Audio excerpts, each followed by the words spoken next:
Like any good story, it began with a girl. It was supposed to end with a bullet.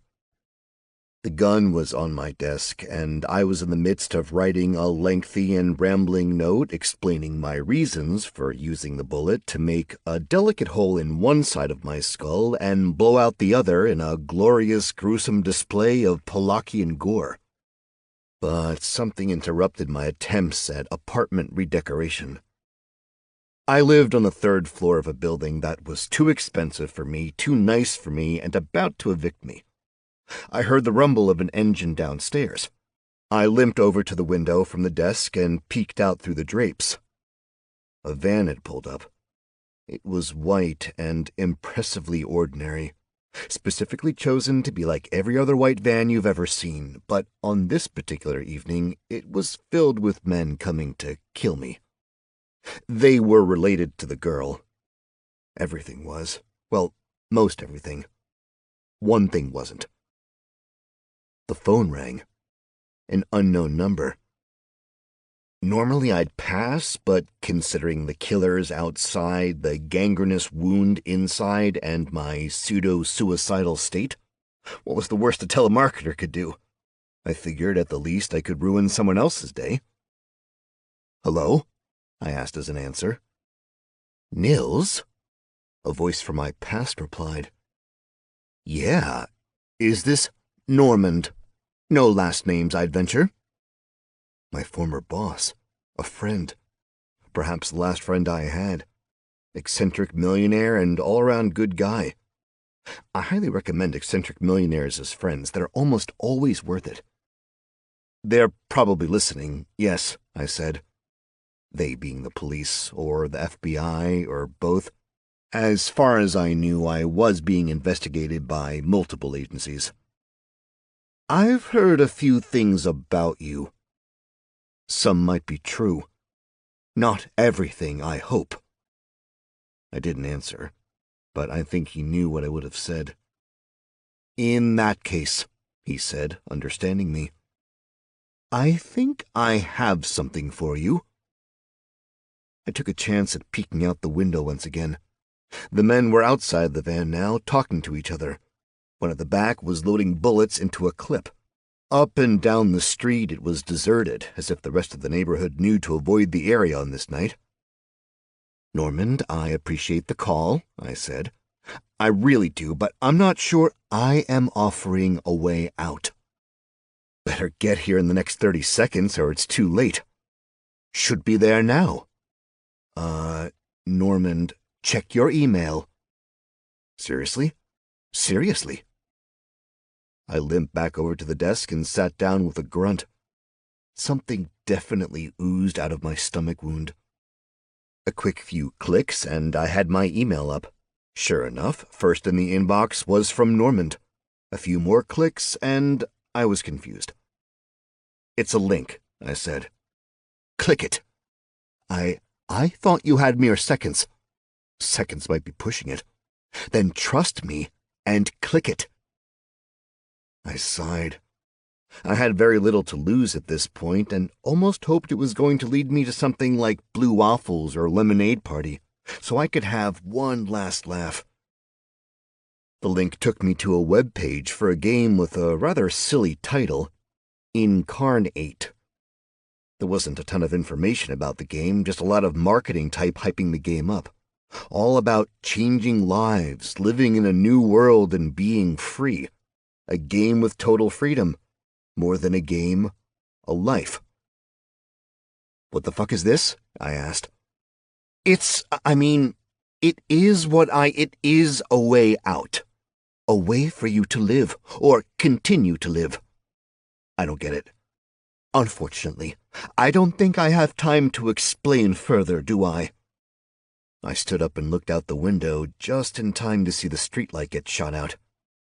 "Nope," I said. "So you will have to trust me. It's something I've been investing in, bringing this, opportunity to us. To people whom I find worthy. And there's really not many who are going to be given the chance to join, to be part of this, I guess, experiment. So I'm a guinea pig? To an extent. What extent? Does it matter? From what I understand, you're about to die anyway. How much do you know about me, Normand? Enough, he said. Enough to spend a lot of time, money, and other things in order to give you this chance. I took as deep a breath as my wounds would allow, then exhaled slowly, giving my brain a moment to consider. It promptly spat back that this seemed the only option for continued existence. What do I do? I finally asked. Fill out the forms, press accept, live your new life like you told me you wished you had lived this one. I don't get what this is going to do, old man. Give it a try. The phone started to crackle, and I took a peek at it, down from full bars to 1. I think they've got a cell phone jammer, I said. Good luck. I hope to see you the next time around, Normand said. Thank you, I said, but I have no idea if he heard it. The phone cut out. I stared at the screen. Fuck it, I said, and I started typing. It was the usual rigmarole for an RPG. Name, sex, race, distribute attribute points, choose starting location, stuff that normally, if I was going to be playing a game, I'd have relished taking my time with.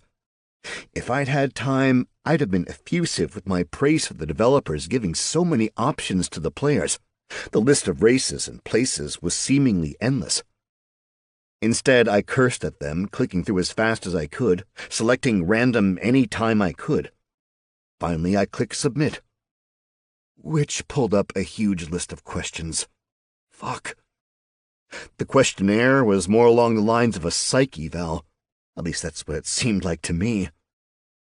The front doorknob jiggled. I pulled my gun from the desk to my lap. I answered the questions just like any internet poll, as quickly as possible, not giving a fuck about veracity. Being done was more important than being right. I flew through the questions, then clicked the damn button at the bottom of the page. A fucking pop-up. But this seemed like the end. Whispers outside my door.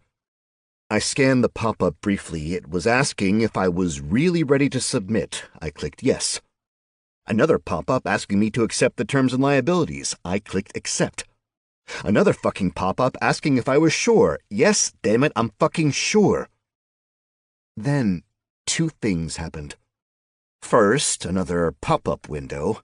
A last notice making sure that I knew everything was final, that there was no chance to remake my character after I pushed this button. Second, the window next to me exploded inward as a man in black tactical gear came flying into the room, assault carbine aimed near me. I clicked the yes button just as the man's feet collided with me. Training kicked in, and thank God for that. I swept his feet to one side, doing my best to push him into the chair as I came out of it. It might have been a cool move if not for the second dude coming in behind the first asshole.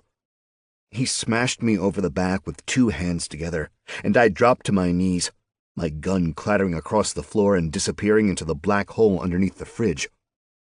With only the shit that had fallen around my desk as an option, I took a half-second to search for any semblance of a weapon and saw a fork. As they say, any fork in a storm. I used said fork to stab Asshole 2 through the foot. He screamed, and I had the barest of moments before Asshole 1 grabbed me and pulled me up by the neck, squeezing hard. My innards were screaming at me, my homemade stitches having torn out. Blood poured out of my flabby abdomen. Flabdomen. There might have been pus, too. Likely a lot of it. It was gross, okay? Let's leave it at that. Black seeped around the edges of my vision, and I knew my end was coming soon. I snuck a glance at the computer screen. It was processing something. Asshole 1's fingernails dug into my neck. My lungs burned, desperate for a quick breath.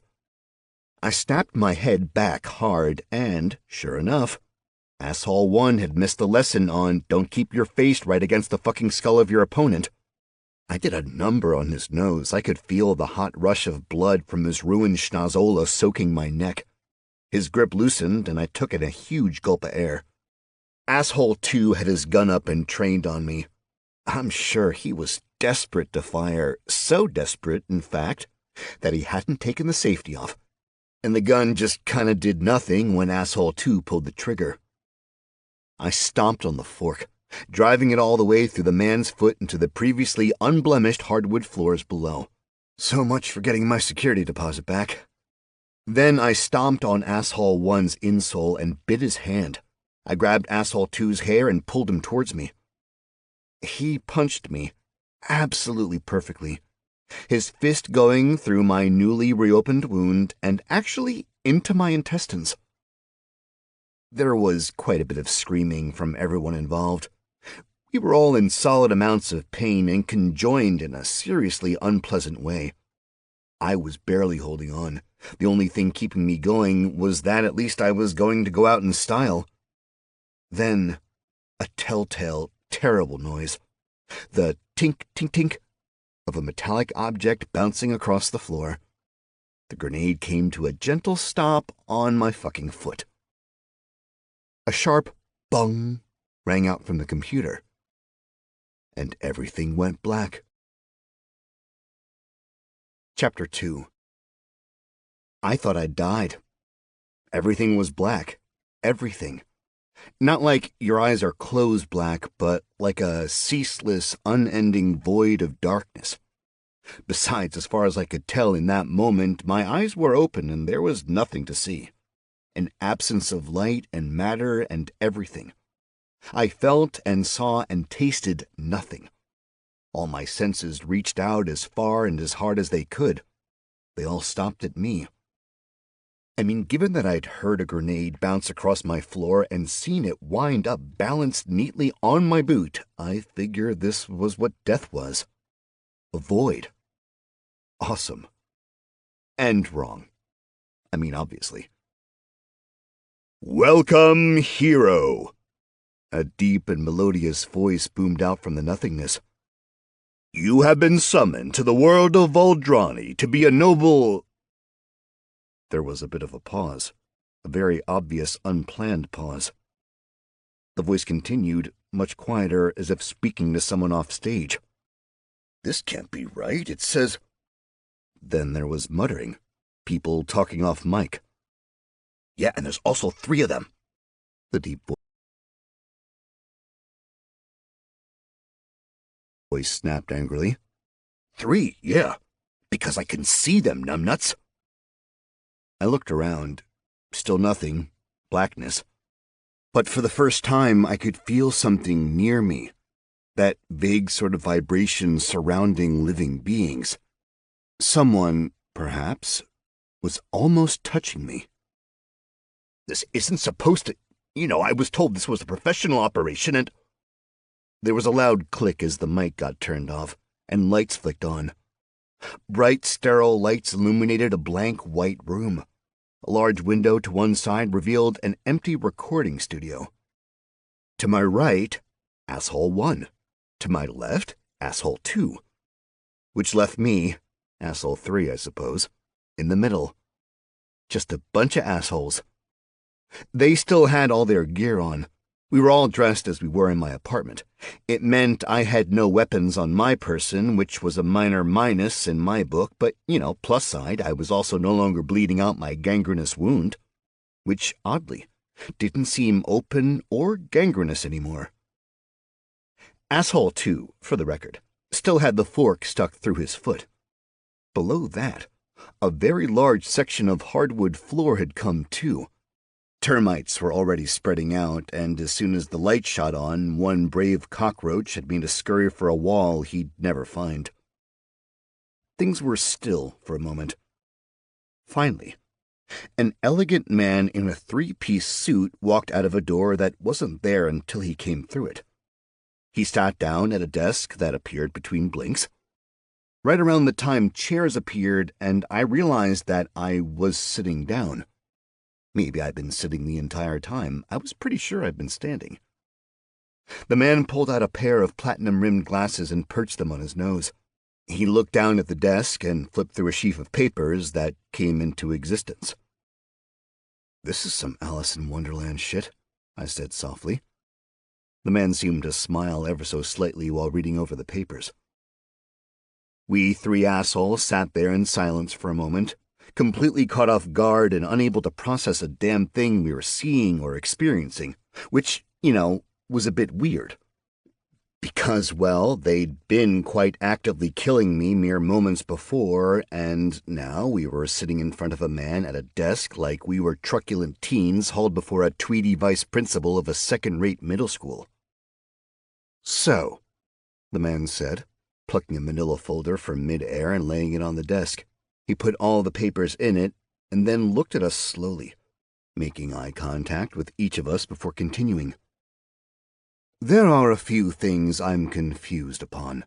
First of all, which one of you is actually supposed to be here and which are—" "Dude, what the fuck is all this supposed to be?"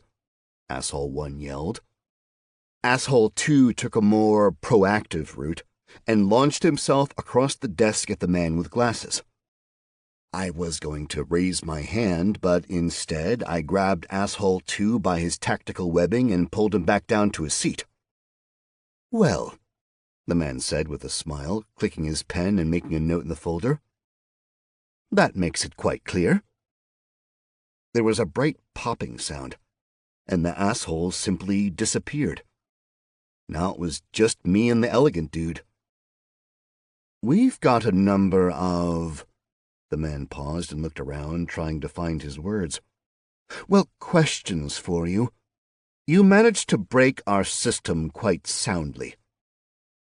"I'm a little confused," I replied, "because I have no clue in the least what's going on." "Did you not read the EULA? Does anyone read that shit? I do." "I just ran out of time." His eyebrows went up and he snapped his fingers. "Time, right. Must remember the time." He made a note. "See, I thought you'd read it because you brought a lot to trade." "Trade?" "Yes, all the goods and creatures which aren't you." The man opened the folder and spread out a huge variety of photos. All the things that had come along with me that weren't, well, me. The 2 men, the cockroaches, the termites, the guns, the grenade, the fucking floorboards, the fork. All photographed and catalogued. I guess I just try to be prepared. Because I was a Boy Scout? A Boy Scout? Yeah, this group of— I know what the Boy Scouts are. What rank were you? Eagle. Ah, congratulations. He made a note in the folder. Thanks. With what you've brought, I should think you'll be quite prepared for your new adventure. About that. Oh, time. I nearly forgot. I've just got so much on my mind lately, I've been late for almost everything. He glanced down at his wrist, where there was now a nice watch. Gods, just one moment. He gestured at the wall, and a clock popped up. Not a small little thing either, but something I imagine was equitable to Big Ben, with a massive second hand clicking along. Apologies for the disgusting decor, but I simply must keep an eye on the exact time. Vitally important to get you processed before time is up, or— you know. Actually, I don't. You don't get to play if you don't get in the game on time. Oh, shit. Yes, my fault entirely. I do apologize and promise I will make it up to you. But for the moment, perhaps you'll tell me if you were actually serious with your choices. Honesty is the best policy here today, because you have disrupted quite a lot of things and we are in uncharted waters, which I do say is beneficial for us as we can do some work on our end, clarify this, and ensure this type of foolishness doesn't happen again. Now, that said, if you really wanted to be a sentient rock lobster named Asjaful in a landlocked sand desert, that can still be arranged, but I have a feeling there was an error somewhere. So perhaps you might tell me if the error was on your end or ours. I hit random for, everything. Ah, interesting tactic.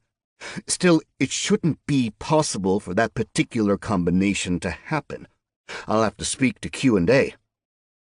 Questions for me? What is this? Did you not read any of the information about this product prior to purchasing? It was a gift. The little man turned his head to the side, frowning in confusion. He took his glasses off, wiped them, and then checked his watch again. Unexpected, he said. But let me see if I can do this on the quick. You have the opportunity to live a new life. Didn't the big voice at the beginning say something about being a hero? Yes, well, that's the typical path your kind likes to take. My kind? Humans, from Earth. In this, verse. Verse? Let's not focus on the cosmology and instead answer your question. This is a new life. Should you want to be a hero, sure, do it. We'd love it. It'll be better for us and you, but it is your choice. So I'm supposed to, Don't go along that line of thinking. Stop imagining you are supposed to do anything. Instead, try imagining what you'll be able to do. Which is whatever you like. Fish at a lake? Totally possible. Build a house? Rather advisable. Not be a hero? Sure. Be a villain. Dig ditches, bake bread, steal cookies from children, or save infants from fires. Do something or nothing. But be aware, if what you are doing is awesome and wonderful, you'll find that more viewers tune in to watch, and that those viewers will find ways to send you things. Presents and coincidences and... Whoa, take it back 1 second there. Viewers? Of course. This is largely free to you, but we must fund our operations somehow. So many of the universes find this entertaining, hugely popular, I might say. Hence why everything is done in a gamified way. I'm really not getting this. 1, I'm sorry. 2, usually that's why we don't do this sort of interaction. We've got a lovely video that explains most of it, plus a brief tutorial to introduce the concepts to you, play the game and understand how it works, give the chance to view the world and make educated choices. But, unfortunately, due to time constraints, well, you were on the fast track already and now you are on the even faster track. So the day is getting away from us, and we have run out of time for questions. You will simply have to learn as you go. But... Right. Trade goods, bother, and your character. So much to do and we are very late. Character or trading? Character might be a good start because you might be able to make better choices with your trades. But if you trade for something which opens up character options, you'll be irritated you didn't wait. Pluses and minuses all over the place all the time. Such is the world in which you will live in. Now, choose. I thought for a second. I've played games a lot. I used to. Up until the bad times with all the violence and the crime and the exceedingly poor choices, games were a primary hobby for me. The whole reason I did the Eagle Scout thing was because it let me go on camping trips where we played D&D. And I got good grades so my parents wouldn't bug me when I spent 18 hours on a Saturday grinding out characters in World of Warcraft. I had experience both min-maxing and role-playing, and though this was supposedly real, it certainly seemed like the best idea would be to go with making myself as overpowered as I could. This time around, I wanted an easy life. Do you mind if I ask your name? I asked. Mr. Paul will work, he replied with a smile. Mr. Paul, I'm assuming your name will be changed, so perhaps you'd like to give me your in-game name. Oh, I said, thinking. I'd never been particularly pleased with my name. It was fine, it was who I'd been, but now that I had the chance to change everything about myself, I couldn't make a decision. Options ran through my mind, but nothing stuck out. Well, what's the naming convention like on,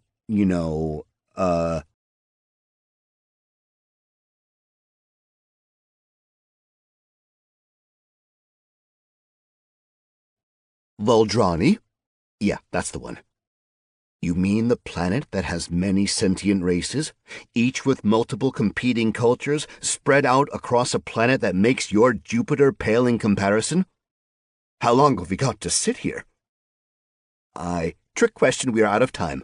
Name or I'll pick one for you, and minor spoiler, it will be Betty. I didn't want a lifetime as Betty. No offense, Miss White, but my mind blanked. It's always easy to speculate on naming, but I never had problems when I'd play games. I'd just do something silly like IP Freely. But in games, you never really get called your character name. Having to actually introduce myself as IP, that bothered me. I wanted something simple, strong, evocative of who I am or who I wanted to be. I could name myself after my favorite football player. And yet, my favorite fictional character was a well-known archaeologist named after a state. Maybe there was a happy medium if I just... Time is up, Mr. Paul said softly. Please give me a name. I had nothing else. Montana. Lovely, he said, jotting it down on a piece of paper. Race? I remember seeing a ton of choices. Truly a staggering amount, Mr. Paul replied. But perhaps you'd consider an alternative. Letting you choose? You would let me? Fuck it, man, sure. Just for the rule-mongers, let me clarify. You are allowing me to choose your race. Yes. And you're human now, correct? Far as I know. That's fine. Want to stick with being male? Sure. Moving right along. Do you understand attributes and traits and... I think so, yes. Perfect. Done with character. Trading. How does it normally happen? Normally, if someone has brought along a thing or two, it happens automatically. You just find some bonuses in your inventory when you begin. You get a small bonus by making some choices. Let's do this. My sentiments exactly, Paul said with a big smile. You managed to bring 2 humans with you. For that, you'll get, say, what they would have received points-wise. Sounds fair? And by fair, I meant that it sounded like I'd get an overpowered start, which I was totally fine with. I wanted to be overpowered. The other animals, well, how about... I can talk to animals. Some bonus attributes and a bonus to handling animals. Sure. On to weapons. You've brought 7 firearms, 2 knives, and 1 grenade. Rather impressive. For all that, I can give you a magical weapon. Which kind of weapon? You'll choose at embark. Now, night vision goggles, easy translation, dark vision. Instead of night vision, I suppose that's doable. Body armor. How about a shield? How about magic armor? How about a magic shield? This is trading, not dreaming. Fine. I will also grant you a boon. Just a little thing that deals with language, usually reserved for VIPs who buy the upgraded package. But here we'll give it as a trade for the wood floor. Okay. Now, penultimate, as we are running out of time. He looked up at the clock. Really quite late. Do you have any particular concerns about your appearance in your new life?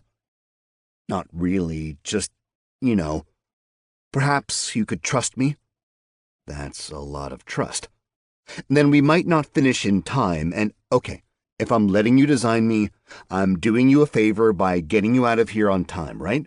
So, as a favor to you, I'll say yes, just make me muscular, handsome, and with the capacity for a big bushy beard. And no balding, and not fat. He smiled like a genuine smile.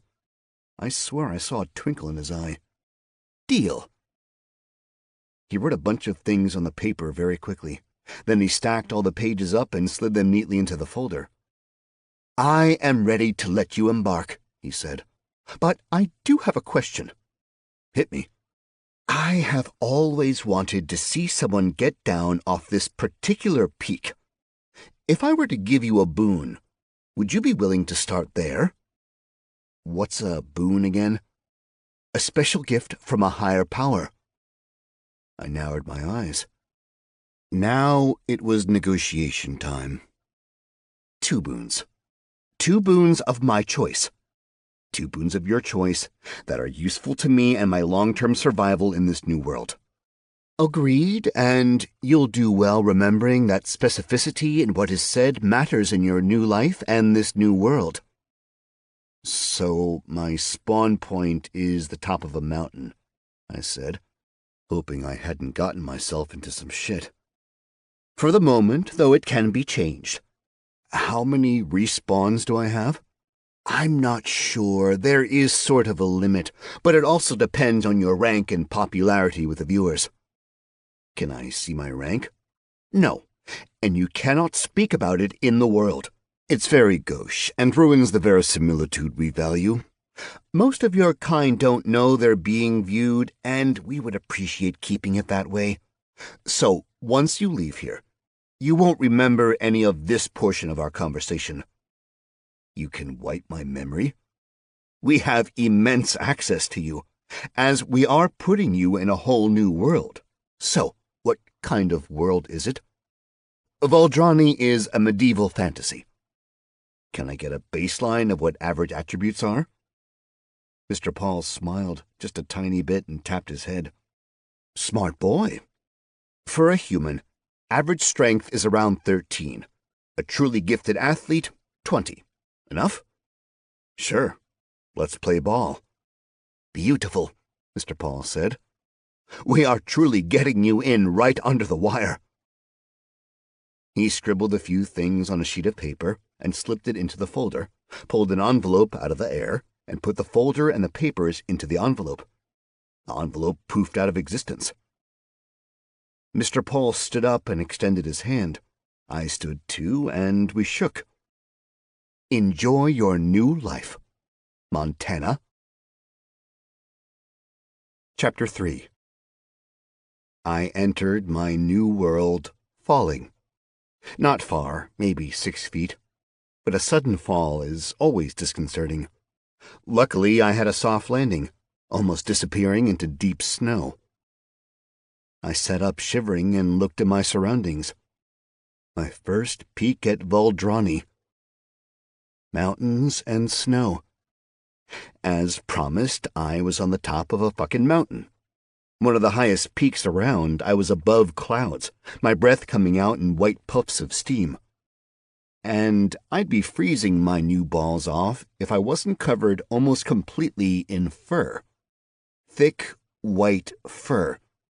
It took me a second to realize that I was wearing it, not growing the fur. I had pants, boots, gloves, and a hooded jacket all covered in ridiculously thick, heavy white fur. I even had a half mask of fur that snapped onto the front of the hood, keeping my face toasty warm. It was cold and windy, but quite beautiful in an extreme sort of way. Deep blue skies above, fluffy white trails below, and basically any which way I looked, peaks of other mountains. If I wanted to get out of the mountains, I only had one direction to travel. My starting position was less than ideal for anything other than aesthetic reasons. Also troubling. The sun was high in the sky, pretty much straight above me, noon. So I had half the day to get off the mountain before I'd freeze to death at night, no matter how many awesome fur clothes I had. I could almost hear Paul chuckling above me. I stared at the snow and the rocks and the rugged world all around me, wondering how the hell I'd survived this nonsense. Something nagged at the corner of my vision, and that made me think about points and abilities and all that. At which point my vision was completely filled with various prompts and menus and options to the point that I was overwhelmed. I took a step back, tripped over my own feet in the snow, and fell on my butt, which did absolutely nothing for all the crap blocking my vision. I waved my hands around my face, and after a moment, I realized that I could move the prompts about space, and for the most part, the prompts would stay there. I put things where I could in order to get a handle on the situation. The attributes seemed to be the normal gaming affair. Attributes: strength, 10, agility, 10, dexterity, 10, Constitution 10, Wisdom 10, Intelligence 10, Charisma 10, Luck 10. Unassigned points 54. At the bottom flashed a grim warning that I had 36 hours to allocate my points or lose them forever. I didn't bother standing. I needed to do some quick thinking before starting my hike down the mountain. If I got triple points for the assholes with me, that meant a normal person new to the game would get 18 points. So if you split your points evenly across all attributes, you'd be just below average in everything at level 1 with maybe one attribute just above. Interesting mechanics. That means the starting character needs to grind right away in order to approach heroics. But I'd start ahead of the pack, which was perfect because I wanted to live a life of quietude, not spend my time embroiled in combat or courtly intrigue. In that regard, dumping points into charisma seemed unnecessary. I put 10 points in strength immediately. Given that Valdrani was a medieval fantasy world, strength would be something to keep me out of trouble. 5 points into dexterity to be nimble and avoid trouble, 5 points into agility so I could run away from trouble, 10 points into constitution so I might survive unavoidable trouble. I put 3 into intelligence, 3 into wisdom, and 3 into charisma. Then, because I felt a bit like I'd had a crap first life, I tossed the rest into luck. My finger hovered over the OK button. I wasn't exactly sure how intelligence as a stat worked here, or charisma for that matter. I still seemed to have all my memories and learning from my previous life, and people had liked me well enough there. I guess I just need to figure it out. I pushed OK. I checked the list again. Attributes: Strength 20, Agility 15, Dexterity 15, Constitution 20, Wisdom 13, Intelligence 13, Charisma 13, Luck 25. Unassigned points 0. I pushed OK and stood up. I felt different. My body responded faster, better. I could breathe deeper, feel more. My muscles felt big, robust. I felt powerful and smiled. I flexed and my muscles responded, feeling taut and hard and awesome. I was big and beefy and not fat or balding. Maybe this was going to be all right. The next set of notifications concerned the boons from Mr. Paul. The first was, Powerful build. Count as 1 size larger for all strength-based skills and rolls. Dope boon. Meant my strength of 20 would count as a lot more than normal human. Might be super useful in this world. And offered me a slight surprise should anyone get a look at my attributes. Regeneration. Outside of combat, your body will repair rather quickly. Given enough time, it's possible you will heal from nearly any wound. Now that was useful. Probably the most useful thing I could have received as a boon. As long as I could hide for a bit, I'd get better. And it meant I could be pretty cavalier in combat, provided I could win. The final one was a thing he'd said was usually reserved for VIPs or something. Gift of Gab, Mr. Paul. Should you encounter a language you do not understand, as long as you hear at least 3 words of it, you will understand it and speak it perfectly. Seemed to be the ideal thing to have as a tourist in an entirely new universe. I always wanted to speak another language. Now it looked like I was going to be speaking all of them. I needed to start down the mountain. This was taking a bit longer than I wanted. But I figured if I started down now, I'd end up paying too much attention to reading my notifications and walk right into a crevasse. Then, who knows? I'd be stuck there forever, regenerating my health as fast as starvation depleted it. I sped through the welcome notices, mostly things about being in the world of Valdrani and how the mountain that I was on was my respawn point. Then I saw the little tab marked Equipment. I pushed on that and saw that I had some equipment gifts. You have found Sword of the Gods. Sword of the Gods. Item type, Legendary. Item class, 1-handed melee, 2-handed melee. Material, Celestial Adamantium. Damage 390 to 420, slashing. Durability 20,000 of 20,000. Weight 4.8 pounds. Requirements strength 8. Description: a straight-bladed sword having a cruciform hilt with a grip for one- or two-handed use. Made for and by the gods for the purposes of smiting everything. You have found Shield of the Gods. Shield of the Gods. Item type, legendary. Material, celestial adamantium. Armor plus 120, 100% immunity to fire. Durability 20,000 out of 20,000. Weight 18 pounds. Requirements strength 18.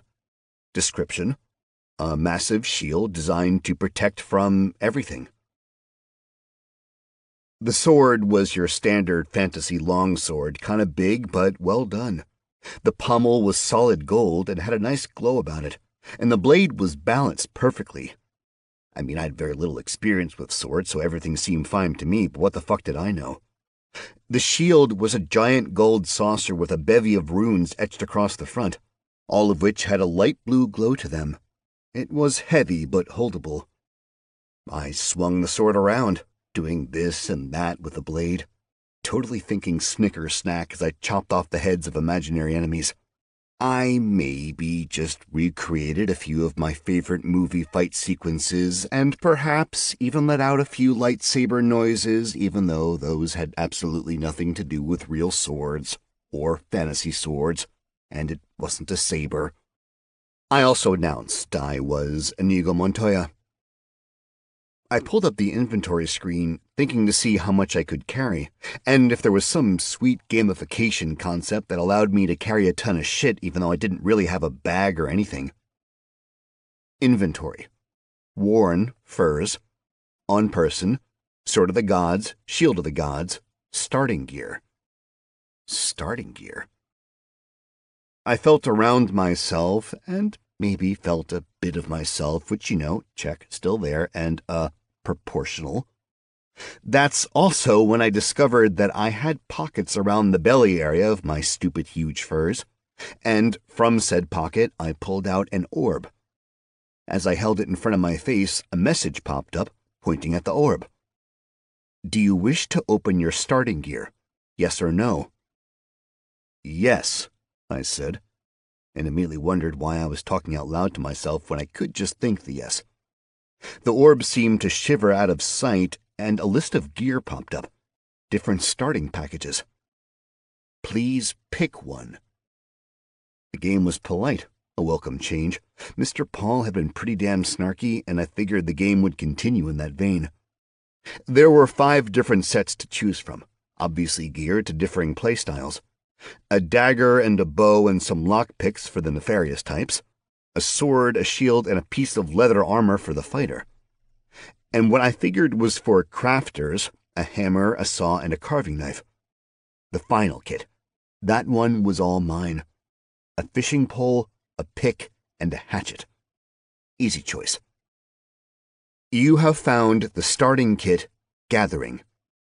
Fishing pole, bronze pick, bronze hatchet, harvesting skill book, rations, rope, knapsack, bandage, money pouch, life-form identification spellbook, basic object identification spellbook. All the stuff just dropped out of the sky, and half of it disappeared into the snow.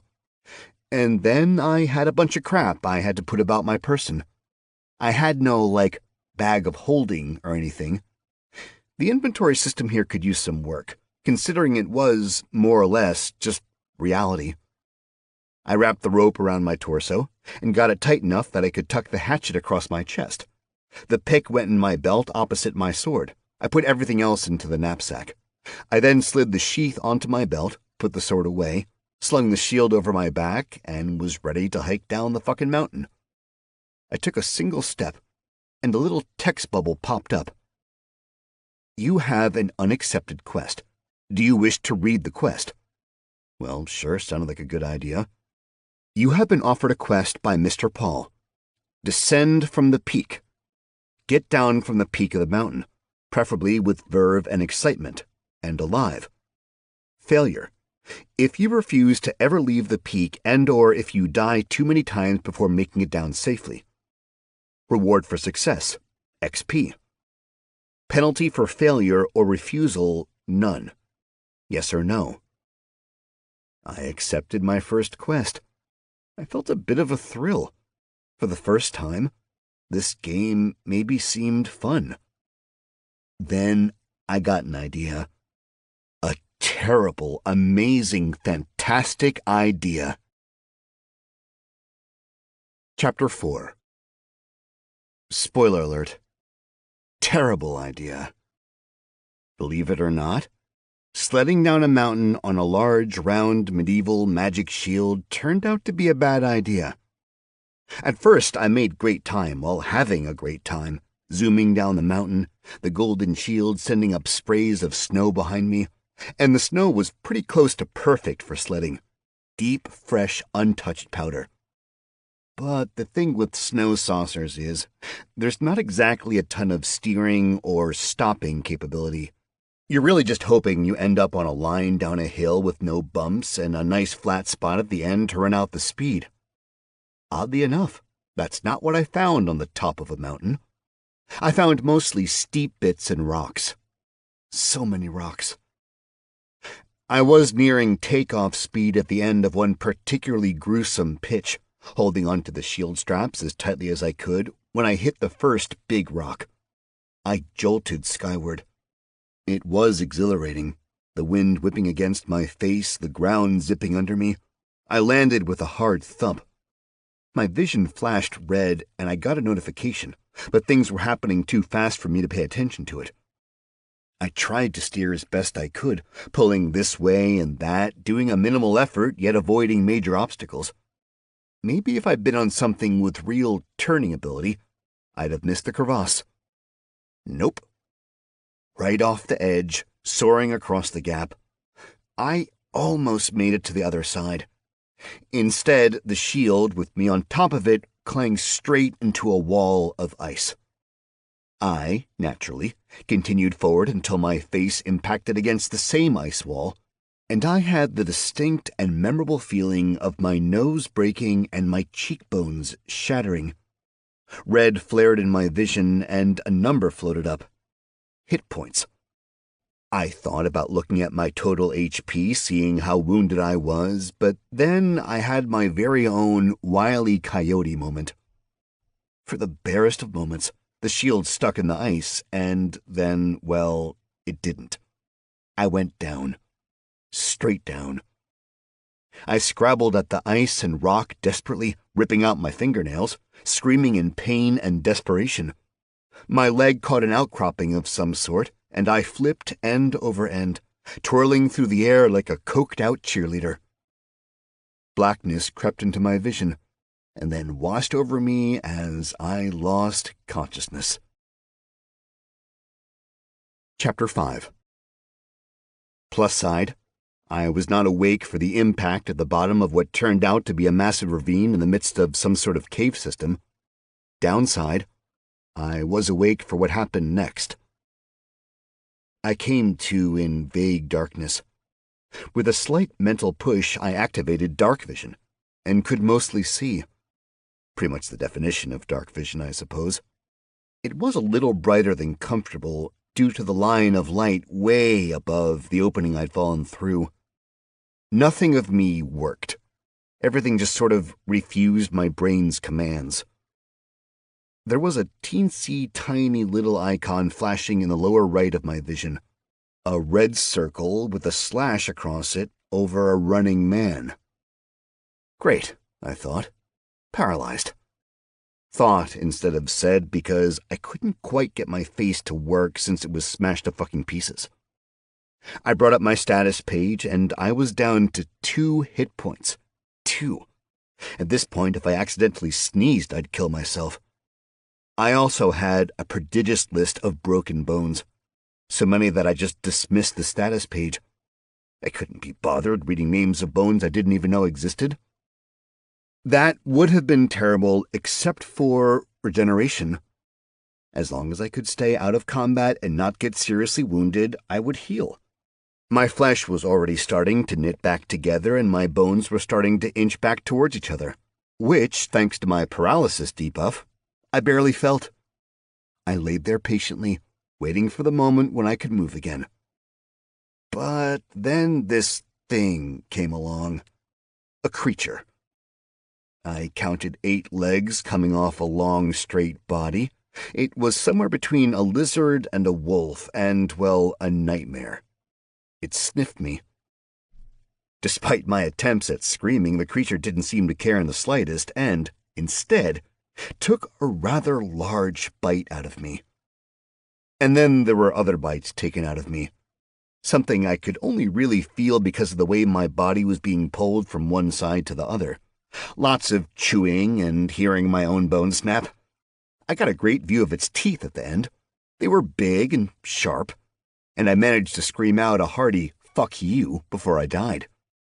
Didn't seem to faze the creature. Finally, thankfully, everything went black. Chapter 6. A great banner popped up in front of me as I hung in nothingness. Wah wah, you have died. Kick the bucket. Shuffled off the all-mortal coil. You have been weighed and measured and found wanting. But good news. You have at least 1 respawn left. Maybe you've got more, who knows. Would you like to respawn?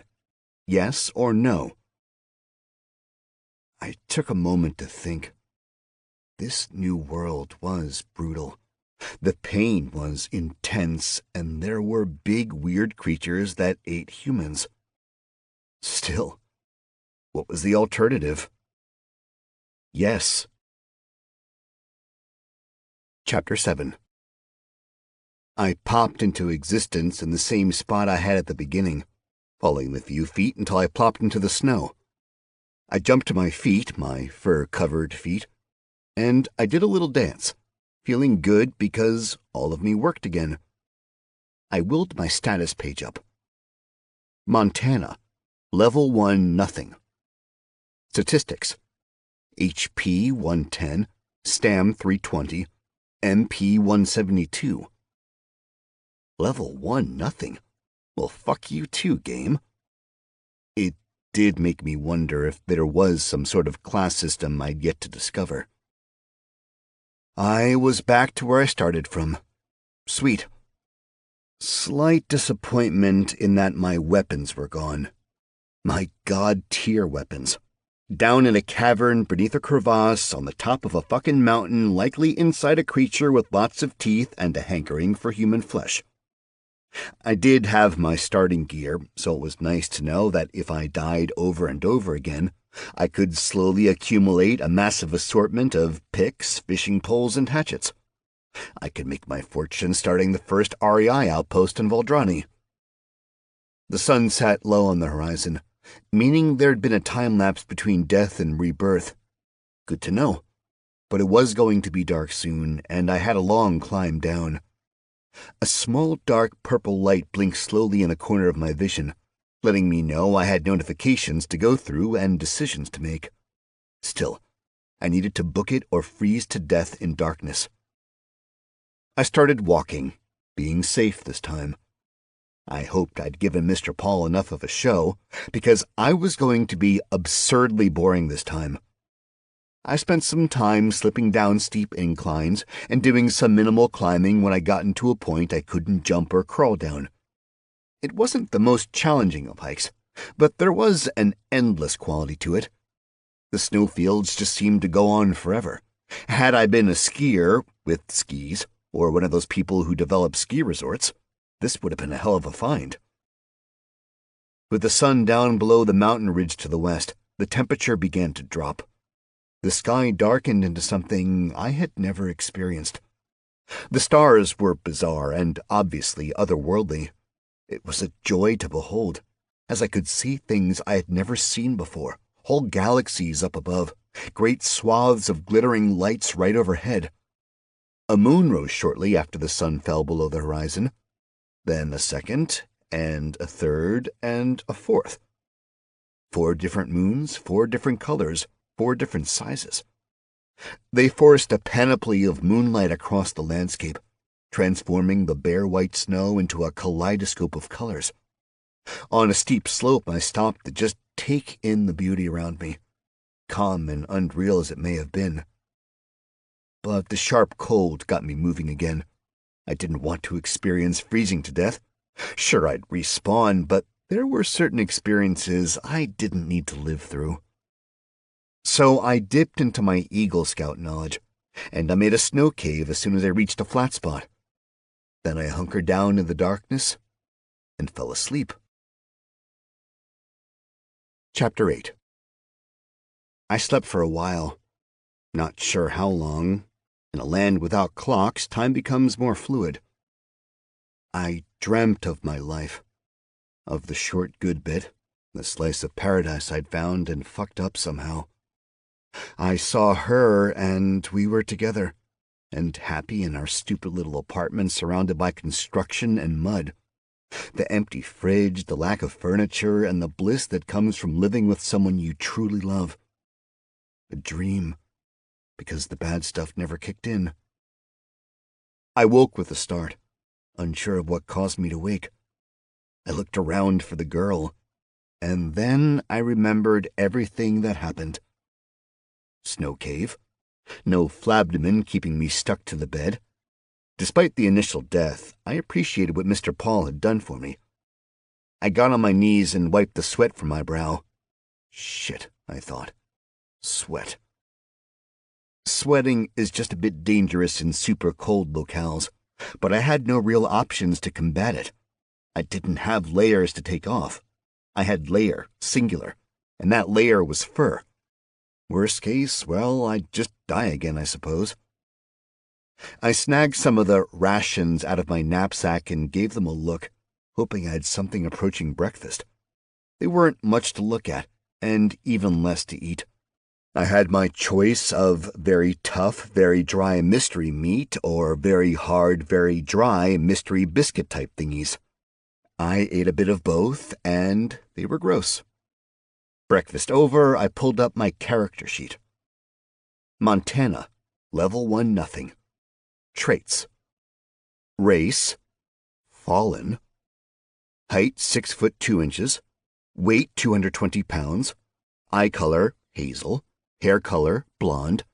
Renown, 0. No one even knows you exist. Statistics. HP 110, Stam 320, MP 172. Armor +3 versus piercing. Active effects. Attributes. Strength 20, Agility 15, Dexterity 15, Constitution 20, Wisdom 13, Intelligence 13, Charisma 13, Luck 25. Unassigned points 0. Skills.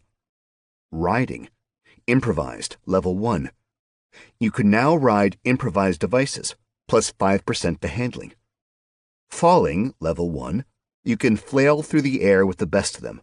Watch for the sudden stop at the end. Animal handling, level 5. You can calm down a domesticated animal, keep a mount from getting spooked, intuit an animal's intentions, or, if you're really lucky, tame a wild beast. Abilities. None. Feats. None. Boons. Powerful build, Mr. Paul. You are bigger than you look. For all strength rolls, you are counted as one size category larger than you actually are. Regeneration, Mr. Paul.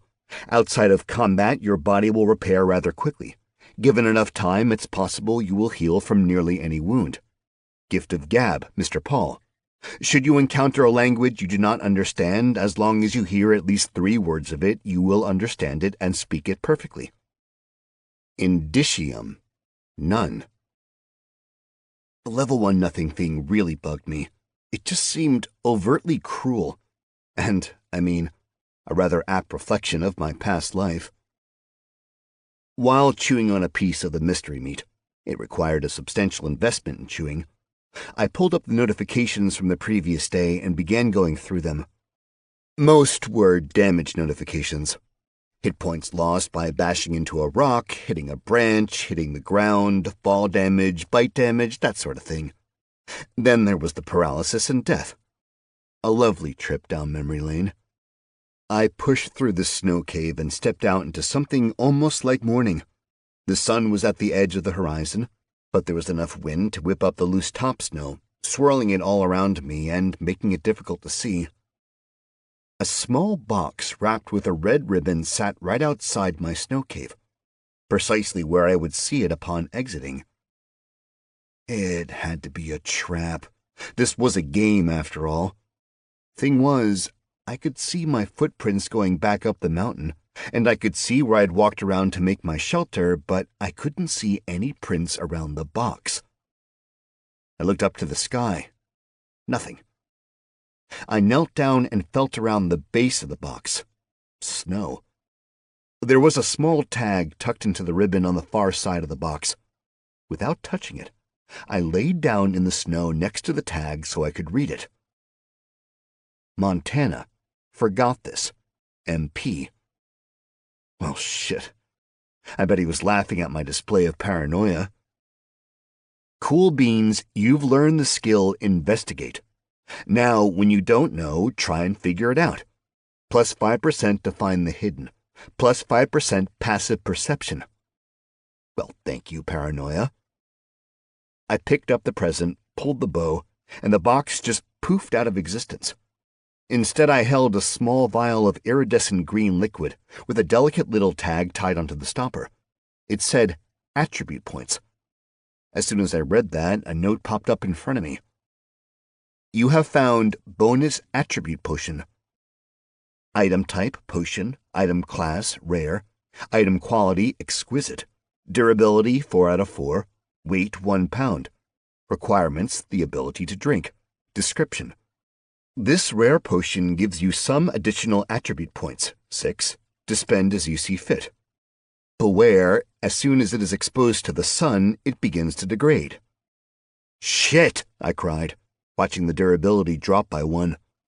I flicked the stopper off and chugged the whole damn thing. There was a loud bing, and then a notification came up. Wowza, you've got 6 additional attributes to assign. Do it in 36 hours or lose them forever. I sighed and pulled up my attributes. Attributes. Strength, 20, Agility, 15, Dexterity, 15, Constitution, 20, Wisdom, 13, Intelligence, 13, Charisma, 13, Luck, 25, unassigned points, 6. I had to wonder, had my Agility or Dexterity been higher, could I have grabbed the rocky outcroppings and avoided becoming lunch? Would increased Constitution have staved off the paralyzation? What would I need to stop making stupid mistakes? I put the points into intelligence, but then my finger hovered over the OK button. But I couldn't push it. I put 2 points into luck and then 4 into charisma. I'd have to meet people eventually, and maybe, if they liked me, they'd leave me alone. Attributes. Strength, 20, Agility, 15, Dexterity, 15, Constitution, 20, Wisdom, 13, Intelligence, 13, Charisma, 17, Luck, 27, unassigned points, 0. With the admin crap taken care of, it was time to return to living life. Only one direction to go. I started downhill.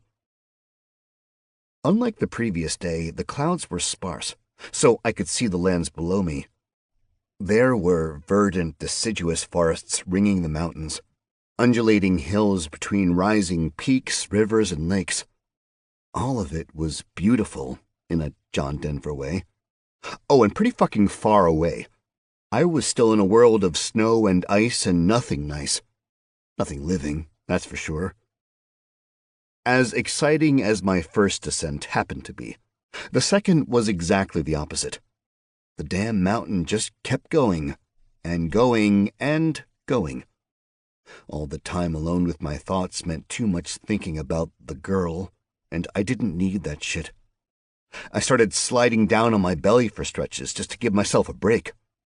Though a bit scary, it was fun and quick, and I managed to make up some time. I messed up once by rolling down the slope instead, which left me really fucking dizzy and led to me puking up the little breakfast I'd had. Still, Better than becoming someone else's breakfast. The sun was already high in the sky by the time I hit another large flat spot. I took a momentary break there. Slogging through snow without snowshoes was exhausting and unpleasant at best. At worst, well, I think I discovered worst my first attempt. I sat down, the thick snow providing a bit of padding. The furs covering me were mostly white, as if taken from a polar bear with an excessive hair condition. Since the snow was caked around the fur, and it was white, I figured I'd be able to lay down in the snow and basically be invisible, which, if there had been any life around me, would keep me safe. Naturally, that's when I caught sign of life. Above me and to the left, a large form floated lazily in the air. Well, in the distance, mind you, but it was there. Something huge flying around. I wouldn't say it was the size of a 747, but it was definitely up there, easily besting a regional jet. My brain screamed at me, begging me to figure out what was happening because something that big shouldn't be flying. A good reminder that the laws of physics might be different in Valdrani. I laid flat and closed my eyes. Perfect camouflage. As soon as my heart rate came back to normal, I sat up and looked for the flying thing. Gone.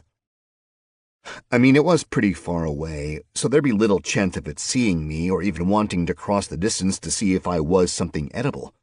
Still, better to be moving, better to get away from whatever it might be.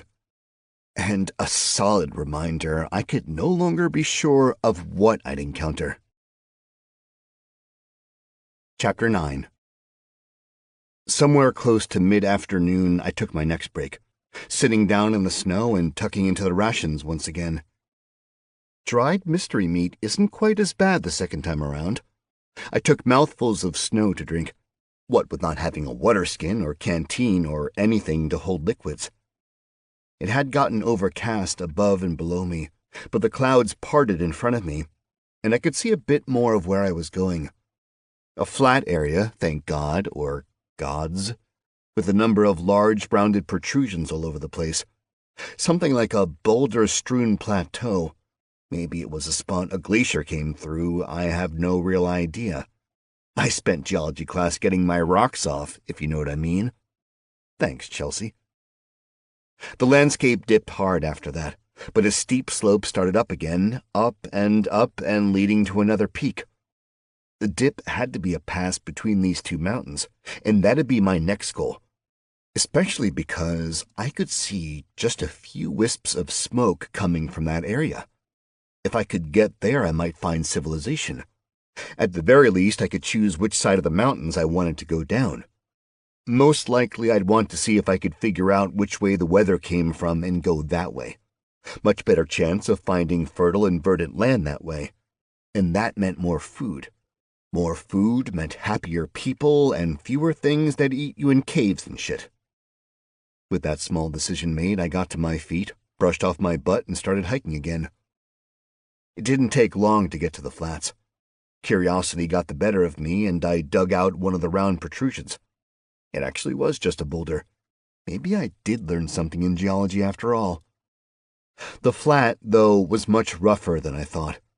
I had to walk up steep inclines and then into mini valleys that were filled with snow, like up past my hips deep. For the first up and down, it was kind of fun, but then it got annoying. Up, down, burning through my stamina. Each up, I watched my stamina bar nearly bottom out. Definitely a bizarre feeling to have a visual representation of stamina, watching the bar fill up and feeling better. I took a short break when the bar dropped, breathing hard in the cold and watching the world around me to let the stamina fill all the way back up. The slog seemed interminable. As I finally neared the pass, I heard noises coming from behind a boulder. It sounded a bit like a group of somethings squabbling. An argument. Then I heard the scratching noise of metal on metal, and everything went quiet again. This was exciting. I was about to come in contact with actual sentient beings for the first time in this world. Still, Given my first experience interacting with the beings of the world, I figured it might be better to err on the side of caution. So I edged along the boulder and peeked out. I saw small green-skinned creatures, wearing mismatched armor and homemade snowshoes, chewing on sticks of meat. I counted 6 of them. They all had miniature bows on their backs and small quivers of arrows at their hips. Maybe 3 feet tall or so, but they had outsized heads with large ears flopping off the sides, very large mouths filled with sharp pointy teeth. Their hands and feet didn't fit their body either, to the point that I wasn't exactly sure they even needed snowshoes. A 7th creature, slightly larger than the rest, knelt at the top of the next crest, looking sharply down and watching something. It had to be the pass. Every once in a while, one of the 6 would snap, make some offhand comment, or throw something. There'd be a retaliation and escalation until they made enough noise. The big guy on the ridge would turn around and shush them. I wondered what they were, trying hard to concentrate on them, to see if there was some way I could get some information on the creatures, like a pop-up or something, species name, level. Nothing happened. Something finally clicked, and I remembered the books I got with my starting gear. I pulled them out and gave them a look. The first and smallest was a green book with an embossed, sparkly leaf in the front. As soon as I made to open the book, I got a prompt, floating up between me and the book. Would you like to learn the skill harvesting? Yes or no? Obviously yes. The book vibrated for a moment, pulsing in and out of existence. I felt a pressure around my head, and my impulse was to fight back, not let anything in. But I made a snap judgment, thinking that I was trying to get knowledge, so it probably needed to be in my head. I let it in. Thoughts swirled around, and my brain immediately raged in pain. New pathways were forced open, and suddenly, I knew a whole hell of a lot about the plants of Valdrani. Cool beans, you've learned the skill harvesting, level 5. You can pick plants, you can grab fruit, you can cut neat things out of creatures you slaughter. That'll save the world, right? At level 5, you are able to harvest common elements with no penalties. Plus 10% successful gathering chance. Sweet. Next book. Small with a black cover and a gold magnifying glass. As soon as I tried to open the book, I got the prompt. Would you like to attempt to learn the spell Life Form Identification? Yes or no? I noticed the word attempt, which meant it was possible I'd fail to learn the spell. I wondered if that meant I'd lose the book and the chance to learn the spell. Still, I had to take the chance. Yes. The book did the same as the previous. A bit of vibration, some pulsing in and out of reality, and then head pressure and pain. A feeling in my head of newness, and I knew the spell. Look at that. You've learned the spell Life Form Identification. Life Form Identification allows you to examine creatures and know certain traits. At higher spell levels, you will gain access to additional information. I had magic. Boss. I also had one more book. Object Identification. Same deal, got the prompt, said yes, book did its thing, head hurt, knew the spell. Look at that, you've learned the spell Basic Object Identification. Basic Object Identification allows you to examine objects and identify certain traits. At higher spell levels, you will gain access to additional information. I was on my way to opening my own pawn shop. With a bit of intense thought and a whispered word, I cast Identify Life Forms. A little bubble appeared above the creature I was looking at, moving along with the creature. Goblin. Level 2 Scout. Not a ton of information, but better than nothing. Plus, I could see that it wasn't a much higher level than me. Goblins are usually evil creatures in games and literature, worthless shock troops of the Dark Lords to let noobs grind up until they're actually useful characters. But was that the case here? Were they evil? I mean, they weren't really doing anything evil. They were just having a bite to eat and spying on someone. I took a deep breath and let it out real slow, doing my best to release my nerves and get my thinking cap on. I had to make a choice.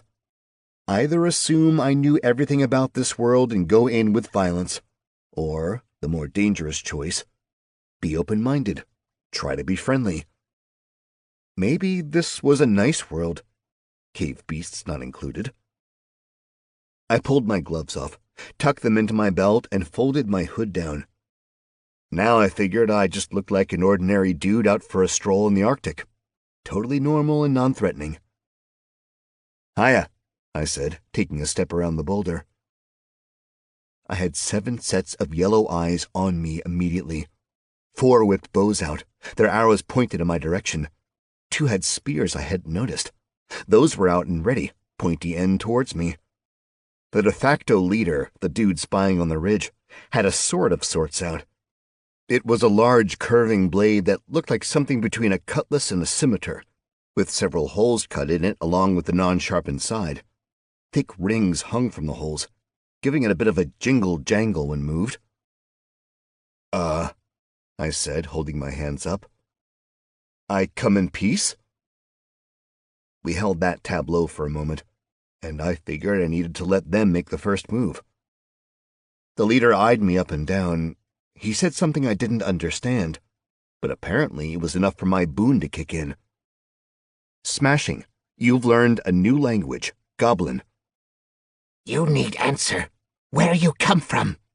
He barked at me, his voice somehow both high-pitched and guttural, like a toddler with a 6-pack-a-day habit suckling from bottles of whiskey. I pointed over my shoulder at the mountain. "With Queen?" he asked. My first impulse was to lie, to gauge what it was he wanted to hear and feed it to him. But this was a new life. Why start it off on the wrong foot? "No, sir," I answered. A really nasty smile came over the leader's giant mouth, his wicked teeth coming into view. "Kill him," he said with a sneer. Chapter 10. Apparently goblins were evil in this world, or at least just really big supporters of the monarchy. I've heard it both ways. 4 small goblin arrows snapped through the air, all of which slammed into me. I prepped for serious pain, which was unnecessary. A bit of pressure as each hit me, but no pain, no red flashing. "Hey," I said, "look at that." My buddy's smile disappeared, and he barked out, "Charge!"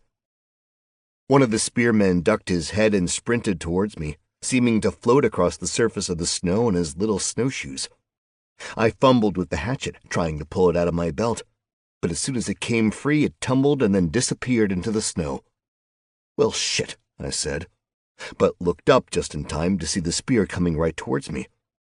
There was no dodging it. I just watched the raggedy point jam directly into my thigh. I screamed in pain as red numbers floated up into my vision. I took a deep breath and willed the numbers to go the fuck away and let me fight. The familiar cold came over me, and the world slowed down just a little bit. The focus of rage that comes from a lifetime of fighting and being embroiled in violence. Seeing how effective the spear had been, the rest of the goblins all dropped their bows in favor of melee weapons. My initial attacker tried to push harder to get his spear deeper in, but I stopped him.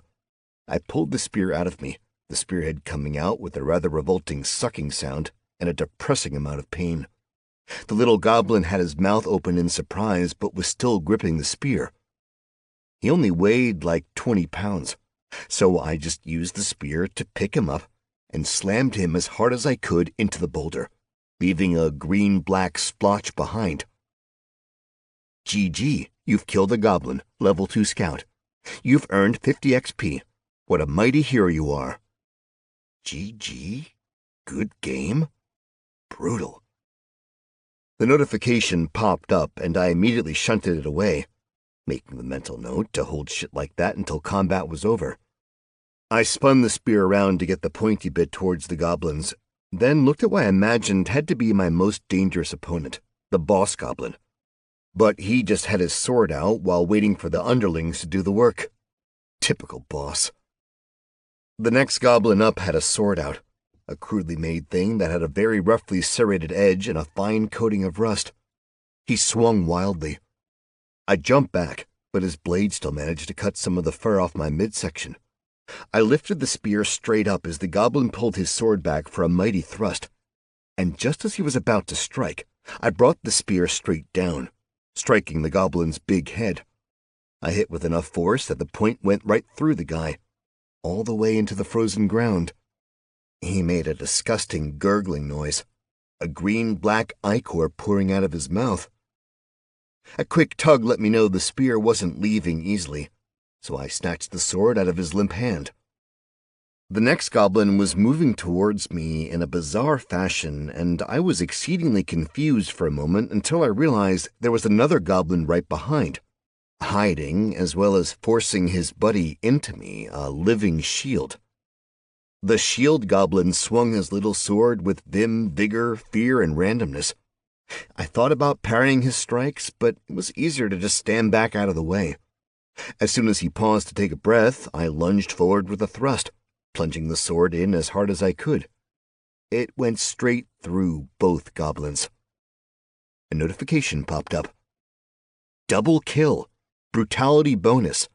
By killing 2 enemies at once, you've managed to make 1 + 1 = 3. Congrats on the double XP for the kills. I grimaced and mentally yelled at the notification to get the fuck out of the way so I could see. Then I snatched up a goblin sword and gave it a heft. This one was straight until the end, where it kinked to the left, and had a very clumsily done edge on it. It was more of a club than a sword. All the goblin weapons seemed like they were custom-made, or, custom-scavenged. 3 goblins remained, 2 wee ones and the boss. In a surprising act of courage, one of the scouts charged at me, sword way back, preparing for a massive swing. He looked like he was posing for a heroic painting. As if I was playing tennis, I planted my foot and pushed my whole weight into swinging the club sword. The pointy bit went straight into the goblin's skull. Dude died instantly. I decided I'd had enough of being reactive, so I charged at the boss goblin. Big mistake. I stepped right into a crater and sunk into snow up to my waist. The boss smiled at me. Time to die, he grunted. The grubby, green-skinned assholes came at me from either direction. I could barely move. They were cautious for a moment, creeping at me with their stupid snowshoes keeping them on the surface. Maybe they thought I'd set a clever trap. I hadn't.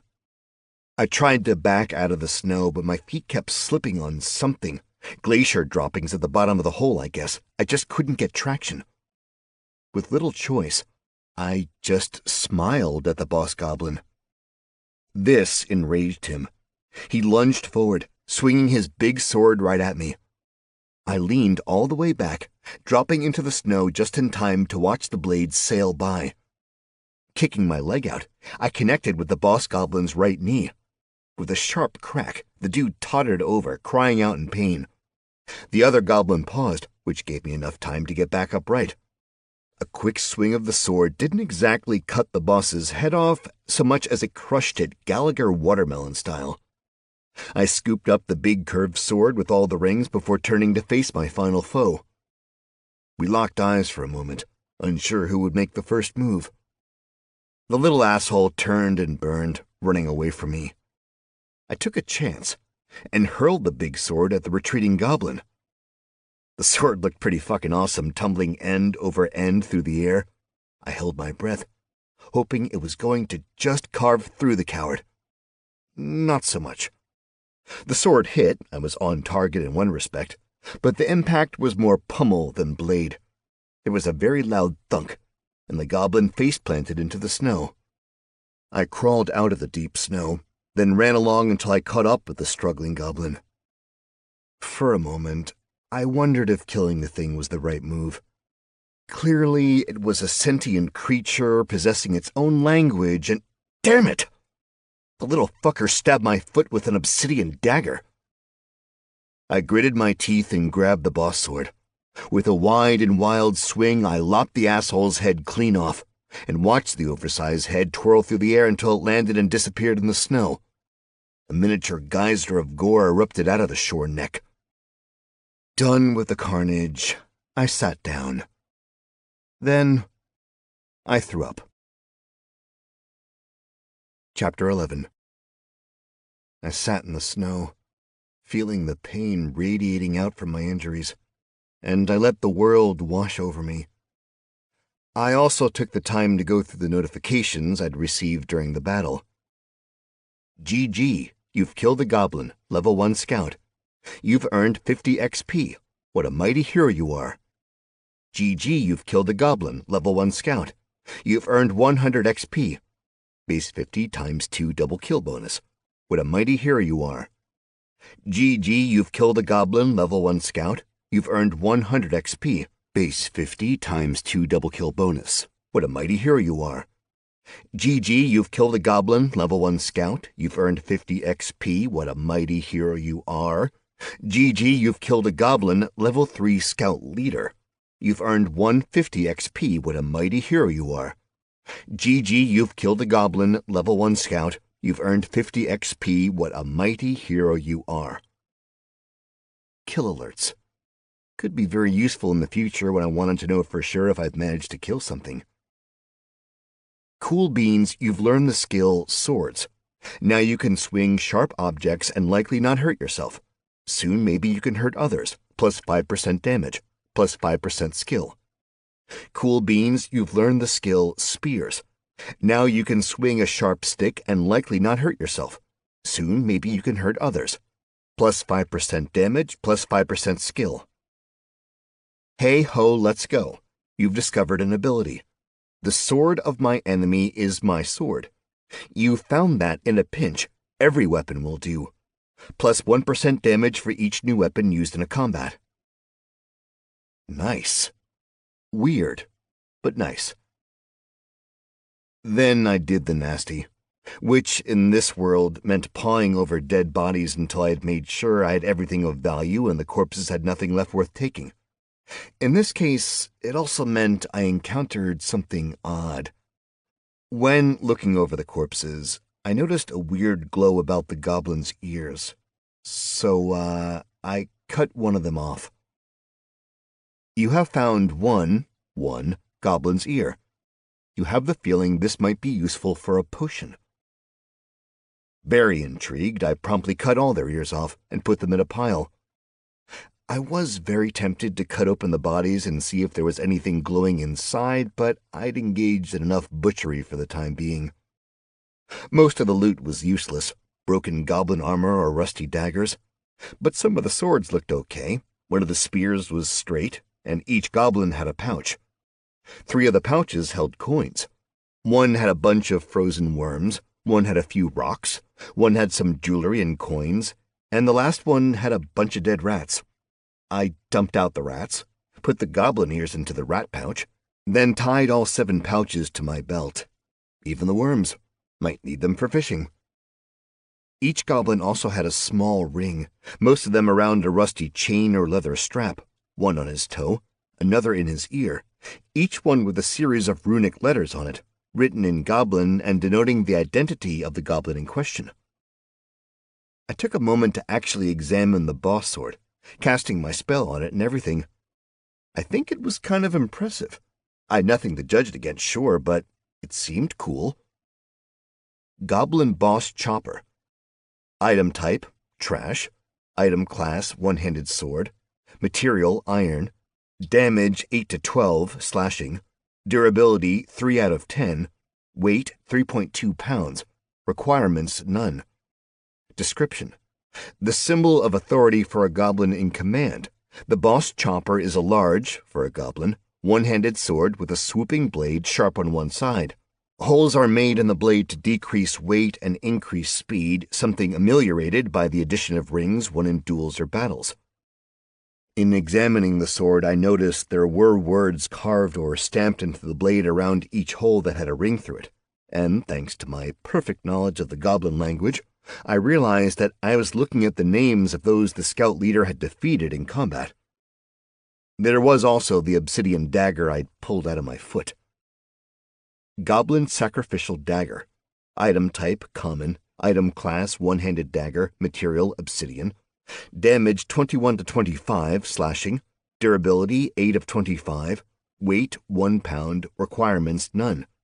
Description: an unbelievably sharp blade used for ceremonial sacrifices to goblin gods, spirits, shades, chiefs, bosses, or chefs. I was impressed by how much I learned about the goblins just by identifying their equipment. I slipped the smaller swords into the backpack, and even though the handle stuck out the back, I forced the boss chopper in there as well. Chapter 12. I sent up a silent thanks to Mr. Paul for his glorious boon while I let my wounds heal up. Sure, it hurt like a motherfucker to have all the healing happen so fast, but getting stabbed in the leg and having no mark whatsoever 10 minutes later? Priceless. Now whole, I decided I needed to see whatever the goblin boss had been so interested in, so I crawled up to the edge of the ridge and peeked over. That's where I received my first view of civilization in this new world. It was underwhelming. 12, maybe 13 buildings. They were low and made of dark stone with heavy snow and steep pitched roofs. Some had smaller outbuildings, perhaps for animals or maybe workshops. Either a guard tower or a watchtower, I don't really know the difference, sat on one edge of the village. The whole place was unassuming, but did have one thing going for it. The road that went straight through the middle of the town from one side of the mountain range to the other. Made it the perfect spot for a town, really. A place to collect some tolls, fix a few wagons, feed a few teamsters. And if you ignored the whole perpetual winter, no wood, no way to grow food, no way to be outside sort of thing, you might actually want to stay there. I knew I didn't have much sunlight left in the day, but I decided to watch the village from a different angle for a little longer. I wanted to get a read on the situation, see if it was full of goblins or, people. Hell, I wasn't even sure people other than me existed here. I saw some horses, big black steeds with patterned barding. They blended in with the rest of the bleak darkness that was the village center. Near them, figures in dark armor held blades out to a group of men gathered in a circle. At the outskirts, figures in black held back the other villagers. I let out a long, irritated sigh. This was not an ideal first brush with civilization. I'd been hoping for an inn where I could peel potatoes and earn my keep until I had enough money to find a fucking lake and fish. Instead, I looked down on what seemed to be a massacre in the making. My first instinct was to steer clear of the village. Let things take their course and, find a different town to set up in. Or I could just wait it out, go into the town post-massacre. That could give me the chance for some free loot. Just then, a flurry of movement caught my eye. A young kid dropped out of a hut's back window. He made a run for it and did pretty well. He got to the steep part of the rise that led almost straight to me before 4 of the figures in black came darting around and grabbed him. They pulled the kid back to the building and slammed him up against it. I looked down at the village and thought about my previous life, the world I left behind, the messes I made, the hearts I broke, the lives I destroyed. So much of that was because I ran away, instead of confronting my problems and actually dealing with them. Maybe it was time to switch things up. Seems like an intelligent decision, thought the man with low intelligence. I would stick my neck out and get involved. And anyway, I hate bullies and unfair fights, unless they're unfair in my favor. 4 against 1? Definitely unfair. I got up and started running down the hill. Midway down, I lost footing and started tumbling, both goblin spears snapping into pieces as my back hit the snow. This wasn't going to be the grandest of entrances. With a slice of luck and perhaps showing what a good idea putting points into that stat was, I managed to get my feet underneath me and started running again. I reached the flat, maybe 15 feet from the house. One of the figures in black had a naked blade out, swinging towards the unlucky lad. I pumped my feet and barreled straight into the swordsman, giving the asshole a tackle my linebacker coach would have thumped me on the butt in praise for. A blindside hit on an unready opponent. My new friend and I flew through the air for the barest of moments before smashing through the flimsy wood wall of the hut. We crashed to the ground on the other side, landing directly in the fire pit in the center of the room. Sparks flew everywhere as I rolled over the figure, whose clothes had started to burn. A notification popped up, but I immediately shunted it to the side and made the mental note to keep the notifications to a minimum for the time being. The dude didn't move. He just sort of lay there, burning. I didn't want my primary possession, my furs, to start burning. So, after a quick glance about the really sad and tragic, basically empty hut, I jumped through the window. Outside, there was a heartbeat to get a read on the situation. The figures in black were wearing cloth uniforms over their armor, which was also black. It looked like a mixture of scale mail and chain mail, with some of the more delicate bits having the scale over the chain. Their helmets were basic, with a nose guard coming straight down, black boots with black leather trousers. Not the best of looks, and a poor choice given the weather. I shot my identification spell their direction. Human, level 4 swordsman. So there were humans on Valdrani. That was nice. But these ones seemed intent on my demise. 2 of the remaining 3 held the kid against the wall, while the third stood closer to the hole in the wall, trying to figure out where their buddy had just disappeared to. Hint. He'd found the hottest spot in the town. The kid, meanwhile, had blood gushing out of his nose. All 4 looked at me as soon as I straightened up after crawling out the window. Then, one of the men in black screamed. I snapped my arm out and popped him right in the kisser, quick and hard. He spun a little and started falling towards me. The other 2 let go of the kid. I pulled the helmet off the falling man and used that to smash in the face of one of the guys. Then I threw it at the other. It didn't hit him, but it flummoxed him enough that he hadn't quite gotten his sword out. I knew I had to keep him from his sword because, unlike the goblins, I was pretty sure this guy actually knew how to use his blade. I could be in a world of hurt. So I bear-hugged the man, tight as I could, pulling his feet off the ground. His breath was fetid and his teeth were appalling. He groaned as I squeezed and did his best to headbutt me, but he had no real leverage with his neck. I pulled in as I took in a great big lungful of air. Something popped, and I felt his ribcage give. He had no air in him, and bloody froth came from his lips. I dropped him to the ground, giving his face a swift kick. But by that point, the man I'd punched had a dagger out and pointed at me. The man started to talk, and after a second I got a pop-up. Smashing. You've learned a new language, Common Imperial. What is this? The man in black asked the panicky kid. Why the fuck you asking? I started to say. The man in black shrieked at me, his dagger leading the way. With a slight twist of my torso, it got stuck in my furs and not my stomach. That left him pretty much wide open. I'd done karate as a kid, taekwondo as a teen, and kung fu as a young man.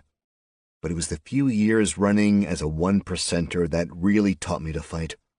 Brawling had become my main hobby in the past few years, followed closely by running guns and drugs throughout the western United States.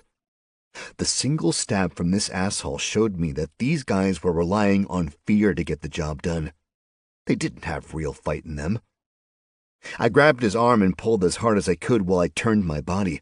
The asshole flew over me, sailing through the air before slamming onto the ground. Bonus, he left his dagger behind. I tested the blade in my hand as I surveyed the scene around me.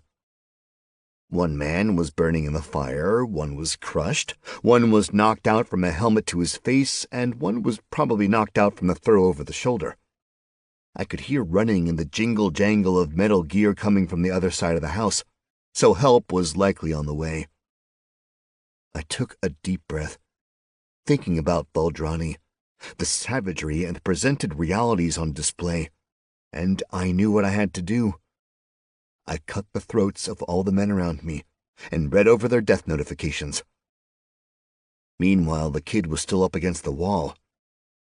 "Get the fuck in the house, asshole," I growled at the kid, "and stay in the darkness. Might be they forget you were the reason they came back here." The kid didn't move. "Fuck, dude," I said. I grabbed him and shoved him through the new opening into his house. "Hide," I snapped. I felt around in the snow, looking for one of the swords I knew the asshole dropped. Then I heard a twang and felt a pop on my back. No pain, though. I looked over my shoulder. About 10 yards away, I saw a new figure in black. A woman. Her black armor was shiny leather, and she had a bow and a lot of arrows. One was, in fact, currently knocked. She pulled the string back quickly and fired almost one smooth motion. It thwacked into my chest and sort of quivered there.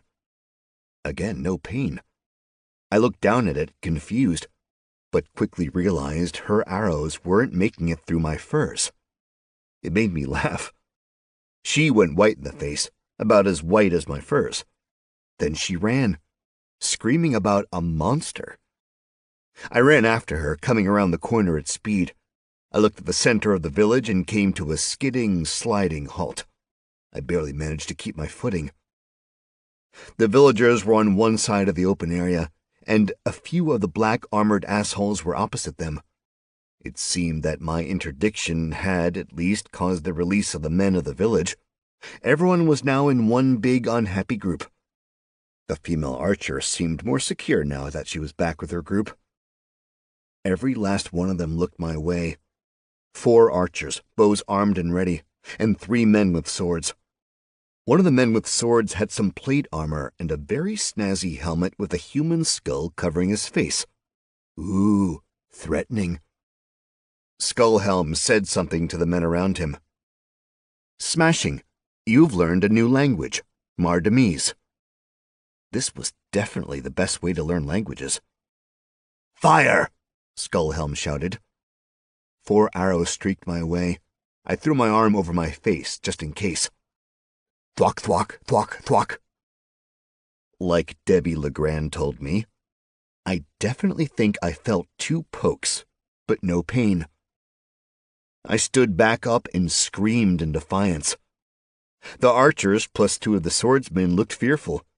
They certainly weren't used to people fighting back, and it seemed that coming across something that didn't mind being shot with arrows was demoralizing. "Cowards!" roared Skullhelm. He pulled a massive sword from his side and charged, blade held high, screaming all the way.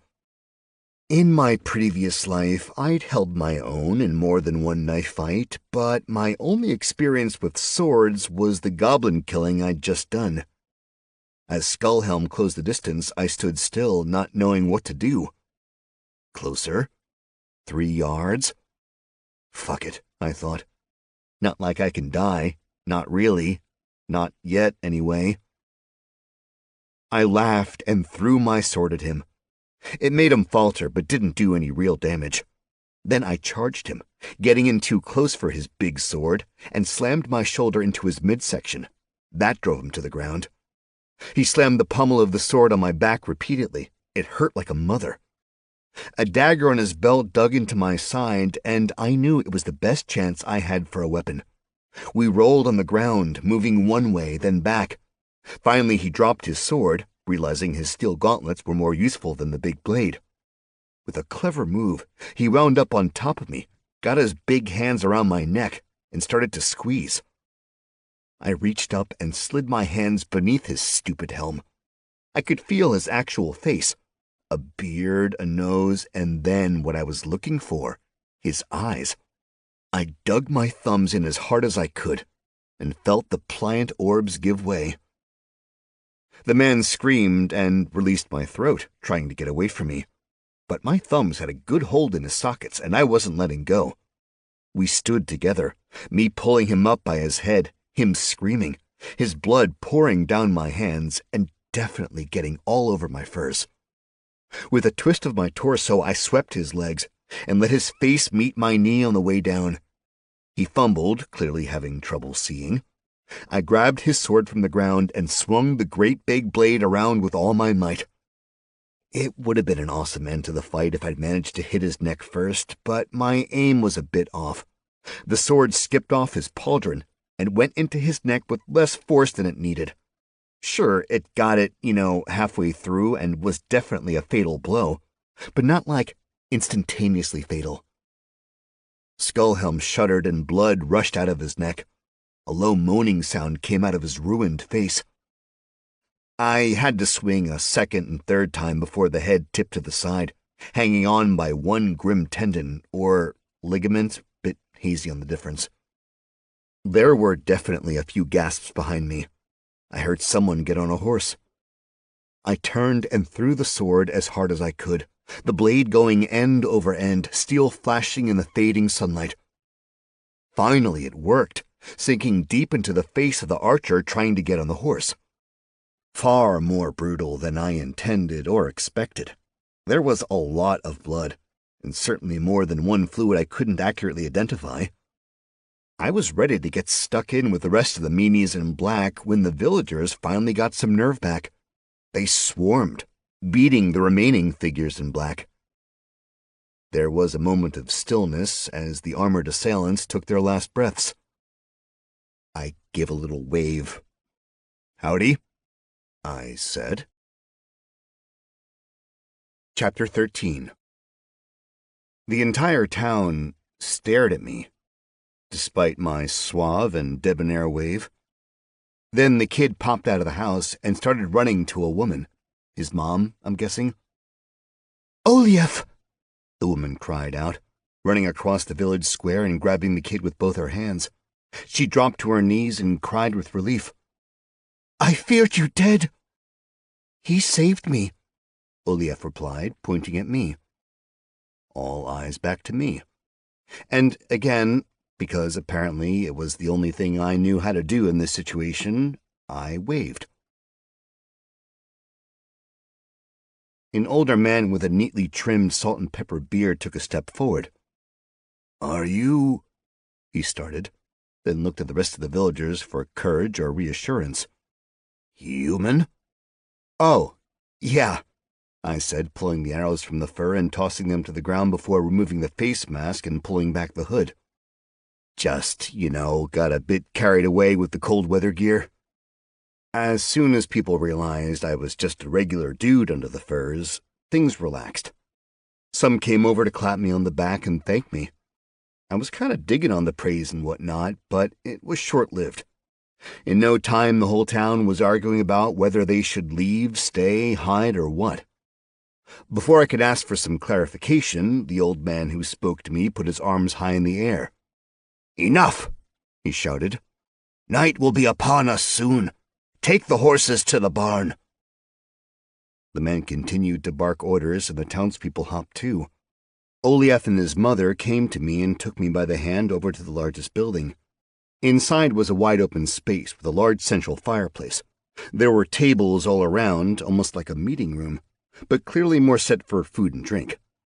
Doors were along one wall and a massive bar opposite. The fireplace didn't seem to have much in the way of wood, so I assumed it was burning the poop of the herbivores in the barn. Soon I was sitting on a bench with a steaming bowl of something in between soup and stew in front of me. I didn't care what the food was. I just wanted it in my stomach. The boy and his mother watched me in silence and gave me a second bowl when I finished the first. "Drink?" I asked. Olief looked to his mother and she nodded. He ran off. After a moment, he returned with a mug of something that smelled gloriously like beer. "Thank you kindly," I said, and took a long pull on the mug. It wasn't good, but I've had worse. I leaned back and let some of the notifications wash back into view. "Huzzah! Against all odds, you have reached level 2. You receive 7 attribute points to distribute in the next 36 hours or you lose them. Dare to believe you can survive and achieve greatness. Or don't." "Huzzah! Against all odds, you have reached level 3. You receive 6 attribute points to distribute in the next 36 hours or you lose them. Dare to believe you can survive and achieve greatness, or don't. 2 levels from killing some goblins and dudes in black? Not bad. Cool beans. You've uncovered the innate skill Unarmed Combat, level 9. You can strike with the fist or the foot, a tool without a tool. 13% stamina drain, plus 13% damage. There you go, leveling up the skill swords to level 2. Aren't you just a blade-swinging fool? Plus 1% damage, plus 1% skill. The snark in the messages was a bit much. I wondered if it came from Mr. Paul or if there was another entity behind the scenes writing all this out. Also, innate skill was a thing. So maybe some of my previous life managed to transfer over to this one. Hopefully just the useful stuff. I knew the clock was already counting down on point distribution, but as I polished off the second bowl, I saw the boss-type man from outside staring at me, so I made a mental note to distribute them soon. I wanted to talk to the guy first. "Who are you?" he asked. "Montana," I said, extending my hand. "You?" He looked at my hand for a minute, then back to my face. "Aurora Grissom." "Oh, hey," I said. "Nice to meet you."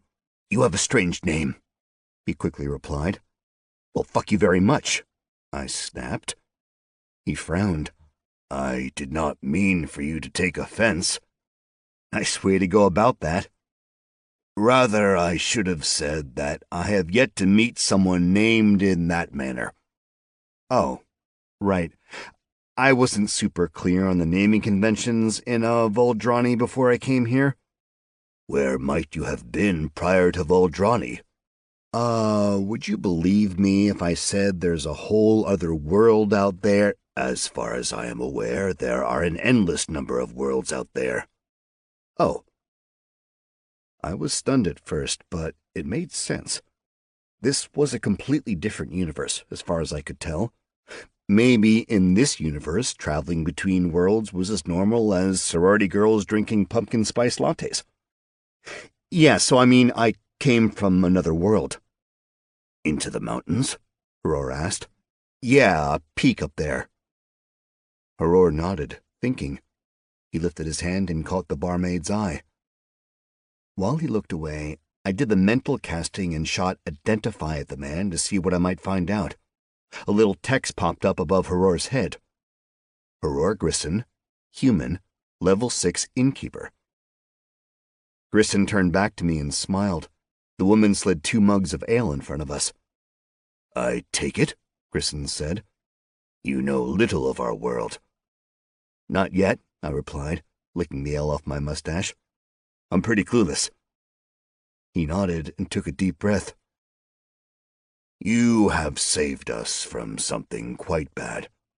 Because of this, I will offer you advice. Do not admit you are not of this world. There are those who will hate you for it, and there are those who will hunt you for it. The queen of those men you face today, she will pay a bounty for any such as you. Enough that any man may live in one of her cities in comfort for life." "Well, seems to be my poor luck." "Perhaps you need more points in luck." "Yeah," I said, taken aback. "Does, everyone have character sheets and stats and stuff?" "Of course." "That's crazy." "It is the blessing and curse of the gods." "Ain't that the way?" "It is the way." "You were saying something about it being a shitty time to visit, wherever this is?" "Assuming you know nothing about us or this world." "Perfect assumption." "Thank you, I think. You are currently in Rumib Pass. We are, well, perhaps it is a bit grandiose to think of ourselves as a village. Perhaps calling us an outpost of the Glutton Empire is more reasonable. Those you saved us from today, they came to see if we would like to turn our backs on the Emperor and join the Queen." "There was a goblin dude who asked if I was with the Queen. I said no, and he tried to kill me." "Goblins? Here?" "Watching, up above. so they had no intention of allowing us to join them. Goblins. Did you kill them? Yeah, good. They are sneaky, conniving, stupid, and unrelentingly evil. Kill them all. They murder for sport. They eat any meat and will run off with any baby they can grab, for it is the chief delicacy in their foul culture.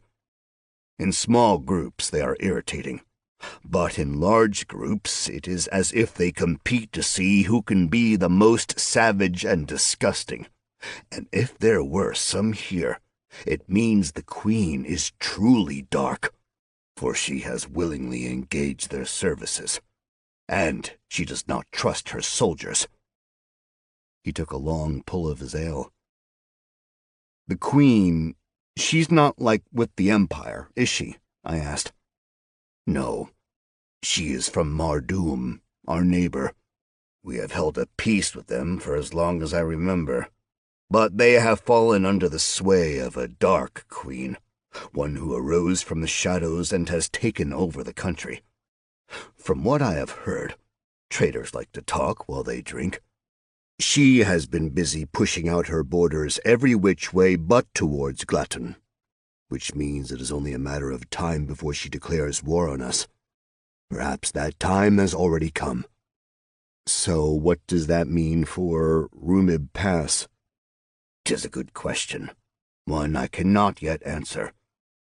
When her soldiers do not return to their army, I am confident the army will be prodded to move. They will put this town, my home, to the torch, and all of us to the blade. I gulped, looking around the homely place. From what I'd seen of it, I wouldn't exactly call Rumid Pass a shithole, not to Heror's face at least, but it certainly wasn't worth making a stand over. Personally, I said, and this is just my view of the subject, but I'd probably run. Me too, he said. He finished his ale and slid it down the long table. After a moment, the barmaid collected it. The rest of the townsfolk had drifted into the room. Most had taken seats along the table, and most were staring at me. I got up and moved towards the back of the room, getting a bit more distance from the fire. The furs were a bit warm for indoor living, and not being the center of attention seemed like a better ingredient to a good time for me. Finally, an older man with a nasty scar on his face slapped his hands together sharply. "Let the nonsense commence, Heror," he said, his voice seeming to appear out of the great gray beard covering his face. "Give us your coward's way out. Shall we start running now?" I cast lifeform identification and saw the little blip come up above the man's head. Human, level 4 barkeep. The lack of a name was annoying, but I guessed I got Heror's name because I'd already been introduced to him. It was just a nice reminder, which, would be clutch when meeting people at parties. "We should leave," a young woman piped up. "Nonsense," Greybeard replied.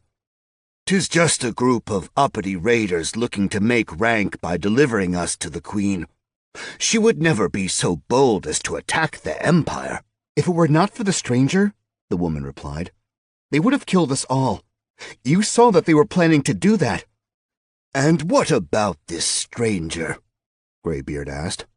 "Where did he come from? Is he part of the Queen's army? Is he a demon from beyond?"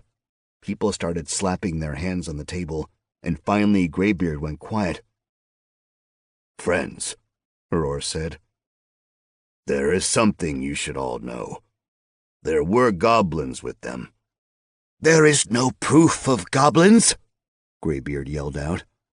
"You wish to have us run because your inn has fallen in favor, and everyone is coming to my tavern instead.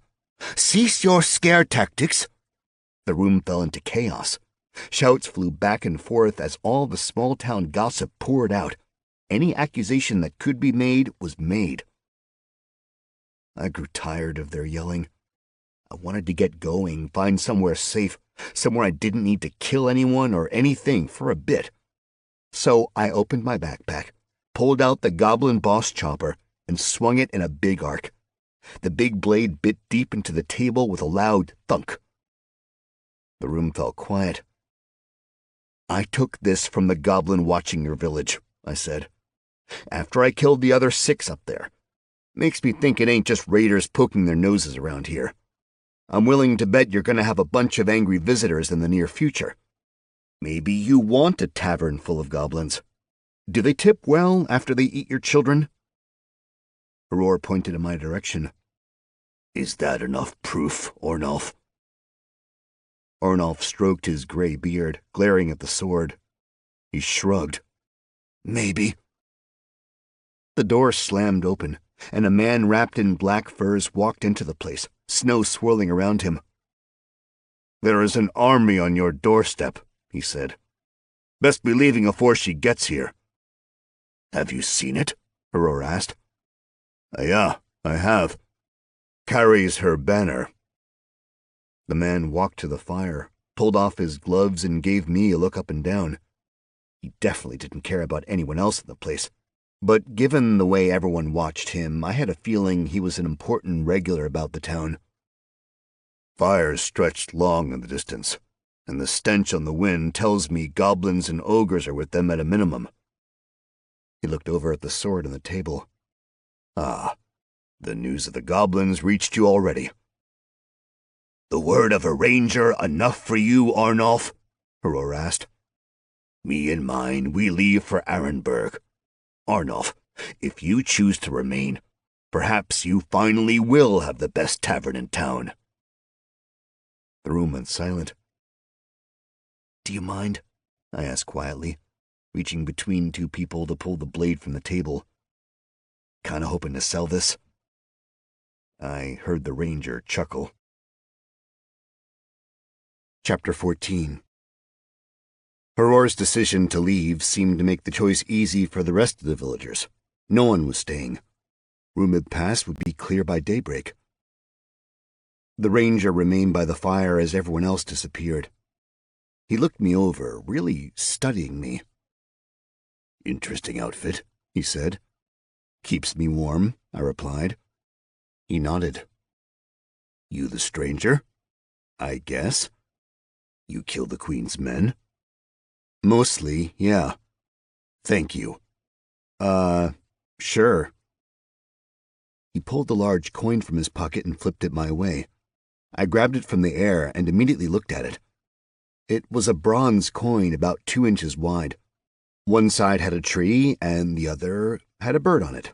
Something like an eagle, but not quite. Thicker, more muscular, different-shaped tail. "What's this?" I asked. "Coin of my unit," the ranger replied. "This town means something to me, and if you are responsible for saving it, then I owe you. You don't accept the gift, stranger. When you have need of me, get that coin to any legionnaire, and they will find me." "Wow. Thanks." The ranger took 2 steps to land right in front of me. He grabbed my wrist and shook it. "Vecto Telotius," he said. "Montana," I replied. He gave a small smile and nodded his head. "Safe home." "You too." He nodded one more time and strode towards the door. "Tell Haror I will see him in Arenberg, that I must leave now to warn the commandant." "Will do." He opened the door and went into the dark and cold. I looked at the coin one more time, then slipped it in my bag. I pulled up my attributes and was just about to look at things and make an educated decision about points when the boy I'd saved, Olief, came inside. I dumped everything into strength because it was at the top of the list and I didn't want to think about it at the moment. Olief set a bunch of armor, pouches, and weapons in front of me. "What is this?" I asked. "Loot from the soldiers." "Oh, thank you," I said. "The horses are outside. Some of the townsfolk have asked if you will allow the horses to be used to pull wagons." "The horses are mine?" "You killed the owners, so they are yours." "I mean, yeah, sure. People can use them." The kid smiled, nodded, then ran off. I took a deep breath. looking over the loot pile. First impulse was to grab the armor Skullhelm wore, but it was pretty well marked as belonging to the Queen's army. If I was going to stay in the Empire, it'd be a pretty bad idea to wear the enemy's armor around. Certainly not if I wanted to avoid conflict. To be fair, there was nothing tying me to the Empire besides my somewhat arbitrary decision to help Olief in Rumid Pass. I could just as easily march down to the Queen's army and ask to be part of their country. Though, if the Queen had a bounty out on, new visitors, it could be very awkward trying to explain where I came from, if not the Empire. Plus, the Imperial citizens had given me beer. That's basically like becoming a citizen. I set the armor to the side, figuring that, at a minimum, I could find a blacksmith and sell it for scrap. The Skullhelm was badass in a way, but had totally the wrong vibe for me. I wanted dude you didn't pay attention to, not dude wearing a fucking skull and killing people. Into the sell pile inside my increasingly stuffed knapsack. The dude's sword, though, that was a different matter. It was really nice, much better than the chopper. Longsword. Item type, common. Item class, one-handed melee, two-handed melee. Material, steel. Damage, 10 to 20, slashing. Durability, 20 of 20. Weight, 4.8 pounds. Requirements, strength 8. Description: a straight-bladed sword having a cruciform hilt with a grip for one- or two-handed use. The chopper went into the bag, and the longsword onto my belt. There were 6 pouches in front of me, and to save time, I just dumped them all out on the table. Most of the contents were coins, the vast bulk being silver. There were a few gold pieces, small and heavy. The silvers were larger, and the coppers the largest. Also, some of the coppers were semicircles. Half coppers, I suppose. There was also some jewelry, a number of rings, 2 simple chains, and a locket. Some of it looked nice, some of it less so. One of the rings was quite bulky, and the top had a hinge to it. It opened to reveal a stylized shield with a bloody bear paw on it. A signet ring, I supposed, for sealing wax letters. I was about to scoop everything into my own money pouch when I heard a throat clear behind me. Before I turned around, I suddenly pulled a leather cuirass over the pile. Olief's mother was there, holding her hands tightly. "Hi," I said, not exactly sure what was about to happen, but really hoping it wasn't going to be one of those let me sex you up as a reward type situations. "You saved my son today," she said. "It's fine," I started, but she held up her hands. "Please, I must give you something. No offense, but it doesn't look like you've got that much, and I'm doing okay, so I can still give you a reward for saving my child. It is the way things are done, and the gods might curse me for not doing as is proper." So the gods forced people to give rewards. Interesting.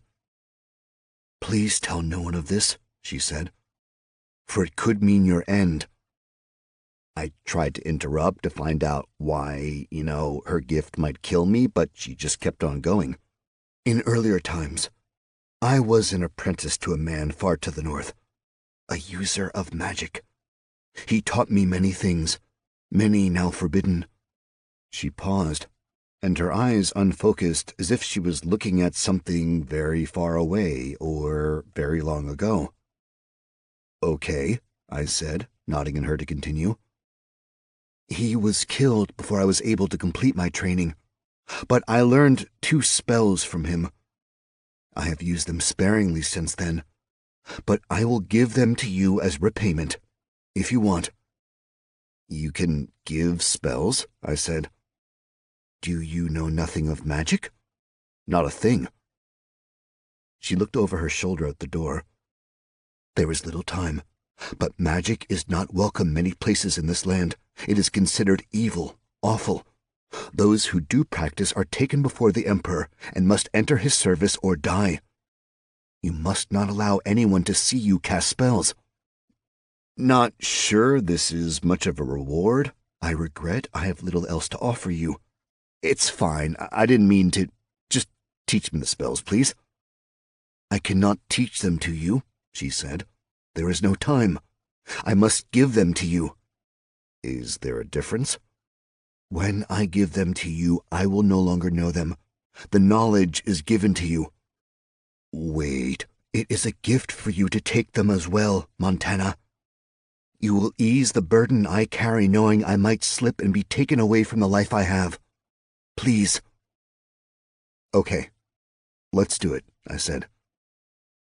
She exhaled and flashed a hidden sort of smile like we were sharing a secret, which we were, I guess. This might hurt, she said. Then she took my hands and closed her eyes. I did the same. My hands started to tingle. Then they felt like they were on fire. I tried to pull back, desperate to stop the pain, but she held on tight. In a flash, it felt like some barrier broke, and the fire spread over my whole body. I took a huge breath in, feeling very alive, yet with the pain echoing out through me. You have been given the spell Heal Other. Cost 100 mana. Through the use of magic, you are able to heal another through touch. Heal 50 HP. You have been given the spell Humus. Cost 10 mana. This spell gathers dirt, including organic materials, moisture, and bacterial ingredients within 1 mile/level of the caster, and places the mixture anywhere the caster wishes, within range. This is humus, the black, enriched soil excellent for growing plants in pots or gardening. Of course, the mage may use it however he wishes, but it is usually for growing things in pots and window boxes. If no such materials are within 1 mile/level, the spell is no effect. She released my hands gently and whispered a small, "Thank you." Then she staggered up, moving as if exhausted, and left the inn. I stood there a moment, trying to figure out what had just happened. I looked at my hands, expecting to see some redness or burn mark. Normal. I felt my body. Also normal. At least as normal as anything had been in this new world of mine. I took a few breaths, did a bit of a stretch, and felt okay. Heal Other I totally got. Humus, though. That seemed, well, I won't say completely useless, but somewhere on the level of a fart in a hurricane. I went back to shoveling everything into my travel pack, then hoisted it on my back. It bulged at the seams. While standing in the warmth of the hall, I pictured it bursting apart while I hiked down the mountain, sending all my ill-gotten valuables tumbling away. Stop, I told myself. Stop thinking about all the possible bad shit. How about we try being positive for once? Talking to yourself, a voice called out. Usually a sign of losing your mind, right? I whipped my eyes around the room, trying to get a bead on who'd snuck up on me. A woman came out of the shadows, young, with a wide, pleasant face. She had a number of small burns on her arms and a wicked tan, which seemed a bit odd for this perpetually shaded mountain town. I was wondering if you might be willing to help us out, she said, her blue eyes meeting mine without wavering. More than I already have? I asked in answer. Yes. I sighed, feeling a quest coming on.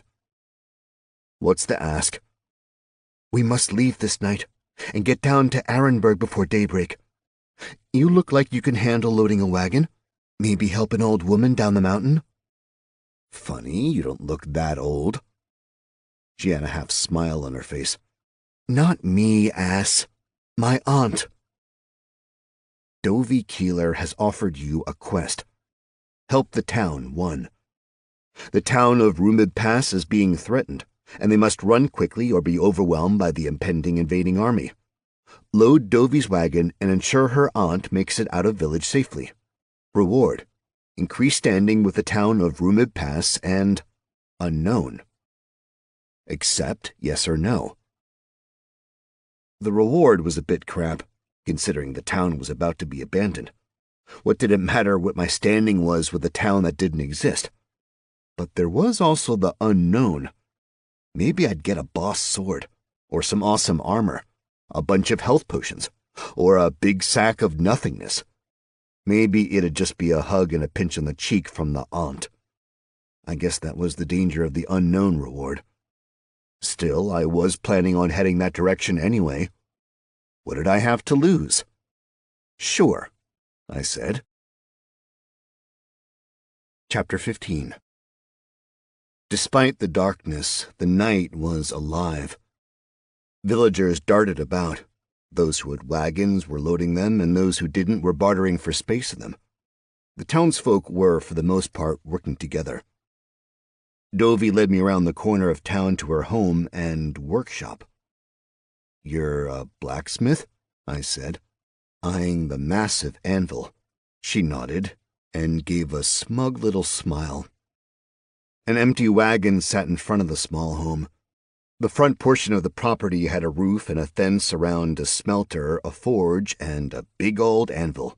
The back was barely a shack. Sitting on the anvil was an older woman. She smiled at me, and I realized I'd been had. She wasn't that old, and her biceps were massive. "This is your aunt?" I asked, not doing a damn thing to hide my incredulousness. Dovey nodded, her smile getting bigger. "And she needs help getting down the mountain?" Dovey nodded again. I shrugged. It was too late for me to do anything else. I'd already agreed to the quest, and I knew backing out would always be worse than going through with it. "Let's get to packing, then," I said. Nothing they wanted my help with was light, mainly because they went to pack up their personal belongings in the shack while I was tasked with the entirety of their shop. They disappeared inside. I stared at the anvil. That was the heaviest item, so I figured it needed to go over the front axle, something to help keep the wagon stable. I'd never loaded a wagon before, but I had loaded plenty of trucks, and the technique had to be somewhat similar. On the plus side, this gave me the opportunity to really put my body to work, to gauge how the numerical value of my strength applied in a real-world setting. I chuckled, realizing I'd just called the place the real world for the first time. The anvil would be the best first test of my strength, or, I'd rip something in my back, become paralyzed, and shortly be killed by the oncoming army. And then I'd have to make my way down the mountain again. I did a bit of stretching and squatted down for a test lift. Wrapping my arms around the anvil, I powered it up. It moved. The thing felt heavy, but it wasn't, impossible. I didn't feel any pain, it just felt like a solid weight I'd lifted. I came to standing. Then I took a step. Balancing on one leg was a bit much. It looked like I wasn't able to handle tree pose while carrying an anvil, but, I had to have something to work towards. A few more steps and I set the block of metal in the back of the wagon. It creaked and swayed a bit. A lot of pushing, a little pulling, and a fair amount of swearing, and the anvil was in place and ready to go. Just like loading a truck. I smiled, looking at what I'd accomplished. "The metal cannot load itself," came a grating voice from the shack. Auntie was leaning in the window, looking out at me with a wry smile. I resisted the urge to flip her the bird. Instead, I started loading ingots. Bronze, brass, iron, steel, and more than a few metals I couldn't identify. I tried to use my spell on them, but it fizzled, and I got a little note. Spell level not high enough to identify target object. The mana still got taken from my bar, though, so important educational opportunity. There were ingots aplenty at the blacksmith. I needed to get busy and quit fucking around. I layered the bottom of the wagon with the metal, and then moved on to the tools. Hammers on hammers in all shapes and sizes. Mandrels and tongs and pinchers and pliers, oh my. Then on to the horseshoes. Crates and crates full of the fuckers.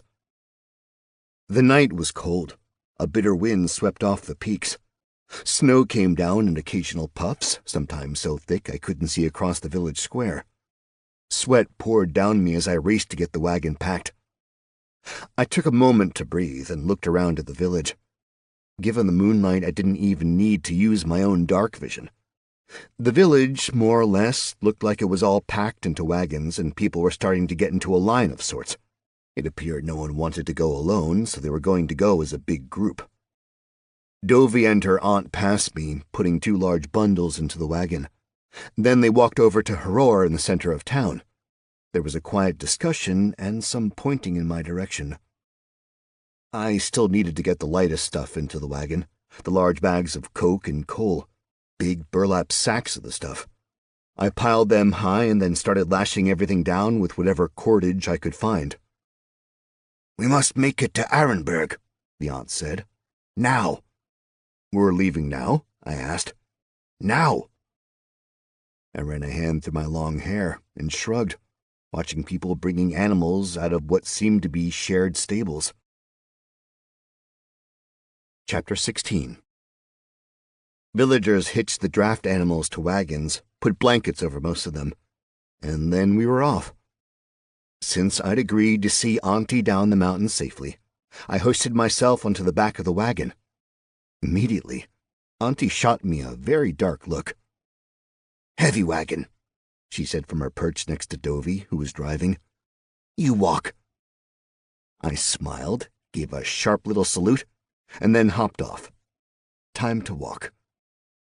The path from Rumib Pass to Arenberg was a series of switchbacks that seemed to go on forever.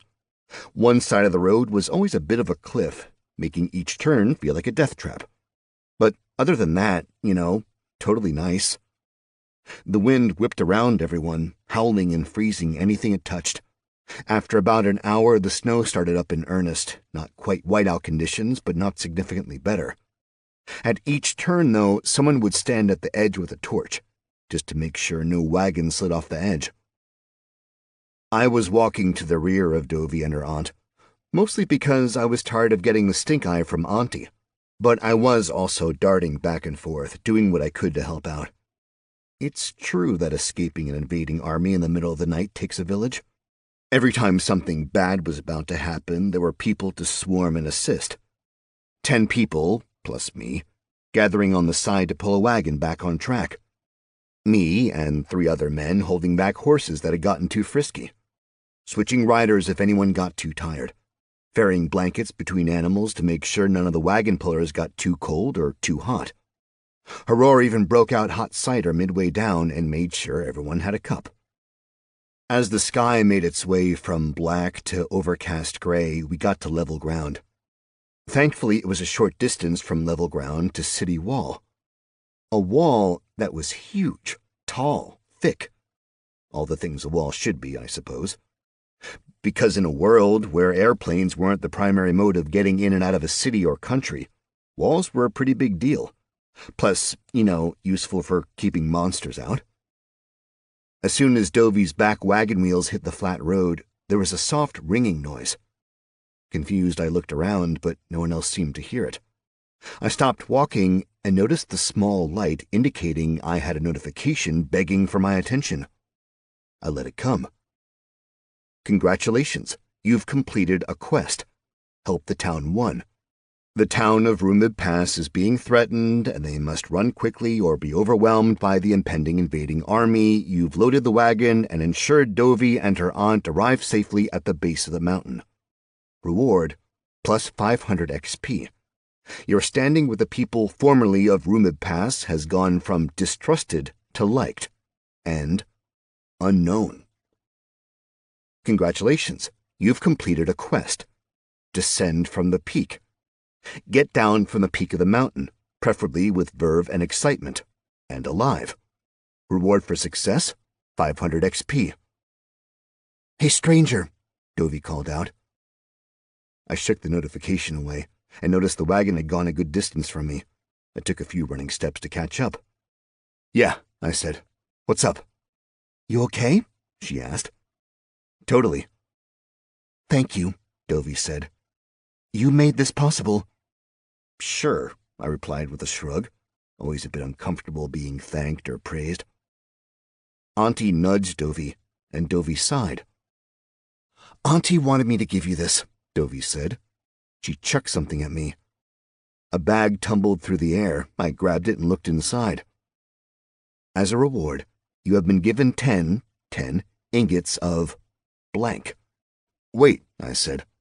What is this? Metal, Dovey called back, snapping the reins and getting the oxen to move a little faster. A pretty clear indicator she was done with me. I tied the bag onto my increasingly strained belt and watched the remaining townsfolk pass by. They all looked absolutely wrecked. Exhaustion seemed to radiate from everyone.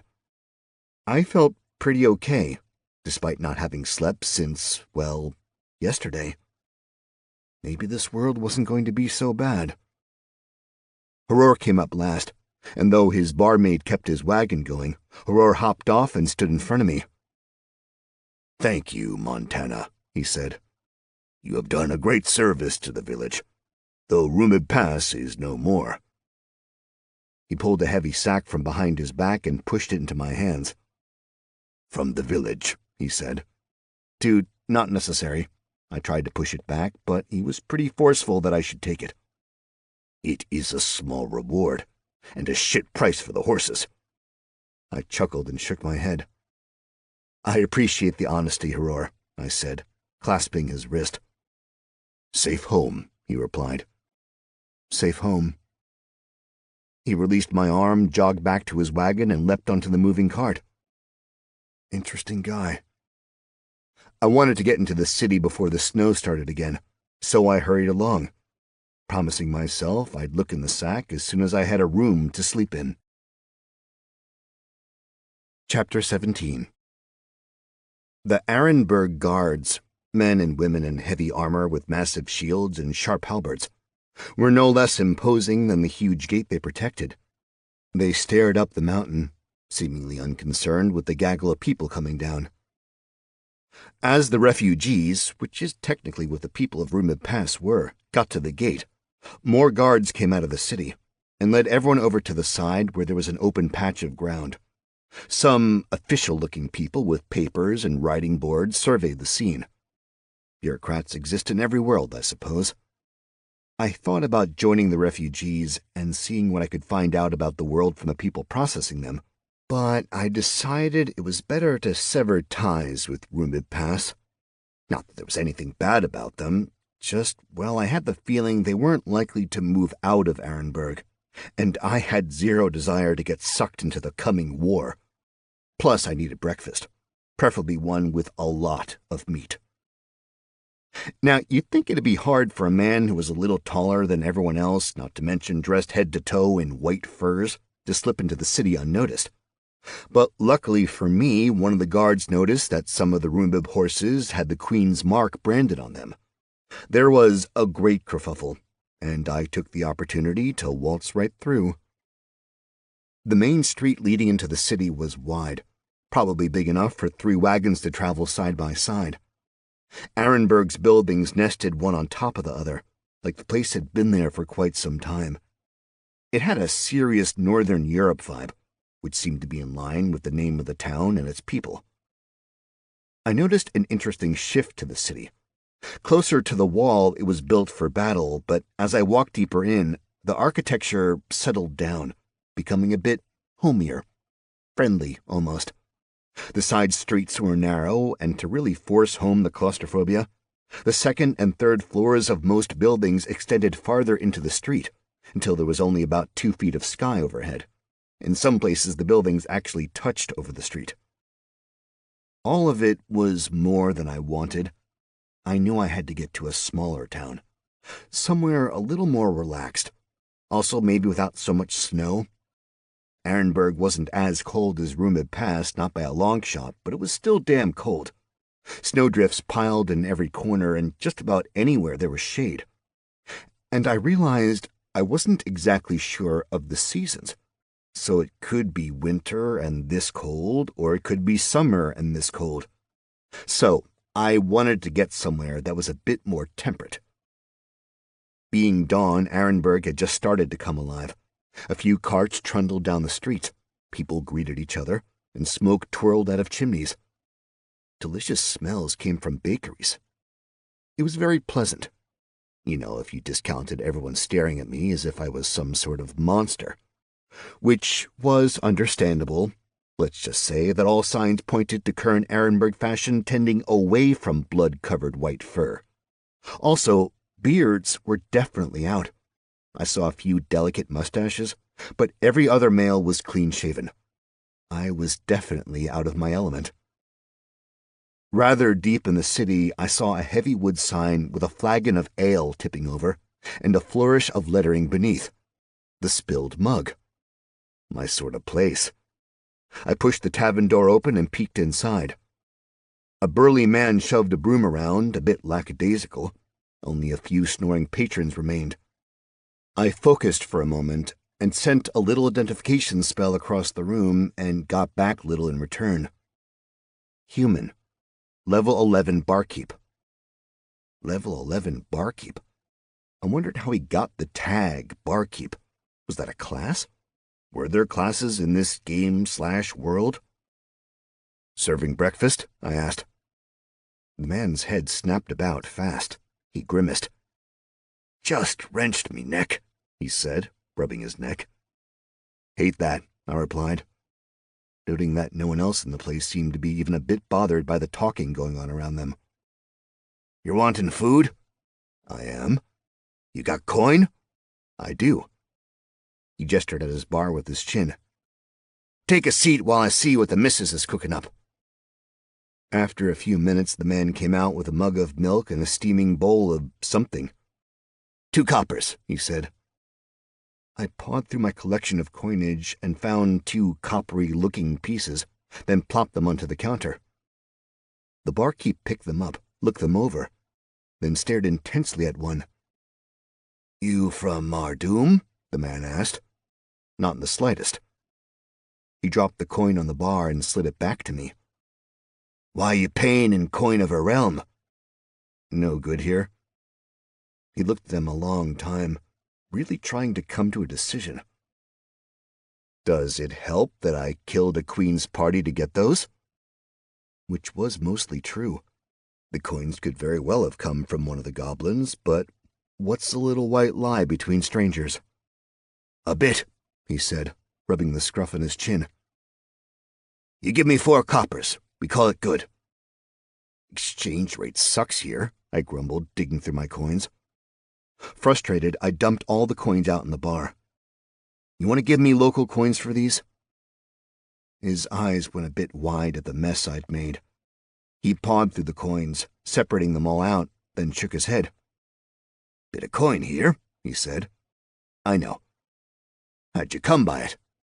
Killing fools. He blinked a few times. Criminal? Not anymore. He nodded, thinking. Guess everyone should get another chance at life. Got a name? Montana. He reached out his hand, and I grabbed it. Serge. Serge Albrecht. Nice to meet you, I said. But, have I paid for the, porridge? And yes. Thanks. You eat. Let me figure these coins out. I didn't need to be coerced. I dove into the porridge, which was tasty, thick, and rich and filling.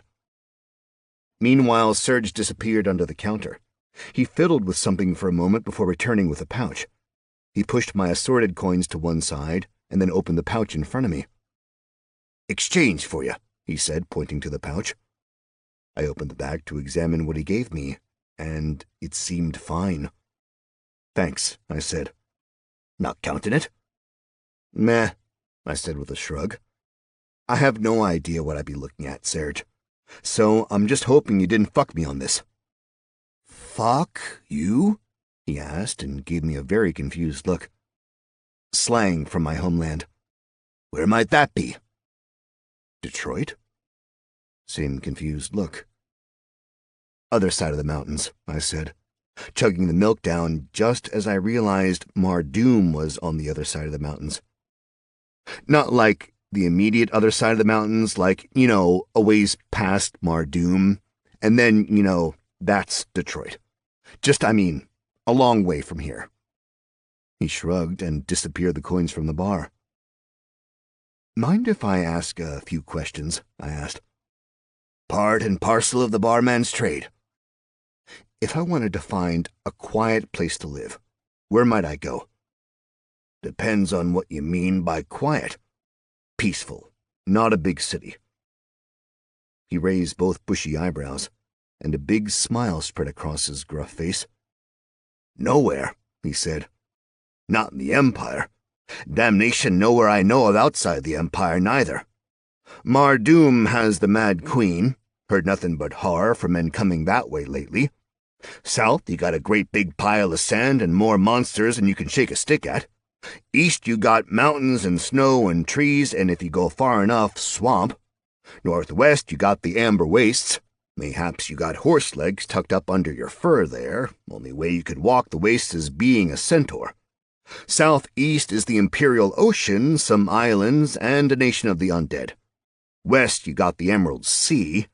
I cannot tell you what lies on the other side of that wonder.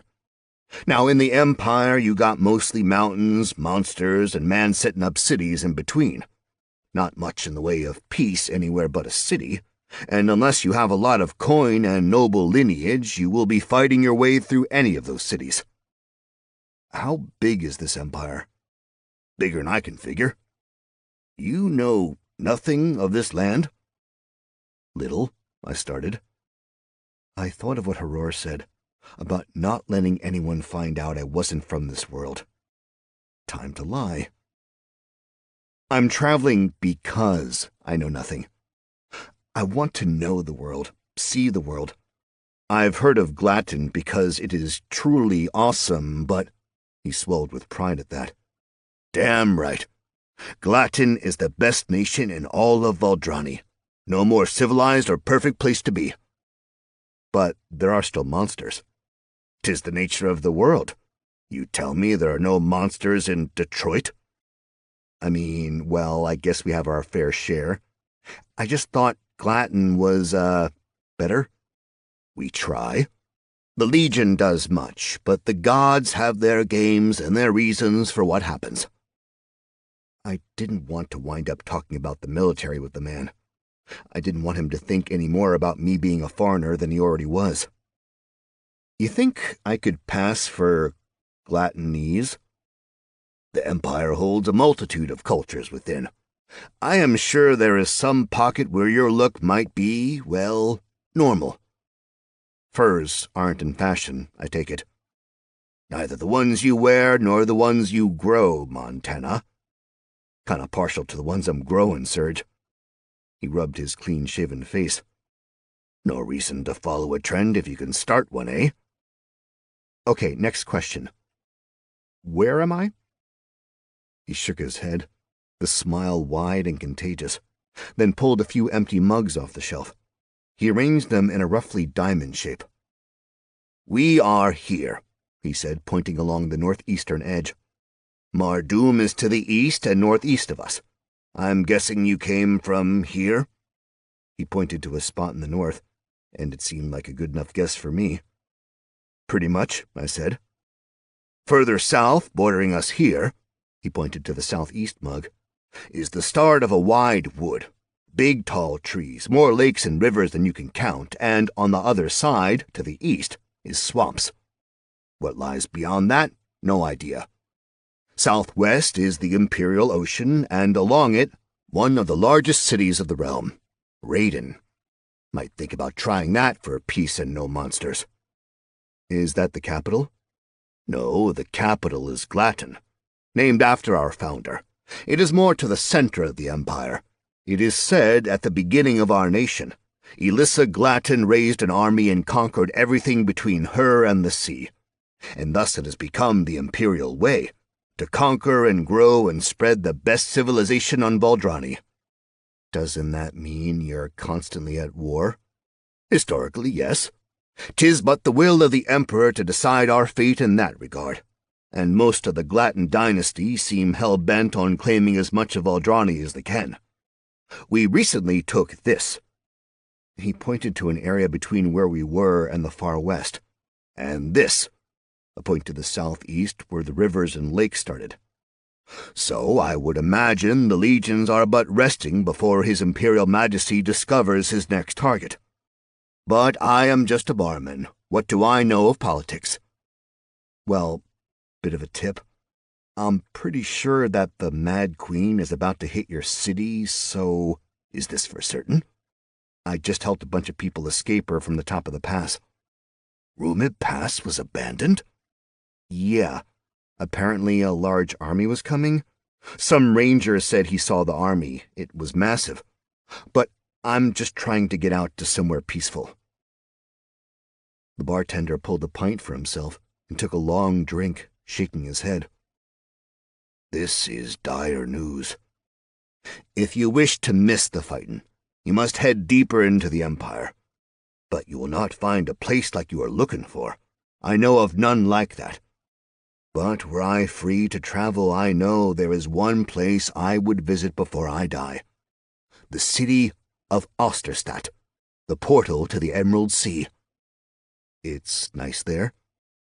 I have only heard the legends of the city, that it is like nowhere else on Voldrani. I like the sound of the Emerald Sea. Seems, tranquil. Maybe they have good fishing there. How might I get there? He laughed. I like you. A simple man. Best bet for one like you would be to head to the Caravanners' Guildhouse. Find a trade caravan in search of a guard. There are plenty that run from here to the capital, and from the capital you will find one heading up to Osterstadt. Likely you might make it there by winter, though you also might see the capital and decide you love it and never leave. Happened to my brother. If I get to the capital, you want me to tell him something? Ask him where is my gold. I laughed and tossed a gold onto the counter. There's one, at the least. He snatched the coin off the bounce, and it disappeared on his person faster than I could follow. A pleasure, Montana.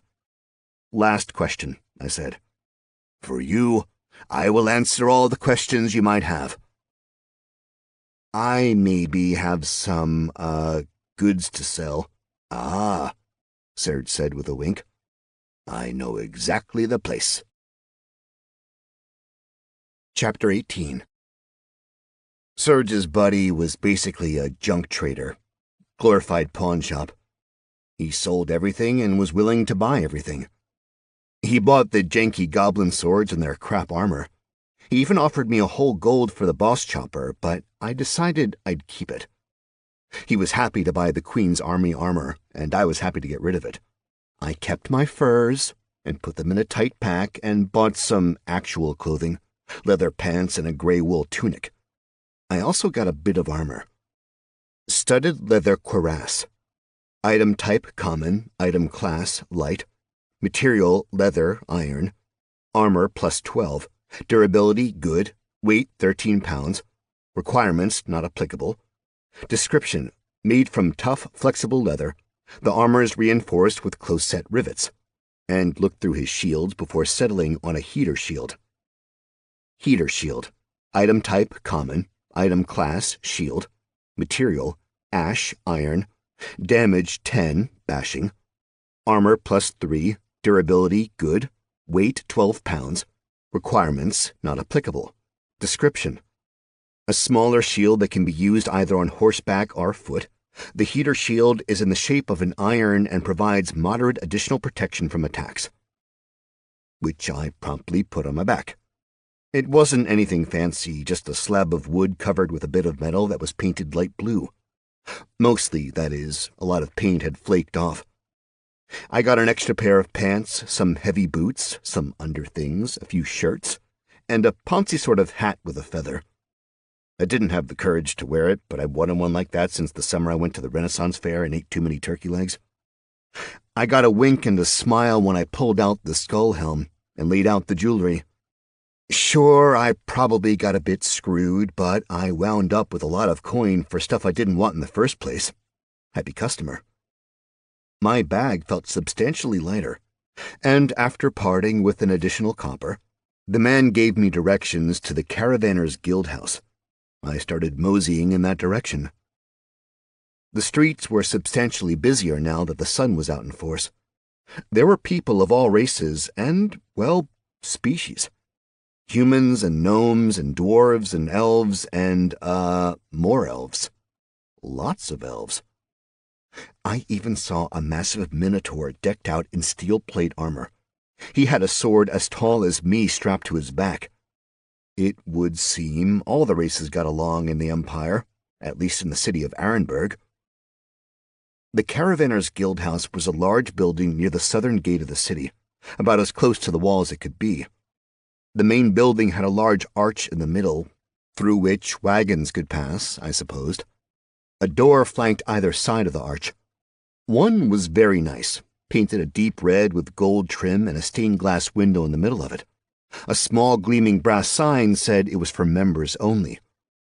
Far more traffic used the door on the opposite side, so I followed along, tailing a rather malodorous gent, clearly coming off a multi-day bender. The door led to a large open room full of humanoids of various stripes, most of which were seated in long pews, just sort of waiting. Along one wall there was a huge map of the Empire, with several routes detailed in colorful lines. Opposite the map wall were a series of stations, much like the DMV. And like the DMV, there were plenty of bored-looking individuals manning said stations. I walked up to the first open one, where a haggard, blonde human who'd recently seen better days barely acknowledged me. "Name?" she said, her voice sounding like it came through a pile of pumice. "Montana," I said. "Have you worked one of the caravans before?" "No." She groaned. "Can you read?" I nodded. She narrowed her eyes. "I'm having my doubts." "I'm 100% literate, and nearly housebroken." She didn't laugh. Someone behind her did, but nothing from Sourpuss. Instead, the dour lady handed me a form and pointed to a quill and pot of ink. "Fill this out." Using a quill was quite a challenge, and I managed to get a number of bizarre ink blots all over the paper, but in the end, I think my handwriting was somewhere in the neighborhood of legible, which, kind of a win. The form was basic. Name, strength, skill level with swords, with shields, willingness to travel, have you been in the Legion. I considered lying, what with my skills being trash, but what did that get me? Finished, I slid the form back over to the lady. She was lazily reading a small pamphlet. She looked up at me, then at the form. There was, for a heartbeat, the slightest eyebrow raise, as if I managed to impress her ever so slightly by writing letters. She held out her arm, and a small black symbol appeared on the inside of her wrist. Then she did a little bit of waggling of her fingers and finally looked at me, like really looked at me. Then, at that moment, her eyebrow went up. "Impressive," she said. "Do you have a route preference or any job anywhere?" I looked over at the map, then back at her. "Look, lady," I said. "I'm just trying to get to Osterstadt, so whatever it is that gets me there." She made a few marks in the paper. "Take a seat." I sat down where I could look at the map. I had little to go on for scale, so just relied on Serge's assertion that the Empire was huge. It seemed to be broken into a ridiculous number of, states or countries. Little dotted lines with self-aggrandizing names littered all areas of the map. There were red lines running from certain cities, and I assumed those were roads, or just caravan paths. One went straight west before it hooked a sharp left and went south to the capital. There was little to no topographical information on the map, so I had no idea of the terrain I'd be looking to cover.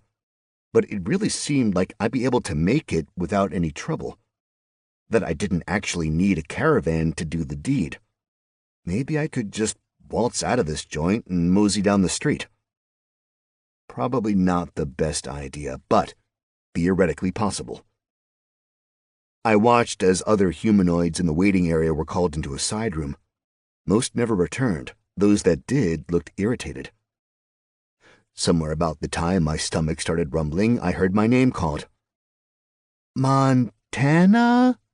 came a tentative voice, sounding like they weren't sure how to pronounce it. I stood up and looked around. A young lady motioned me over and told me to follow her.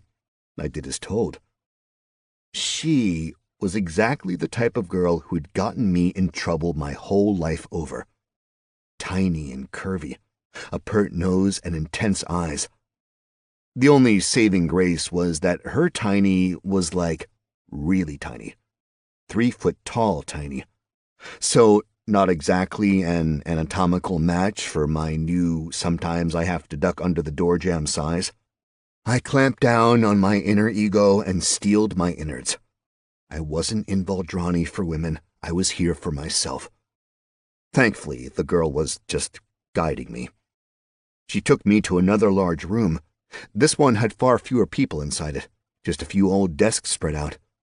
The girl pointed at a desk in the far corner, the darkest portion of the room where just the edge of a lantern's glow reached. "Thanks," I said, but the girl had already gone. I walked over to the indicated desk and sat down. The uncomfortable chair creaked under my bulk, and I made sure to remain very, very still. An older man with pointy ears, fine features, and very hard eyes sat across the table. He had a pipe sitting on the desk, one that looked like it hadn't been lit in some time. The piece of paper I'd filled out was in front of him. He looked at the paper, then me. "You ever fight?" the man asked. "Yeah," I replied. "Win more than you lose?" "Type of fighting I did, losers didn't get to walk away." "You steal? You a bandit?" "Never," I said. I thought about the laundry list of jobs I'd had. Roughneck in the Dakota oil fields, deckhand on a seismic ship, trucker in Texas, roustabout with the circus, and the list goes on. But the bulk of my work experience came from my time with the motorcycle club.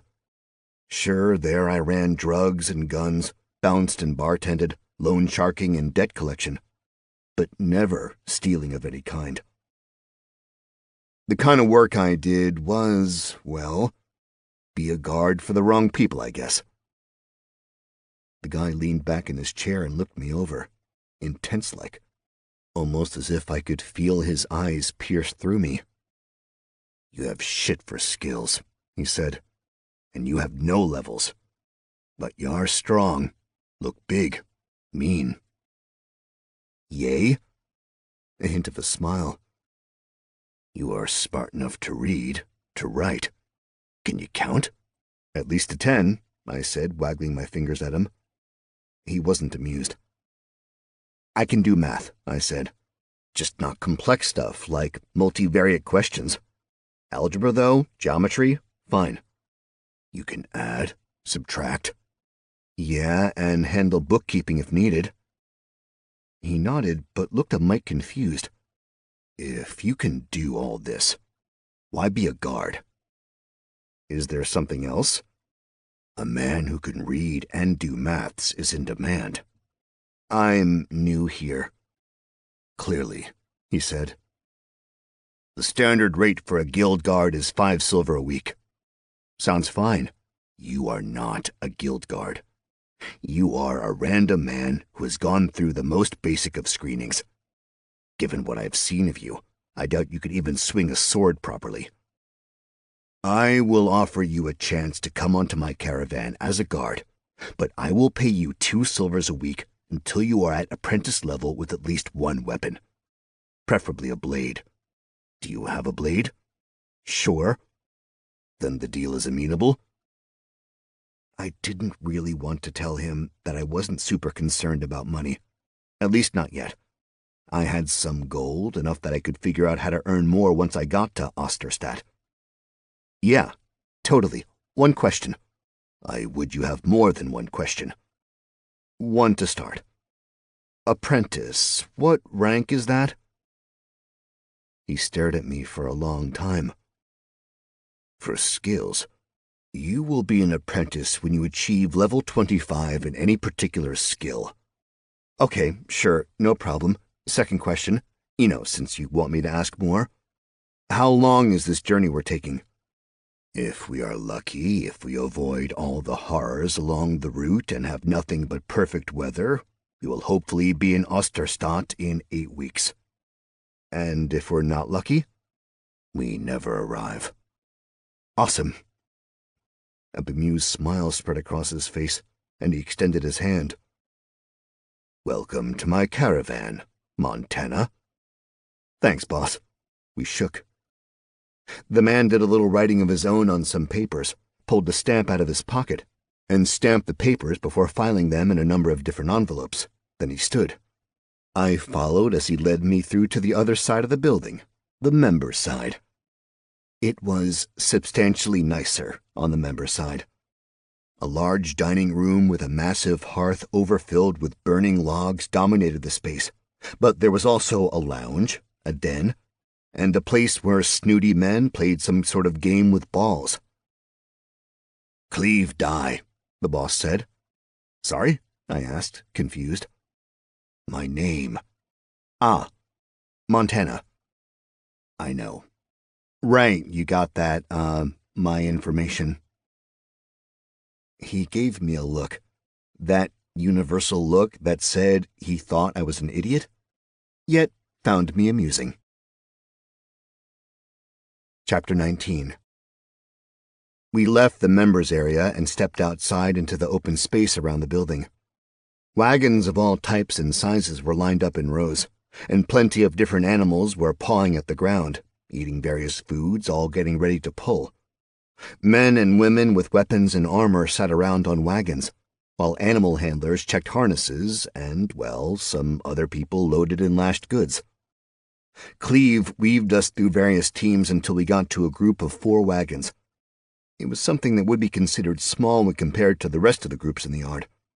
They were bigger wagons, though, and there were absolutely massive horses attached. I counted 5 people with weapons and 4 drivers.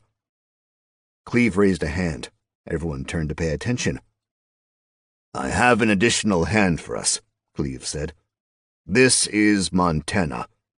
We will be training him to be a guard, but for the moment, he is here to help in whatever way we need." I swallowed the frown I felt forming. I was pretty sure I signed on to be at least a guard in training. But, what was I going to do? So I employed my signature move in this world, a weak wave. Barely a response from the guards, just grim faces and a slight sneer from one of them. They looked very hard, and their armor was well worn. There were 2 men and 3 women, a mix of races and species. They seemed to give me just enough of a cursory glance to know I wasn't a threat, and then return to their stations. The drivers, on the other hand, approached me with smiles on their faces. A short man with a massive beard came first, his meaty hand out. "Hadamar," he said. If I had to guess, I'd call him a dwarf. He was stocky, but to a degree that I'd never seen in humans. Maybe 4.5 feet tall, but also somewhere in the region of 4.5 feet wide. His boots were massive. Everything about the man was massive, save his height. I shook his hand, feeling nothing but calluses. "Welcome to the Empire," he said, slapping his hand against my thigh, bringing me back to my football days. "That obvious?" I asked. He winked. Next up was a young woman with dirty blonde hair and tight braids that went most of the way down her back. Human, I think. "Bruna." She was gruff and had gnarly scars on her arms. We locked our wrists together, and I had the uneasy feeling she was testing my strength. Third up was a wiry-looking guy. Younger, clean-shaven, but with old blue eyes that looked out on the world as if they'd seen it all already. "Lee," he said, and he shook hands with me. Pointedly shook hands. Oddly enough, I'm not originally from the Empire either. I raised an eyebrow. "Detroit," I said. "Minneapolis." A huge smile spread across my face. "We'll talk," he said. The last driver rolled by, a gruff sort with a huge, drooping black mustache. "Cole," he said, grabbing my wrist and giving it a single pump. I started to say I was excited, but then everyone went back to work and I was left to myself. "Lots for them to do," Cleve said from behind me. "There will be time to talk on the road, but walk with me a moment." When do we leave? I asked as we started strolling. As soon as Darius returns from the feed store, Cleve replied, giving a lazy wave to one of the other caravan leaders. There's one more? Darius handles the animals. Well, helps handle the animals. He also provides a little extra incentive to not bother us. He looks a bit fearsome. But isn't? A gentle giant, let's say. We got to the edge of the open area, and he leaned against the fence. I'm taking a bit of a chance on you, he started. And I think you could be a good person. I'd like to think so, I said. His mouth snapped shut and his eyes hardened, making it exceedingly clear he did not appreciate interruptions. Sorry, I said. I need to see your sword, he said, pointing to the sheath on my hip. Take off the belt. Do not unsheath it. Just give it to me. I did as he requested, handing over the longsword. He looked at it carefully, rubbing his fingers over the pommel and the guard, then sliding the blade free of the scabbard a few inches to peek at the metal. I am taking this weapon from you, he said. Wait, it is for your good and mine. This is not just any sword, is it? I have no idea about it, really. Are you telling me you just happened upon this blade? Perhaps tripped over it while gallivanting about in the flowers? A guy who had this tried to kill me, and I got a bit lucky, and, well, he wound up leaving it to me, in a way. You can say you killed him. I killed him. Cleve nodded. This is a sword given to officers of the Mardoom army when they have won the favor of the Queen.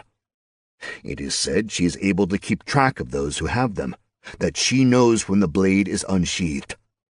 The swords cannot be bought in that realm.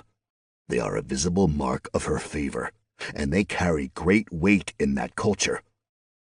With tensions rising, it will only make things difficult for you and likely us if people have the impression that you have the Queen's favor.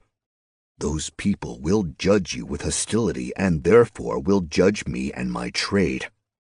I cannot let you jeopardize my caravan because of a sword you know nothing about. Dude, no problem. I'm happy to give it up. Seriously, I have no connection to the sword. It's just a weapon. You know, my only weapon. He gave a slight smile. I will provide you with weapons as long as you give this up to me. Dude, you get me out of the city before the war comes? Well, then I'm your huckleberry. War? The Queen's army, the one I took that blade from, they're right up there, I said, pointing towards the pass. I could just sort of make out where it was, as the clouds moved away from the mountains for a moment, revealing a deep azure sky. You are sure of this? She took the pass. Rumib Pass? She didn't take it, the townsfolk gave it to her. And I'm sure because that's where I just came from after tussling with goblins and some Mardoom soldiers. There was a ranger who said he saw the army and it was huge. I helped the townsfolk get down here last night, and now that I've seen the sights of Arenberg, I'm ready to get out and head west. I've heard about cities under siege, and do you know if she is bringing her entire army? That I don't know. I know the ranger said it was big and carried her banner, and that, I killed a man who carried the sword that says the Queen favors him. He looked me over, as if he was trying to figure out whether or not to believe what I told him. Then he nodded once. If what you say is true, I have at least one last errand to run before we can go. You've got some way to make money on this? There is always money to be made in war. It all depends on what you're willing to do when you know the war is starting. You think I might invest? He frowned. If you have enough coin to invest, why are you taking a low-level position on my caravan? Happy accident? I just happen to have some gold, and, as long as we're being honest, my main goal is to get west. I'd prefer not to spend all my savings doing that, so going across with you, earning money and earning skills, that's a much better deal. But I've got 30 gold I can invest. His eyes went a little wide, but he quickly hid any emotion and stopped to think about his potential deal. I can always use a little more gold, and the horses can probably pull a tad more weight. I cannot guarantee a return. I know how investing works, I said, and passed over the coin. He looked it over and did a quick count. At least this isn't the Queen's coin. That'd be annoying, huh? Chapter 20. There wasn't a ton left to do to get the wagons ready. I hefted a few barrels here, tied some knots there, but eventually we were all left sitting there, waiting in the sunshine. Somewhere in the neighborhood of a half-hour later, Cleve came back, moving very quickly, followed by a giant minotaur. It was unnerving to see a creature from fairy tales, with the head of a bull and body of a human, in real life, or whatever this new life was. The dude was huge. Shimmering black fur covered his body, and he had a brilliant gold ring between his nostrils. Each shoulder was the size of a basketball, and he had to stand at least 8 feet tall. His pecs strained against a thin shirt, and his horns were massive, pointy, and a little terrifying. The Minotaur had a chest over one shoulder and a massive sack of something in his other hand. Cleve carried a heavy bag of his own, though he was having a bit more trouble with his bag than the Minotaur. "Move out!" Cleve yelled. "On the double!" It seemed like something was wrong. Of course, that was usually my reasoning for any time I had to leave quicker than normal. Everyone snapped into action as if this was just normal. The wagons were already moving before I could ask anyone what I should do. The Minotaur hopped onto the third wagon with Lee and snapped the reins. So, clearly the driver. Cleve had mounted a horse and was already riding along with 3 of the guards, also on horseback. That left 1 guard on the first wagon, 1 on the second, and the Minotaur and Lee on the third. Who was supposed to be the guard was still up for debate, though I suppose the Minotaur could be doing double duty as guard and driver. I grabbed the last wagon as it passed, and hauled myself up on the seat right next to Cole, getting nothing more from the man than a taciturn grunt. Let's just get this out of the way first. Wagons aren't comfortable. They're bumpy and they jostle and toss you all around, and it's loud as hell. And horses fart constantly. And horses' farts stink. Still, riding out on a wagon train was kind of awesome at the same time. It wasn't quite noon, so the sun was just on the morning side of the city. The air was cold and crisp and fresh, and we were moving. We passed through the city wall, and again I was impressed at the edifice of stone. It was like marching out into a different world. Farmland spread out before me, as far as I could see. People worked the fields with horses, oxen, and all sorts of old mechanical machines I'd never seen before. The road below us was stone, wide enough for 2 wagons to pass comfortably. The Empire followed the English rules of the road, so we drove on the left. It was quaint, almost relaxing. But even though the long days were starting to wear on me, I felt my job was to be a guard, which meant I needed to be alert. I shook my head, tried to get the sleepiness to evaporate, and really looked around at my immediate surroundings. We remained the last wagon in the train. 2 horsemen rode a ways behind us on nimble little horses, and 2 horsemen rode up front, ahead of the first wagon. The wagons were big, certainly larger than I was expecting. About 6 feet wide, large enough that I could sit a bit distant from Cole. The bottom was 3 or so feet from the ground, and the top soared to 12 feet. Each was about 20 feet long. Large hoops went up and around the bed of the wagon, with a heavy canvas cover stretched across. Oregon Trail style, but bigger and beefier. Same for the horses. Big draft horses, who towered over me when I stood next to them, with backs so broad I could sleep on one comfortably. All chestnut-colored, they had long white socks and almost an overabundance of muscle. Despite the wagons being loaded to the gills, the horses didn't seem to have much trouble hauling. The goods we were carrying were all covered by boring beige cloth, tied here or there, so all I could tell there was a box here or a barrel there. "What are they growing?" I asked Cole, pointing to the farm we were passing. Crops, he said, not even bothering to look. Do you know what kind? He glared at me long enough it got uncomfortable, and then went back to driving the wagon. I sighed, resigning myself to an interminable and boring ride, which lasted just long enough for me to remember that my only weapon was a shield.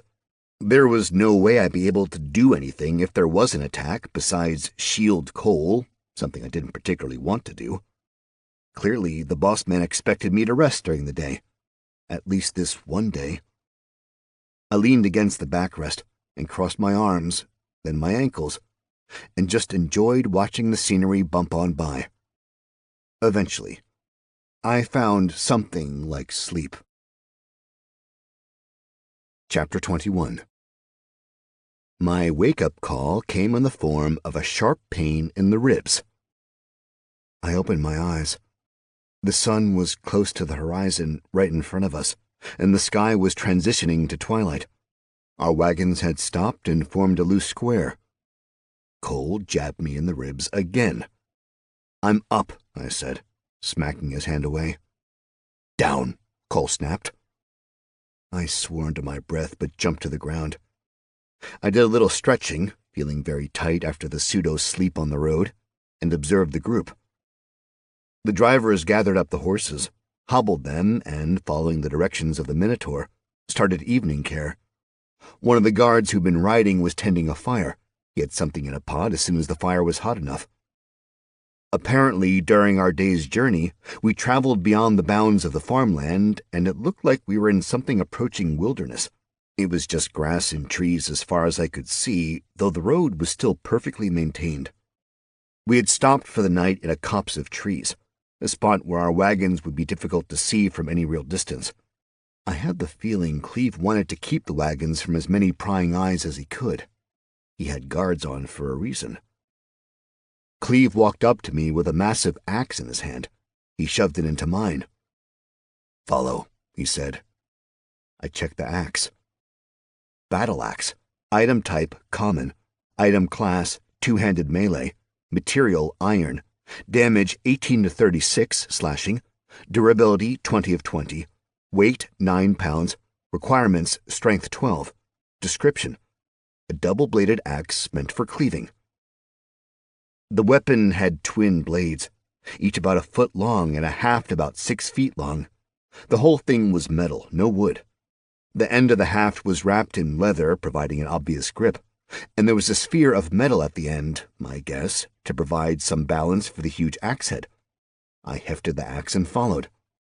Cleve led me outside the wagon square and to the other side of the road.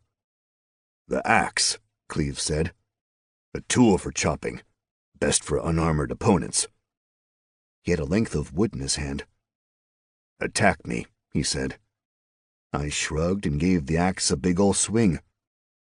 He parried the chop and smashed his stick into my arm. I hissed. It fucking hurt. "Again," he snapped. We fought, and he taunt, mostly through beating his stick against my person. I never got close to hitting him, though I did manage to take a massive chunk from an irascible tree that refused to get out of my way. Cleve was breathing hard and held up a hand. I leaned against the axe, and I waved. I mean, he was an older dude. I couldn't exactly expect him to keep up with me. We stopped sparring, and he taught me a few forms, ways of swinging and stances to fall into so that I could develop the muscle memory I'd need to survive an ambush or a surprise fight. Then he showed me what to do if I overextended after a big swing, how to control the weight and speed, and how to stop the axe to make quick counterattacks. Sweat was pouring off me when a chime rang out. Cleve gave me an extra smack. "Food," he said. He walked away without saying anything else. I stood there, breathing hard for a second, but as soon as I was able to take a few deep breaths, I felt fine. Like I could do this all night if I could just have a moment's rest every now and again. I noticed a little blinking light in the corner of my vision. Cool beans, you've learned the skill axes. Not just for trees, axes can also chop down men and monsters. Plus 5% damage. plus 5% skill. There you go, leveling up the skill axes. Not just for trees, axes can also chop down men and monsters. Plus 2% damage, plus 2% skill. Back over the road and through the wagons, there was a nice fire going with a few improvised seats around it. The guard who had tended the fire and made the stew handed me a bowlful, along with a piece of hard bread. The stew was good, filling, peppery, and the bread, when used to soak up some of the stew, was tasty in its own incredibly chewy way. Most everyone went back for seconds, but after watching the Minotaur scrape the pot into his bowl, I just leaned against the wheel and enjoyed the almost full feeling. "New guy, Montana, first watch," Cleve called out. "Donner, second. Tila, last." Donner, a guard with a massive scar running down his face, through his eye, and disappearing into his armor, nodded. Tila was smaller, but seemingly more rough and tumble. She gave a snappy little salute. Everyone seemed to know what to do. They all got to their feet, handed their bowls back to the cook guard, and then went about tidying things up and pulling bedrolls and pillows from hiding spots in the wagons. Everyone seemed to have their own little sleeping spot already picked out, and the span of time from finishing dinner to general snoring was ridiculously quick. No one slept under the stars except the Minotaur, who went and leaned against a tree among the horses.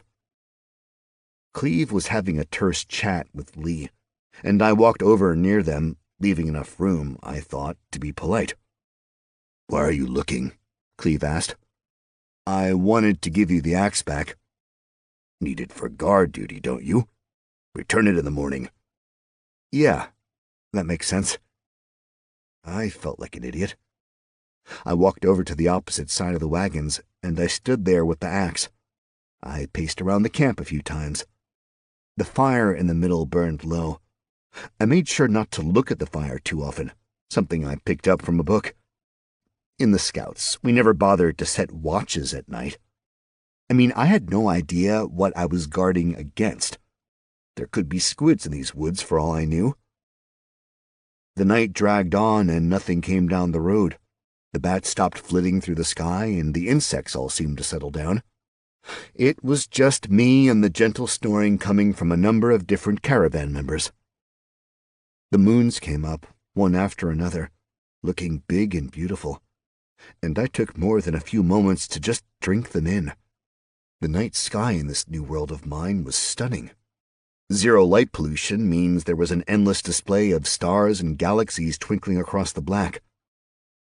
I was bored and not at all tired, so I started going through the axe motions again. Swing, restore. Swing, restore.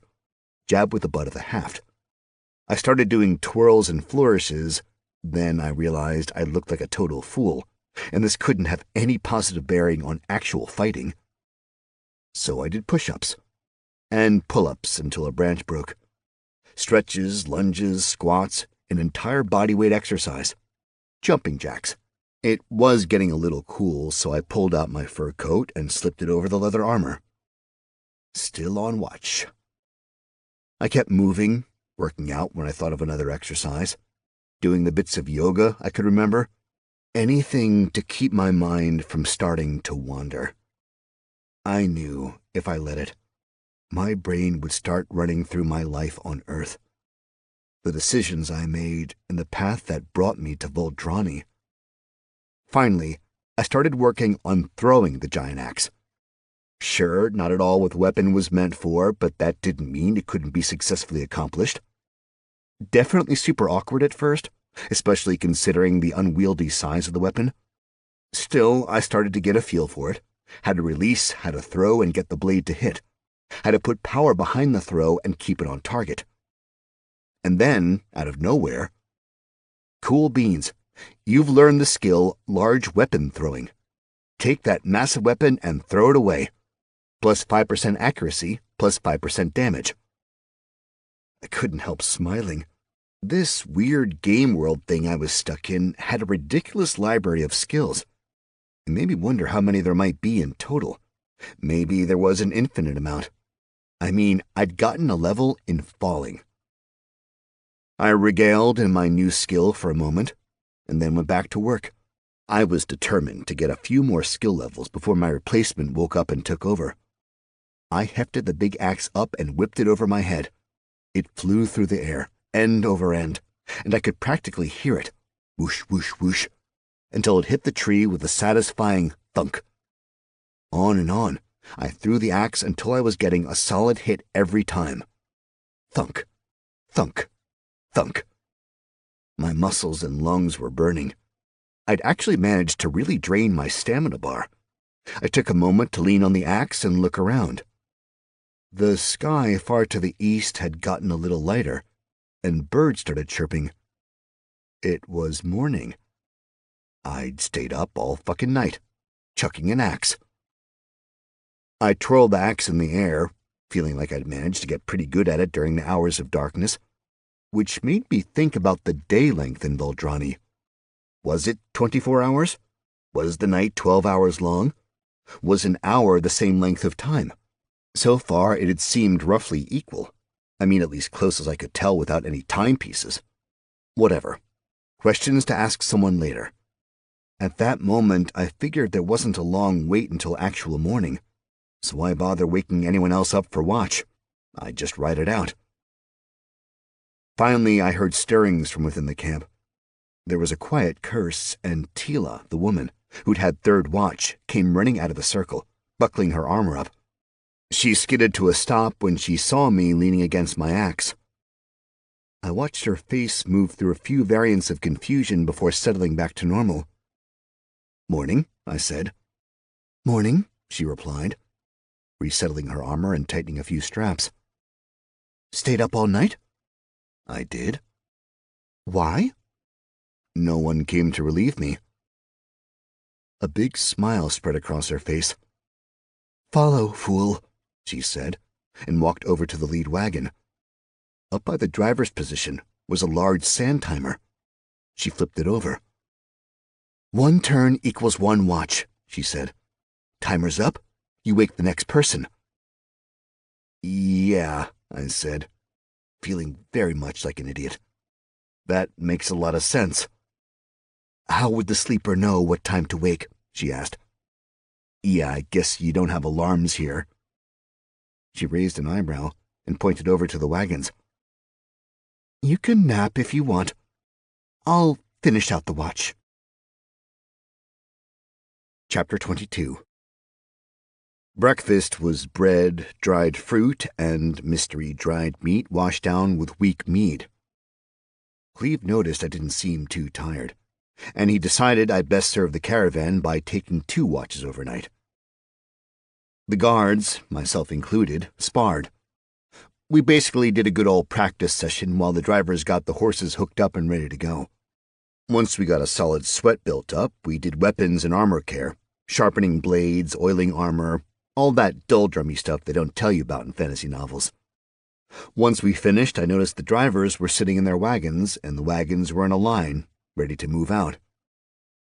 The Minotaur went along the caravan, inspecting the lines connecting the wagons and horses, and looking over the horses one more time. And then we took off, rolling down the road, where I got to sit next to Cole and have the most fascinating conversations. By which I mean I'd ask a question, get a single-word response, and sometimes a mighty glare if I dared to ask a second. And that's pretty much how things seemed to roll. We drove most of the day, turned off the road somewhere close to sunset, and circled the wagons. Well, squared them at least. Kinda tough to make a circle with just 4 points. Then I trained with Cleve, ate some stew, did 2 watches during the night, threw axes, did push-ups, worked up to being a badass. When we passed other caravans, maybe once or twice a day, there was a sort of professional courtesy wave between drivers, mutual respect and disregard. We'd pass farmers more often, usually a single wagon doping along, sometimes driving right down the center of the road. Then Cleve or one of the other guards on horseback would have to ride up and get the wagon to move to the side.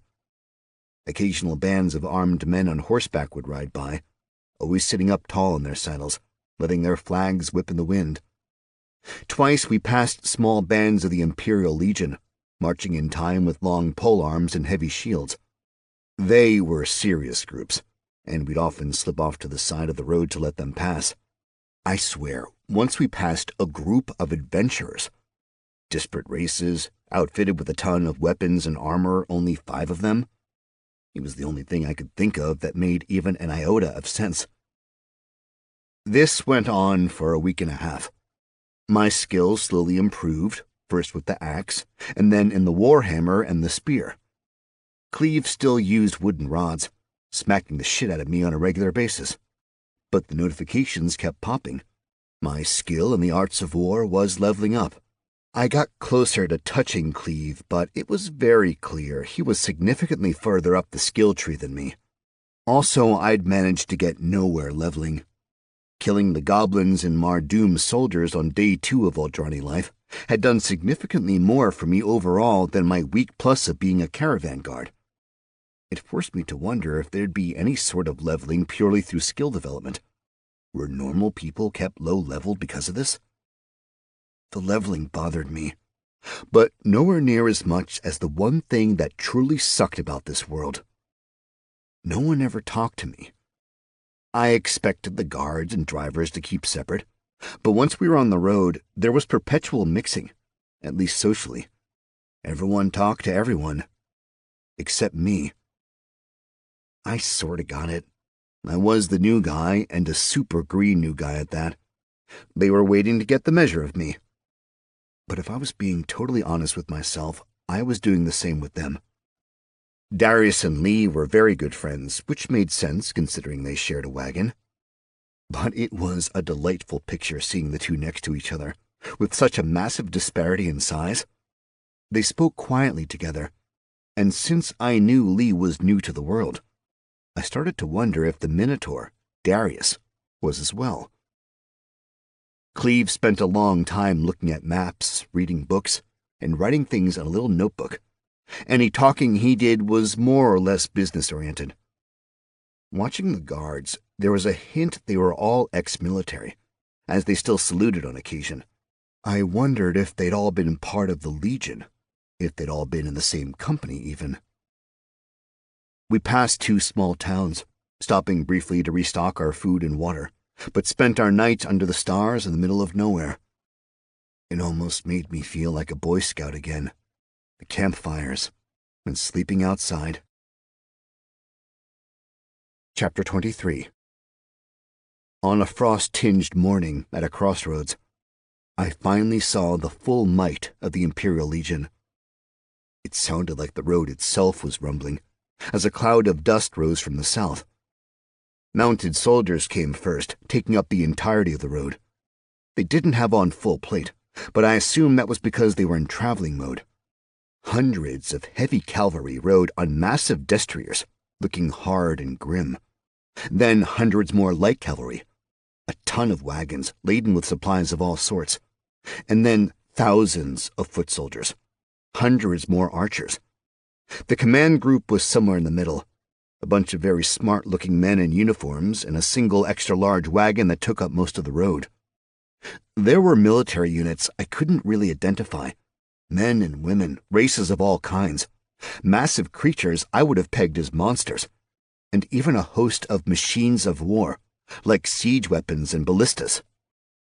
As soon as it was clear the Legion was approaching, we pulled off to the side and gotten down from the wagons. I stood there with my mouth agape. It was incredible to see the fighting force the Empire was able to put in place. "First time seeing the Legion?" Lee asked softly.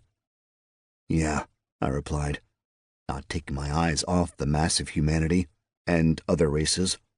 I realized the term really no longer applied in Voldrani. There were plenty of dwarves, elves, and man-beast hybrids in the ranks, yet the bulk was still human.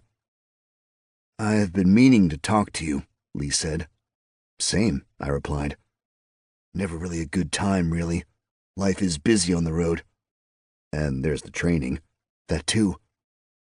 Are there a lot like us? From Earth?" "Some," Lee said. "Darius is." I suspected as much. Just the way you two talk and stuff. "He's the only one I've met, so, the only one I can totally confirm." Earth? Oakland? No shit. He nodded. Cleve hired us on the same day. He thought Darius would be good as a guard, but, well, Darius isn't exactly... Cleve mentioned something about that. Yeah, it turns out, though, he's amazing with animals. Was a vet in, previous life. Yeah. And I was hired to cook the books. Accounting? Yep. Surprising amount of math involved in the caravan trade. What's Cleve's story? His to tell. I suppose that's fair. It's also due to me knowing little about the man. I've only been on from Bergamo to Arenberg. Where's Bergamo? South. Like south, like big bad desert south? I spawned in near there. Thought I wanted to see it. Saw it. That was enough. Why's that? I was in a city there, mind you. Bergamo. Yep. And even that was more dangerous than I could have imagined. It's still the Empire, but the Erg is full of monsters. Stuff I never believed could exist, like breaks the laws of physics existence. Could you give me an example? You ever read Dune? Yeah, a long time ago. Like that. But there's a clear line. Grass meeting sand. Very weird, but literal. One side green grass and trees, the other sand. Now some sand blows over or whatever, but it doesn't really accumulate. But those worms will come right up to that line, fighting each other and trying to snag anything moving on the other side. It's a pointless place, a place of death and nonsense. Sounds like Florida. Lee laughed. Not far off. The last of the camp followers trundled by. Those offering services to the soldiers didn't move with as much discipline, but they made up for it in speed. Finally, we all saddled up or got on our wagons and continued west. The Legion had come from the south, made a turn and headed east, and I figured they were going to supplement the Arenberg defenses, which is totally just something I overheard from the guards and realized was probably the case. Cole, as per his usual jovial self, looked out at the road with disinterest and displeasure. Pretty cool, huh? I asked Cole. He looked at me, raised his eyebrow just a hair, then looked back over the landscape. We were back to routine.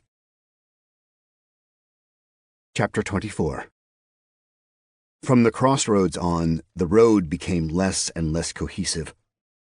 There were definitely sections where it appeared someone had made off with the cut stone, leaving hard-packed dirt behind. We were out of the forests again, and into something closer to rolling hills. Lots of grass, trees here and there, and a lot of rivers. Most were small with simple stone bridges across them, but one was large enough that we needed to ford it, driving rather deep into the water. Thankfully, being the end of the summer, the rivers weren't swollen with water, so it was more an interesting exercise than anything actually dangerous. It was peaceful there, very tranquil. Guarding the caravan was turning out to be remarkably easy, and in those grasslands, it was easy to see things from a tremendous distance, so even if there were bandits or monsters looking to ambush us, it wasn't exactly likely to happen.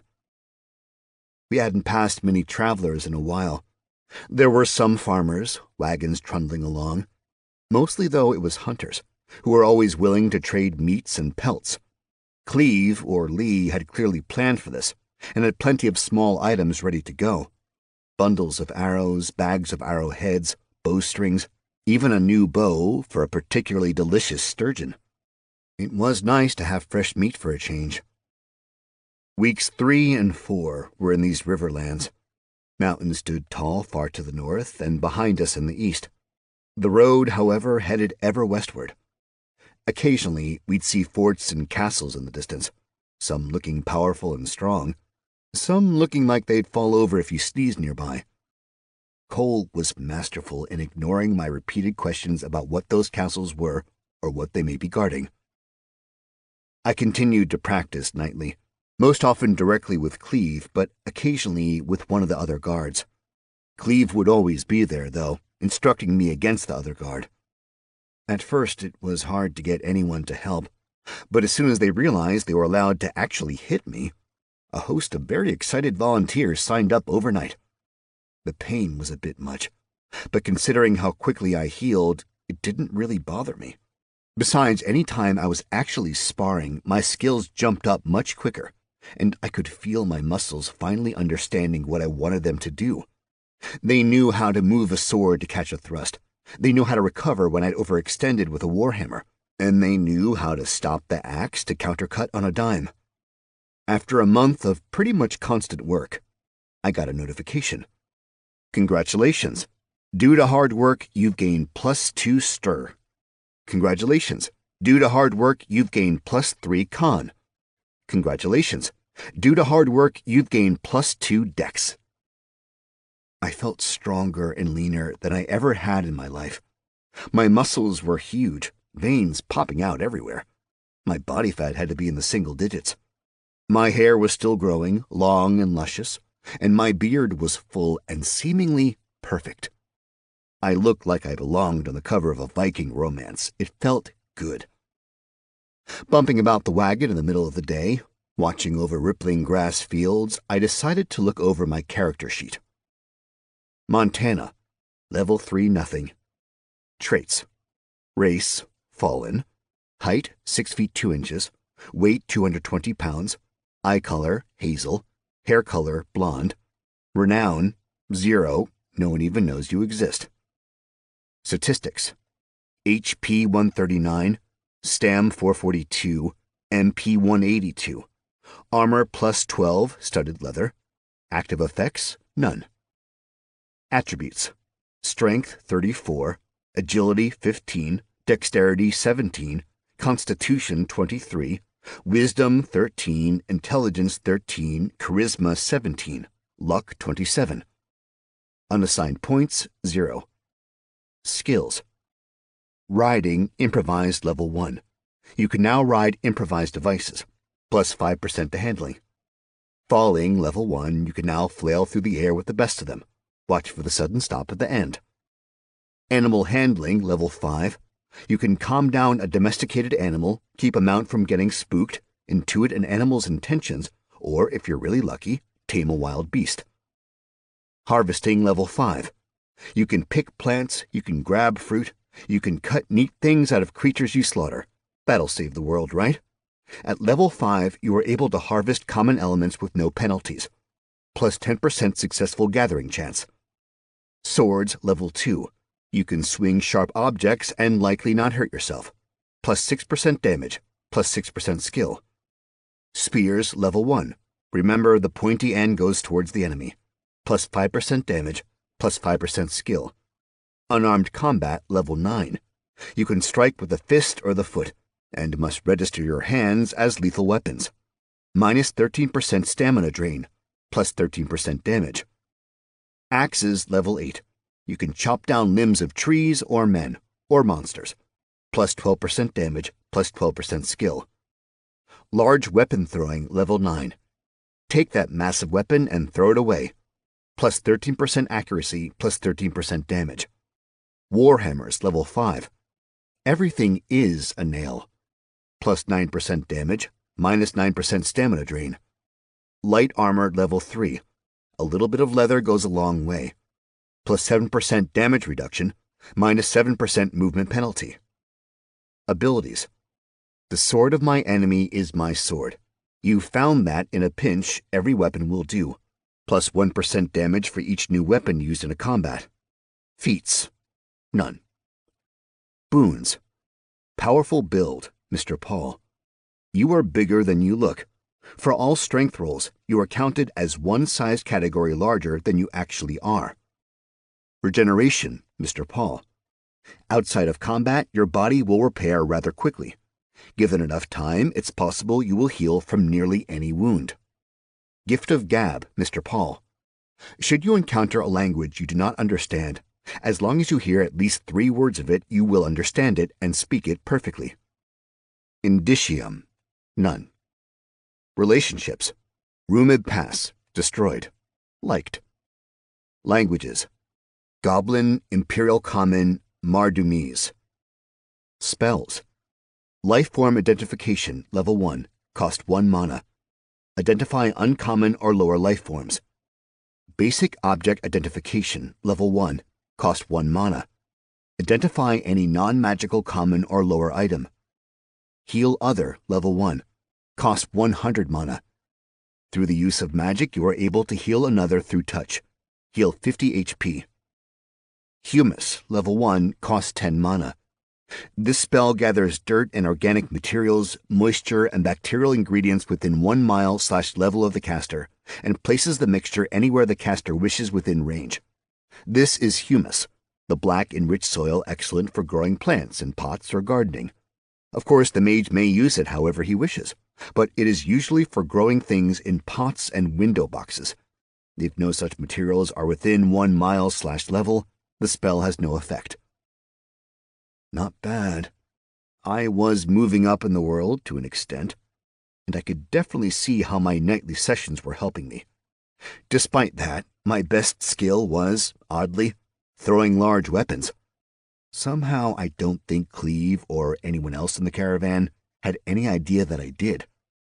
I wasn't exactly sure how useful it'd be in real combat, seeing as it'd mean relinquishing my main weapon, but, well, it might be a good finishing move. I asked Cole about his character sheet, and about leveling and how this all worked. If there had been any, philosophical exploration of why there were leveling systems in place. But the moment I opened my mouth, Cole glared at me until I shut it again. I'd have better luck talking to horses. But looking at the sheet did make me realize I wasn't doing what I could, as a gamer, to really maximize my build. Any minute of any day could be spent grinding in some form or another. So I started identifying each and every life form I passed. It was mostly trees and shrubs, but there were plenty of birds too, and some occasional rodents. I tested the range of the spell, trying to get a bead on life forms that were farther and farther from the wagon. I discovered it could go about 100 yards. After that, nothing. Also, I needed to keep my attention focused on the object for about an entire second, which doesn't seem like a lot of time until you try to focus on a bird 100 yards away while riding a bumpy wagon. At night, I added some more spell work to my routine, identifying everything in walking range, then casting humus over and over again, leaving small clumps of fertile earth everywhere. And whenever I found a hurt insect or anything really, I healed it. Heal Other as a spell can be very versatile because it seems to heal anything living that isn't me, including plants. Every place we camped became a little healthy oasis, and I felt good leaving every morning, knowing that, at the least, I'd made a small place better. Chapter 25. We left the riverlands and climbed up a long set of hills. The land became thick with trees, big deciduous things, and there were lots of little critters about the place, scurrying about and chittering at us from their upper bough safety. Coming around a bend in a thick part of the forest, we found wagons in front of us had stopped, so we stopped. I saw something across the road, so I pulled the axe out of the wagon. I walked up the side of the wagons until I heard muffled voices. Cleve and Nikolai, the head guard, sat on horseback, talking to each other. "Obviously an ambush," Cleve said. "Question is, what kind?" Nikolai looked around. "Shoddy. They've given us too much time." "New at this?" "Perhaps. Tree is fresh cut." They looked around the area for a bit. "They will need the wagons and the horses," Nikolai said. "We are far enough from Sawmire's they will not be able to traverse the distance with our goods on foot." I got a view of the barrier. A thick tree had been felled across the road, its trunk nearly 10 feet wide. Nikolai was still mulling things over when dangerous-looking men and women came out of the forest and the branches of the fallen oak. Most had bows, some had daggers and short swords. There was one ginormous dude, just a straight brute, who had a hunk of wood attached to a handle, kind of like a massive war mallet or something. I did some quick counting. This was bad. Our adversaries outnumbered us almost 2-to-1. The horses whinnied, nervous. The bandits, an assumption at the time that later proved true, were all dressed in dark brown leathers with hoods over their heads. Most had masked faces. Their leader sauntered along the tree and dropped to a seated position. "Looks to be our lucky day," he said in a genteel voice. "Plenty of goods in this hall to make even the most jaded king of thieves smile for a moment." "King of thieves, is it?" Cleve asked. "And here I thought you were but a common highwayman." "You are in the presence of royalty," the self-styled king said with a slight bow and flourish. "Be still my heart," Cleve replied, giving his face a fan of the hand. "Am I blushing?" "No, sir," Nikolai answered quickly. "Just a little," offered up one of the other guards. "Ah," the king of thieves said. "If you are so taken by me, perhaps we can have a little lunch after you give all your goods to us. Just hand them over without violence." "Oh," Cleve said, sliding his blade free from his scabbard.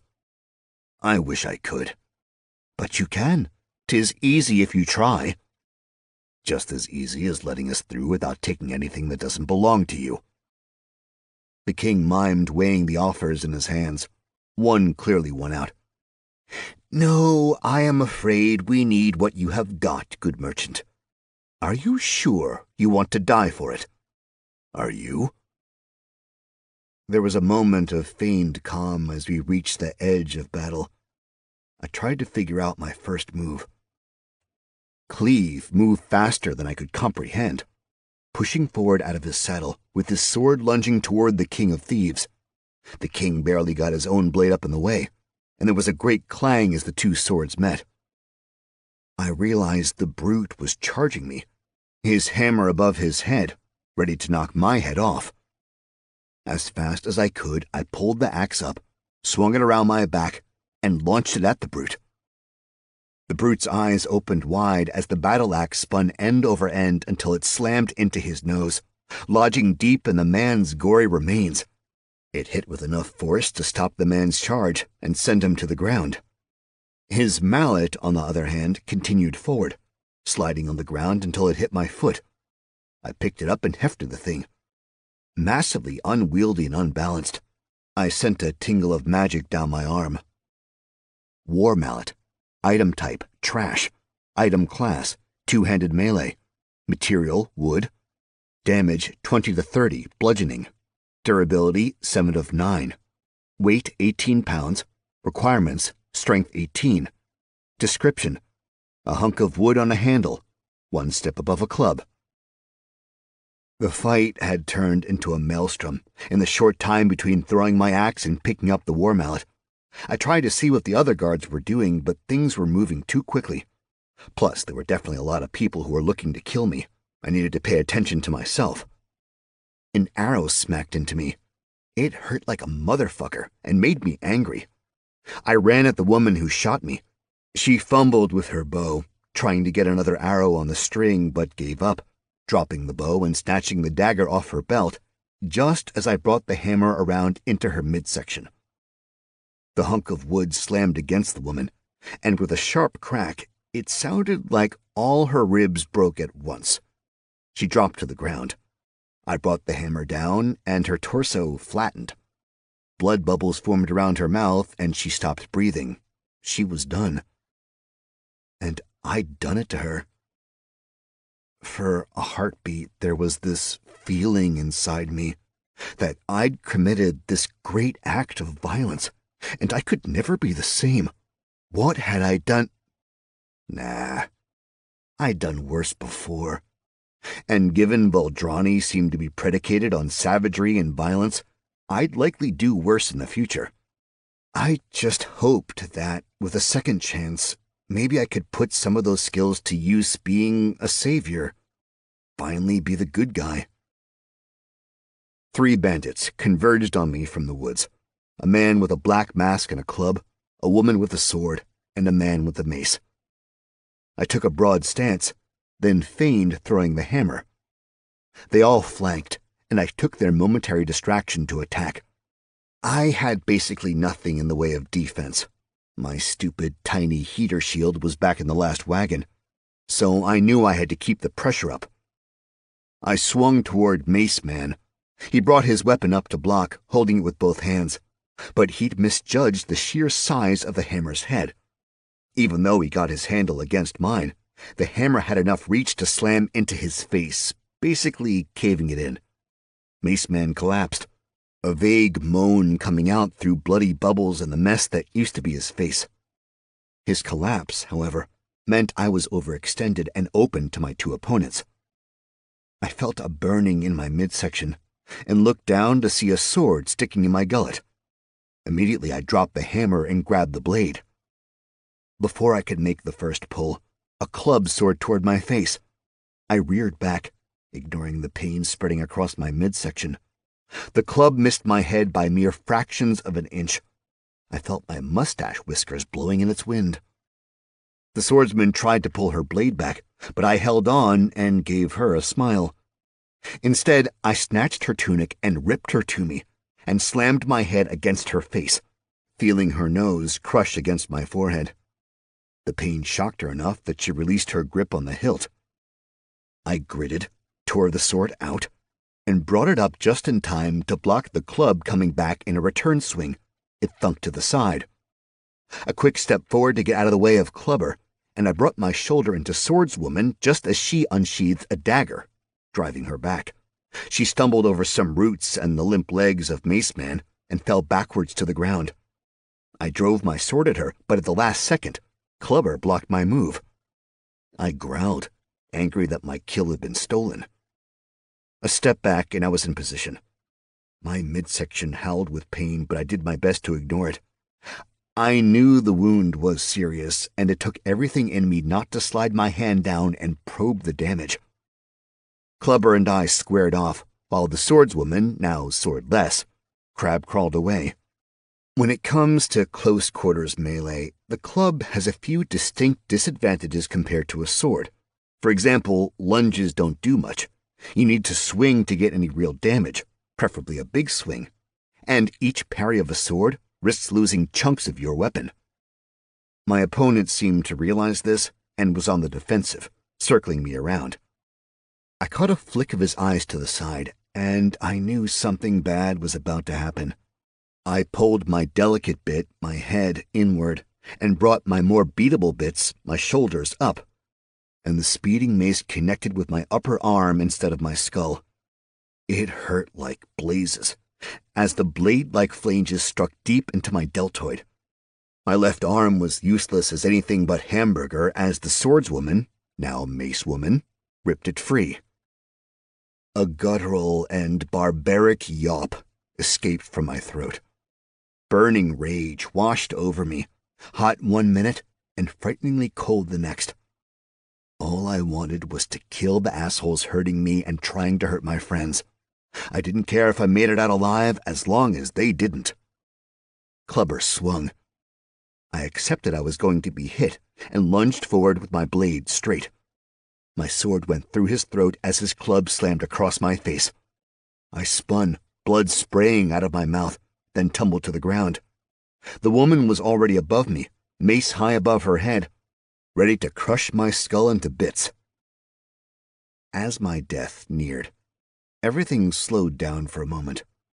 My brain, never my staunchest ally in the past, seemed to click on and started running through the scant strategies I had left. Only one thing stood out. Magic. I shot my arm out and pointed at the woman's head. My fingers twisted, and I forced the mana through my hand. I cast Humus. Dirt flew out of the ground and gathered tightly around her head. Roughly a cube of beautiful, black, fertile earth coalesced about her face. She shrieked and started coughing, which just caused more dirt to go into her lungs. She swung the mace, but nothing was behind it, strength-wise, and she had no aim because she couldn't see, which meant she had no idea that I'd already rolled out of the way. The mace smacked into the ground. The woman pawed at the dirt, coughing desperately. I had enough time to grab the sword out of her comrade and slice through her throat. Then I made sure the other two were finished. I leaned against a tree and finally let the pain actually wash over me. I was probably going to die. I felt my stomach. Big hole. Very ruined. Lots of nasty fluids commingling in ways I knew they shouldn't. I spit out some blood and what seemed like a tooth. I ran my tongue around my mouth to confirm I was missing a tooth and came to realize I was missing several and had a few only partially there. Thuper, I lisped. Chapter 26. As I sat there, I realized I couldn't hear much. Groans, sure, but the clash of steel on steel had stopped. I stumbled out of the woods and saw our fight with the bandits had ended. Cleve looked fine, not even a hair out of place. The king of thieves, however, was very much dead. His head had been separated from his body. Lee peeked out of his wagon, Darius hiding right next to him. The rest of the caravan looked pretty good, and even though I thought I'd been close to death, by the time I limped over to Cleve, my teeth had more or less reformed. "You fought well," he said. "Good teacher," I replied. "Let Cole see to you," Cleve said. "He'll patch you up." Cole was at our wagon. He'd opened up a small hatch, making a workstation of sorts. There were some medical tools in place, as well as various first aid errata required for treating wounds. I also spotted a few small bottles filled with a glittering red liquid. Other guards were downing them, but by the time I got there, Tila quaffed the last one. Cole was busy with one of the other guards, wrapping a bandage around the woman's arm where he'd just pulled an arrow free. The already treated guards busied themselves lining up all the bandits' bodies and stripping them of everything. Clothing, armor, weapons, pouches, all of it got set in front of the first wagon. I leaned against the wagon, waiting for Cole to finish with the others. He motioned to me. "Armor," he said. My shoulder worked well enough that I could pull my ruined leather cuirass over my head and drop it to the ground. My shirt was soaked in blood, like I could wring blood out of it. Cole grimaced as he saw the damage to the armor and the shirt. He helped me get the shirt off and then tossed it to the side. There was no saving it. Then he reached over for what I assumed would have been a health potion, but only found empty bottles. He growled. Instead, he grabbed a water skin and aimed a stream of water at my torso, washing off the blood as he searched for wounds. Eventually, he'd washed off my whole abdomen. He poked at a pink scar on my stomach. Then he looked over my shoulder, which was just smooth skin taut over a bulging deltoid. Cole prodded at me for a moment or two. I could tell he wanted to ask me how I'd healed so fast, but asking such a question would require more than the single word a day he allotted to me. "Guess I'm good," I said. He rubbed his thumb against my abs, as if he was trying to clean a smudge off them, then shook his head when he realized that the pink scar had even faded. I looked at the other guards and drivers, and it didn't seem like many managed to make it out without injuries of some kind. Some, like Tila, had gotten health potions, but others were clearly hurting. I thought about my spell, but using it would make my ability to do magic very apparent. I would have to go to the Imperial government and would likely be pushed into service, whatever that meant. It didn't look like anyone was permanently damaged, so I just let it go. There was a definitive method to how the loot was divided. First, all the coins were put together. Half went to Cleve, and the rest was doled out equally. Then the objects. Cleve got first pick, then the rest of us by seniority. There were a few choice pieces, mostly those belonging to the King of Thieves.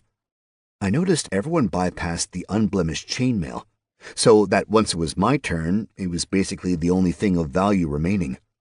Clearly they'd seen I had no armor at the moment. I picked up the chain and gave it a once-over. Chainmail shirt. Item type, common. Item class, heavy.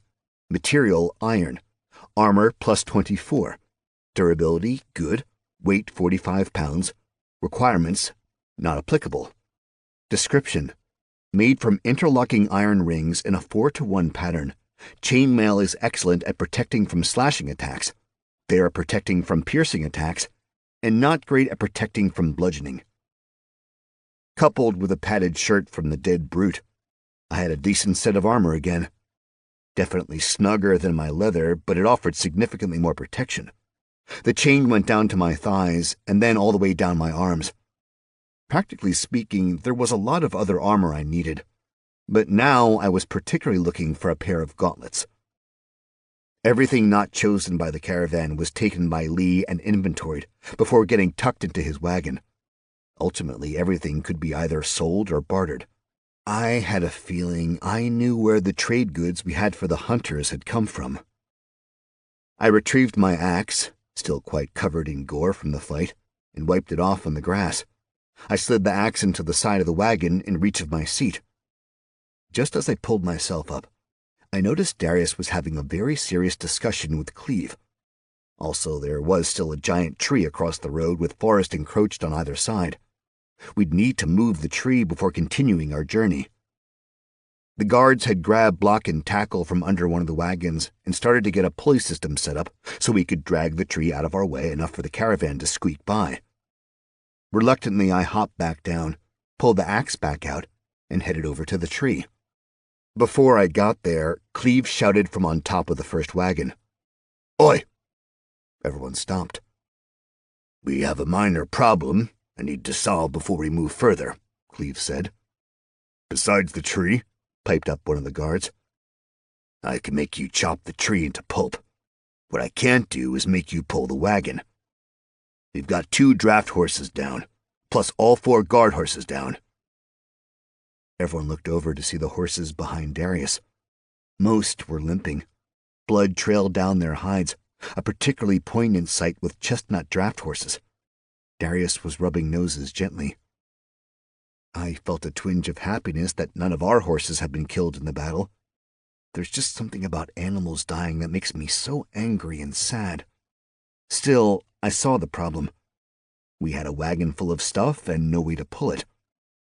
"Drivers," Cleve called out. "Unload as much as you can from the first wagon and add it to yours. I know we'll overload, but it's mostly flat until Sawmere's, and we only need to make it there. Everyone else, on the tree." While my curiosity lingered on the horses, I forced my focus on working on the tree. For the first time, the other guards gave me some attention. There was some joshing and talking, and even a few personal questions asked. Also, I finally learned the rest of their names. There was Makal Hamadov, with dark skin, big eyes, and one of the biggest smiles I'd ever seen. He was clean-shaven, which seemed to be the general look for the Empire. Virginia Licinius was small but muscular with perfect black hair, a pert nose, and heavy armor. A small sword rested on one hip, and a larger sword hung on her back. She was really good with knots. Donner was a big dude, mean-faced, but surprisingly fond of puns. I'd sparred often with the man, mainly because he was an expert with a warhammer. I also noticed that he'd taken the beefy war mallet and tucked it next to his seat in his wagon. Tila was the one guard I'd had the most interaction with, mainly because we'd traded 4 or 5 words total while switching guard shifts. Finally, there was Nikolai, the boss of the guards. He still didn't really talk to me, but then again, he didn't talk much to anyone. He either barked orders or quietly gave corrections. After getting all the pulleys set, we went about chopping all the branches, roots, and anything else that might prevent the tree from rolling. As a group, we grabbed the line and started pulling. The trunk slowly moved off the road, and soon there was enough room for a wagon to squeeze by. The road wasn't completely cleared, but it was enough for us. It felt great to accomplish something together. Chapter 27. We turned our attention back to the wagons. The lead wagon was still very much full.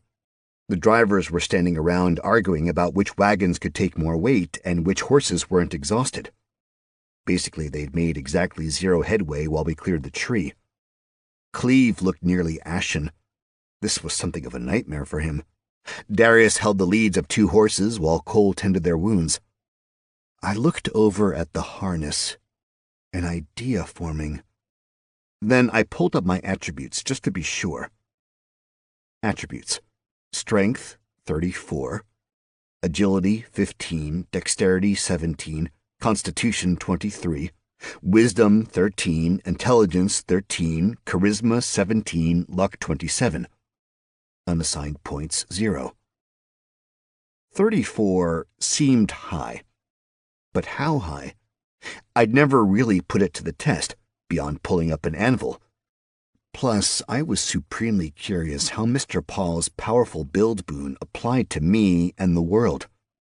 This was a chance to see where my limits were, and I kind of wanted to know. I set my axe in my wagon and walked over to the empty harness. How could I get the leather straps made for horses to match up with a lowly human? I tried settling the big collar around my neck, and I leaned into it. The weight was immense, at first. But once I got my legs down and really pushed, the wheels creaked and the wagon moved. I heard shouts all around me and everyone stared. I didn't care. I had something to do, something to test myself against, and that was everything I wanted at the moment. It took virtually everything I had to pull the wagon, which was great because it meant there was nothing left for my brain. Finally, there was quiet in my head. I didn't think about home. I didn't think about people I missed, people I'd wronged, people I'd loved. I just pulled a big fucking wagon. My stamina bar dropped precipitously, but I kept going. This was my challenge. My legs burned. My heart screamed at me. Blood pumped around my body, and it felt like I was on fire. I gulped air in like I was drowning, but I kept going. I could barely see where I was going. There must have been people who helped guide me along because I made some turns. And then there was someone standing in front of me, gently pushing me back. "Time to stop," came a soft voice. I nodded, dropping to my knees, taking in breaths in ragged gulps. True exhaustion washed over me. I thought, maybe I might just keel over and die. I did the keeling part, and a wave of darkness crashed over me. Chapter 28. I woke up to someone poking me. Cleve stood above me with a sharpened stick. "You need to eat," he said. I mumbled something in return, and he lashed out, snapping the stick against my shoulder. "Up!" he barked. My body started acting before I did. I shook off the cobwebs, stood up, and stumble-walked from the road where I'd fallen to the fire, where Cleve guided me into a seated position on a stump. Tila pushed a bowl of stew into my hands. I drank it down. Immediately, my bowl was refilled. The second helping took a moment or two more. As soon as it was done, I felt a real warmth in my stomach, and things didn't seem so bad. I handed the bowl back and stretched, letting out some sort of god-awful roar as I pulled my screaming muscles apart. My body just wanted to remain still and small, and I knew that was the worst possible thing I could do after strenuous exercise. The whole caravan stared at me. With a little wave, I awkwardly slipped out of the circle of firelight over to the outside of the wagons, where I grabbed my axe and started my guard duty. The sun had slipped below the horizon, but it wasn't quite dark. It was that magical twilight sort of time where the sky was a brilliant, almost iridescent purple, and the stars were only starting to twinkle far to the east. Back in the Riverlands, I'd spent this time watching the murmurations of birds, but here the trees blocked most everything, if there even were starlings above these forests. I did a bit of stretching, rolling my shoulders, jumping up and down. I knew I'd be in pain tomorrow, regardless of my regenerative ability. There were footsteps coming from around the wagon. I turned to watch Cleve come around and lean against the wagon in front of me. "Few questions come up about you," he said, pulling out a pipe from a pouch. I leaned on the axe and smiled back. "You're welcome to ask," I said. "I'll answer what I can." "You want to tell me who you actually are?"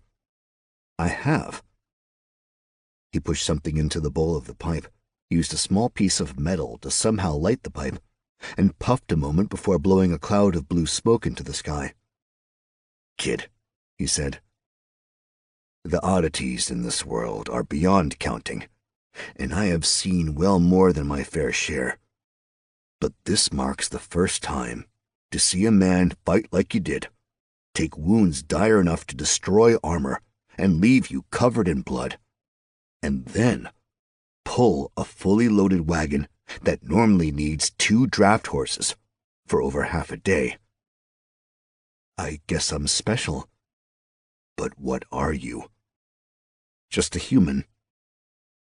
"Human," he muttered, but there was much left unsaid there.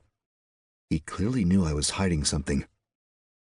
"Look, man," I countered, "I'm just a dude trying to find a better life here in the Empire, okay?" "Are you now?" he said flatly. "I am." "And you come from?" "Like over the mountains." "Which mountains?" "The ones above Arenberg." "Oh, the Wind Spires." "Exactly." "There is no mountain range called the Wind Spires." "Well, we called them the Wind Spires." "No, you did not," Cleve said with authority. "Here, between the two of us speaking, as free-thinking sentients, let us be honest. Let us tell no lies." I took a deep breath and met his eyes. "No lies?" "None." "I come from another world," I said. I started to add, "like Lee," but I didn't want to out the man. Cleve nodded. "You are wise to keep that quiet. There are many who would see your kind exposed and exploited. Not you, not me. So there's the truth. I'm from Detroit, Earth. And now you are here. Now I'm here, trying to figure this bizarre world out. I have heard there are some differences. Tons. You know how there are character sheets here?" "Yes," he said with a slight nod, blowing smoke rings into the sky. "Does everyone?" "Far as I know." "Isn't that, weird to you?" "'Tis how it has been from time immemorial." "No one asks why?" "I am sure there are many who ask why. Philosophers ask all sorts of stupid questions. Why does it matter why? For men like us, or at least like me, there is no time to ponder the why of the world. This is the way of it. Find the best way to work within the system of the universe, or spend your time asking the universe why. For me, it only matters what I do with it, what we do with it. Time spent pondering is time spent not doing, and I would rather do than think." Can I ask about your character sheet? Is that, secret, rude? I don't know. But I do know I have these boons. I think that's the reason I was able to pull that wagon, and why I can heal, and speak all sorts of languages, and maybe do other things. What skills do you have? And, what the hell are indicium? You do have many questions. Cleve pulled off his jacket and bared his left arm. He closed his eyes, and a mark appeared across his shoulder. A bird of prey encircled by a wreath and a word. It disappeared before I could actually read it. "That is an indicium. This one means I was a member of the Imperial Legion. As far as character sheet, I am not sure there is a way to show you. Not unless you are a wizard and know the specific spell revealing those details. But should you be a caster of magic, we have a whole new problem to deal with." "Yeah," I smiled. "About that." "Are you? Why is magic outlawed?" "Beyond the Emperor decreeing it such? Yes." In the early days of the Empire, there were problems with certain magic users.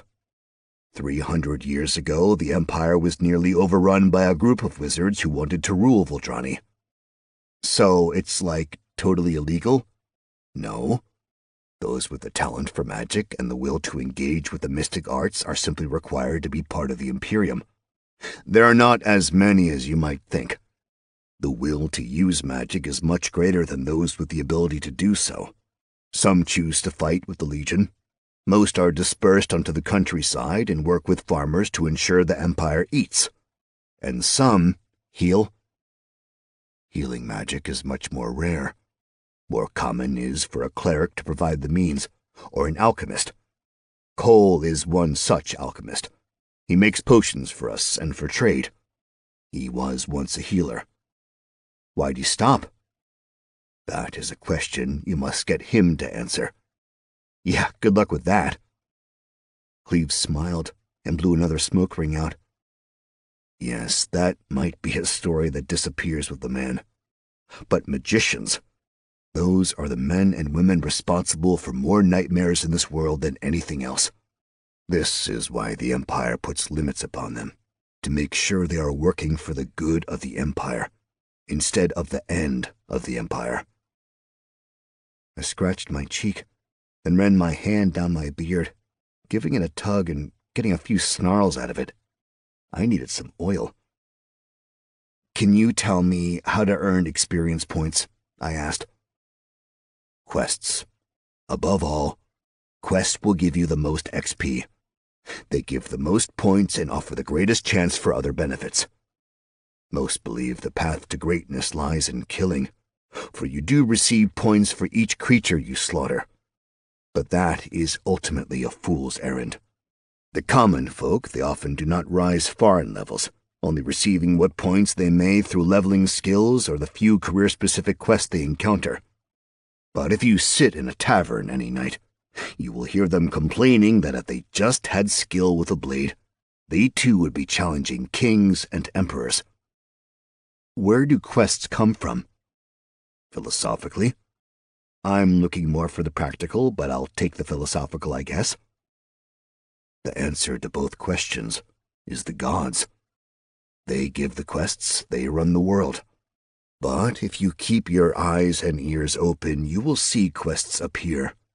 And from what legend says, if a god decides to stand behind you, you will find quests just appearing everywhere.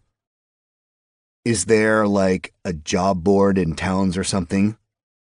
Sometimes. Will those be quests? Sometimes.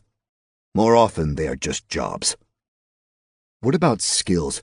You mentioned something about leveling up by leveling up skills. I did, Cleve said. While this holds true for most skills, there are some that are different. You receive a measure of experience points when you reach each new level in a hierarchy of skills. Level 1, green. Level 10, novice. At that point, you get some XP. How many levels are in the, hierarchy? 8. Naturally. I've noticed 8 seems to pop up a lot here. 'Tis true. Green is 1 through 9, novice 10 through 24, apprentice 25 to 49, journeyman 50 to 79, professional 80 to 94, specialist 95 to 99, master 100 to 199, and ultimately grandmaster, which is 200 and above. Grandmaster is the top, as far as I know. Finding a grandmaster is rare, exceedingly so. I have encountered but one. What is the highest you know of? There is a baker in the capital, has been making bread for nearly 200 years, and he has a level of 202 in baking. Day in, day out, he's making bread. These days, for the emperor and his family, save 1 day a week when he sells it in the market. Magical stuff. Legend tells of a swordswoman across the ocean and underrealm who is nearing 300 in swords. Has never lost a duel, never lost a battle. But that 'tis but in legend. Perhaps when she reaches 300 we will see if the gods have another level for us. At present, it tops at Grandmaster. And at each new level you receive more XP than before. So despite never killing anyone, the baker is quite high level. My brain was starting to feel heavy with all the information Cleve was dumping in it, so I decided it was time to change the topic. Besides, I was starting to get really tired, and I was worried about staying up for guard duty. Totally different topic. But have you seen the Emerald Sea before? I asked. Once. I have thought often of returning. It is truly a wonder. As long as we are here under the badge of honesty. 'Tis one reason I am selling my medallion there. Medallion? I asked. He pointed to a small metal shield riveted on the side of his wagon. Certifies I am part of the Caravanners Guild. Gives me access to cities, countries. Even some of the most dangerous cities on the planet are still willing to receive guild caravans. You can go anywhere? Usually. Times of war might make things more problematic. But mostly everyone leaves the guild alone. Otherwise the guild might leave them alone. Despite almighty power, one cannot march an army on an empty stomach. At some point you will need a caravan, and without the guild, you will likely not find one. But you can sell the medallions. In a manner. Legally they remain property of the guild. Should you wish to sell yours, you must go through the guild. They hold an auction, and the guild will pay you all but 5% of the auction price. Allows the guild to keep control of their ranks. Seems complicated. Bureaucracy often is. And the Empire is nothing if not a massive bureaucracy. There's a lot about this world I just don't understand, I said. If you have questions, ask, he replied. I cannot guarantee I have the answers, but I will try. Why are you being so nice to me all of a sudden? I asked. You think you can pull the wagon again tomorrow? He asked with a wink. I rolled my shoulders and jumped on the balls of my feet, trying to feel what my legs were willing to offer on the morrow. I wouldn't say I felt good, but there was some give. Probably, I said. You realize you are saving us with this, right? He asked. Just doing what needs doing, I said. He smiled a little, rueful. We appreciate it. I appreciate it. Now get some sleep. You don't have to guard tonight. Cleve took a long pull from his pipe and settled against the wagon. I nodded and found my bedroll already laid out under a wagon. I was asleep as soon as I laid down, without even realizing how tired I'd become. Chapter 29. Morning arrived with a real surprise and kick in the teeth. It felt like the sun was in my eyes just moments after they were closed.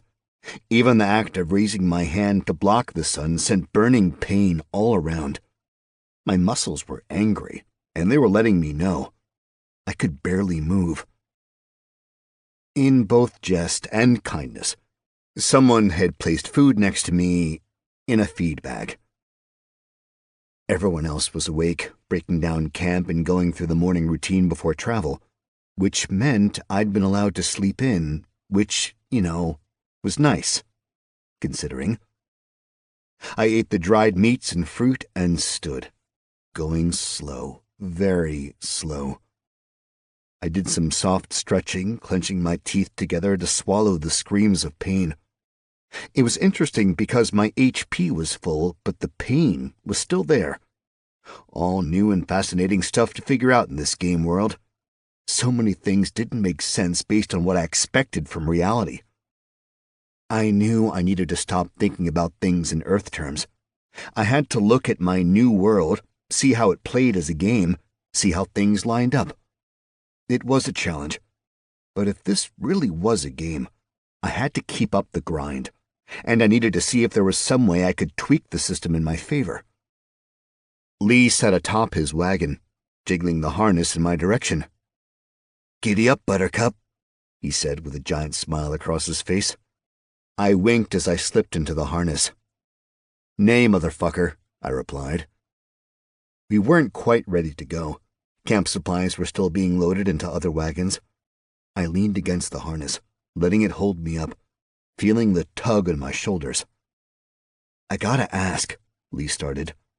How do you do it? Do what? Pull this thing. Just have the right strength score, I guess. How high is it? Hold on. I pulled my attributes up, and as I did, I got some notifications. Congratulations. Due to hard work, you've gained +9 stir. Congratulations. Due to hard work, you've gained +12 con. I frowned a bit. Something seemed off with the numbers. I guess there was a chance the gods who built the game never factored in a human pulling a loaded wagon all day, but it just seemed, well, high. Attributes: Strength 43, Agility 15, Dexterity 17, Constitution 34, Wisdom 13, Intelligence 13, Charisma 17, Luck 27. Unassigned points 0. Well, now my strength is, 43, I said. Sweet Mary, Lee replied softly. I was about to tell him about my boon, but I figured maybe telling him about the strength was enough for the moment. I liked the guy, but I hardly knew him. It probably wasn't wise to give away all my secrets. What's yours? I asked. 11. Oh. I'm not sure what's normal. Quick tip, Hoss, Lee said. That ain't normal. 11 or 43? I think you know. I looked up ahead, watching Nikolai and Cleve have a tense talk while attending their horses. What is it? Lee asked. Nothing, I replied. You've got a question, I can see it. I just want to know what it is. Respawning. I wouldn't mention that around the locals. Not sure they know. So they don't respawn? Lee shook his head. How many times can you do it? I don't know. I've only met 4 of our kind. One was heading into the desert, so I'd be willing to bet he'll be the first one to know how many respawns we get. One is Darius and one is you. And one was being executed for some rather heinous crimes. How'd you meet him? I took a job at a jail for a short time, doing their books. Sounds, unpleasant. It was. Hence why I was eager to come on this caravan into the wilderness. The jails were horror shows. Nothing good about them. But this man was in there, said he could tell by how I mumbled that I was from Earth, that he was from Dallas, that he was someone I would have known. We chatted a few times. He had been in Valdrania a spell, and he told me that it was a great freedom, to act as a sort of god because we couldn't die. He felt it was okay to engage in terrible things because there weren't real punishments in his eyes. He didn't mind the pain of being killed. I'm not sure. I might have mentioned something to the jailer prior to leaving, so perhaps after being drawn and quartered he might have a different view on things. But he said beheading wasn't so bad. Went by the name Sithis. Nasty man. Hope I don't encounter him again. You think you might? I'd imagine should he find out what I said to the jailer, I might. Okay, well, Sithis is on the shit list. Got it. Have you died? Lee asked. Yeah, it was awful. I have yet to have the displeasure. Cleve gave a big holler, and I did a jaunty little wave before starting the pull. I strained against the harness, swearing the wagon felt heavier than the previous day. But after a moment of exertion, it started to roll. And then it was on. Head down, watching my own feet step after step, going forward, inexorably forward, hoping we'd stop. It wasn't easy. Shortly into the pull, the pain started. But the pain was less than the day before. There was more oomph behind each step, and I could pull the wagon a little faster. My stamina bar still dropped pretty steadily, But once it hit 0, even though my body screamed at me and my health began to dip, I didn't want to stop. I couldn't. Quitting here, not going far above and beyond what was expected or needed, that seemed like a perfect recipe to get sent home, if I could even get sent home. Maybe it was a recipe for having a crap life here, which wasn't an option. I had a second chance, and I was going to make something of myself. I was going to have a fucking good life as a good guy. I kindled that fear, fanning those flames into a burning rage, daring the world to take this from me. Even though the leather straps felt like they were sawing through my shoulders, I pulled. Even though my legs felt like they were made of lead, I picked them up and pushed against the world. Hour after hour, I pulled that fucking wagon. At some point, my body accepted the situation. It had two choices: adapt and overcome, or die. And my brain found a way to take me somewhere else. I thought about Detroit, about motorcycles and the wind in my hair, about my brothers in arms, about our fights and our parties, our lives and our deaths. How was I so fucking alone in this new land? And what the fuck was I going to do when I got to Osterstadt? See the Emerald Sea and find a beach shack so I could be a lonely hermit and fish? Maybe I was fated to make the same mistakes here as I did on Earth. It would be easy to fall back on violence against innocents to make my way through the world. Not that I'd been that bad back home. I didn't, go around mugging people. But I did make money by making sure people paid their debts, which sometimes required a little, incentivizing. And sometimes I delivered drugs. Sometimes I dealt drugs. And yes, I made a ton of money selling drugs to the elderly. The club's single best moneymaker was this place called Latte Bloomers, a cafe inside a retirement community. It was just the way I knew how to make money after all my legitimate means dried up. And because there was no way around it, because I had no means of controlling my brain, my thoughts went to her.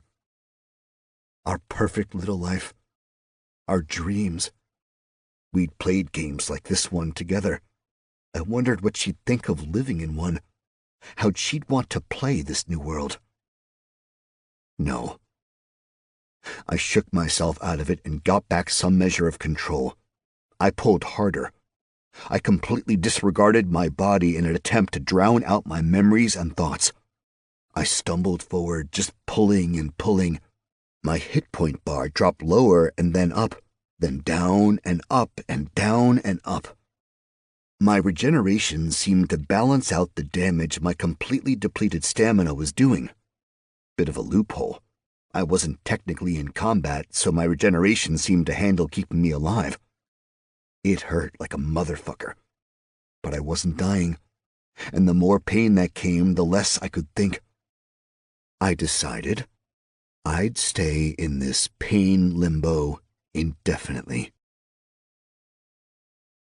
Chapter 30. Darkness swept over, and we came to a halt. I dropped to my knees, my muscles quivering. I swallowed hard, doing my damnedest to keep from throwing up. I definitely pushed myself harder than the previous day, and by the end of it, my regeneration hadn't been able to fully keep up with the HP drain. In a technical sense, I was damn close to death. But I'd gone as long as we needed. I'd pulled the wagon all the way tonight. I knelt there, my body shaking, wondering if I'd be able to do it again tomorrow. A hand rested on my shoulder. "You think you can do it a bit more?" Cleve asked quietly. I looked up at him, wanting to punch the man. To be completely honest, I was telling my arm to move, to punch him right in the fucking face, but my body wasn't able to follow through with it. I just stared at him instead. "How much?" I finally managed to croak out. Cleve helped me to my feet, and he pointed. The sun had set in front of us, providing a beautiful spray of colors behind distant mountains.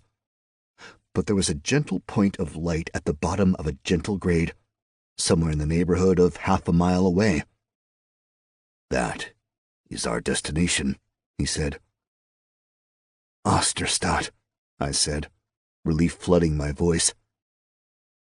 Cleve just laughed out loud, a deep barking laugh, and shook his head. "No, Montana, not even close. That is Sawmiers, the end of civilization. At least it is the end until we get to Osterstadt." "Wait, no roads after Sawmiers." "I want to ask why. I'm just tired," Cleve replied for me. "It is newer land for the Empire. The only road to Osterstadt runs straight from the capital. There are no lords yet. Land is there for the taking. Opportunity exists there like no other, provided you are willing to tame the wilderness." "But Sawmiers was, in the not-too-distant past, the last city of the Empire. Well, perhaps city is too generous.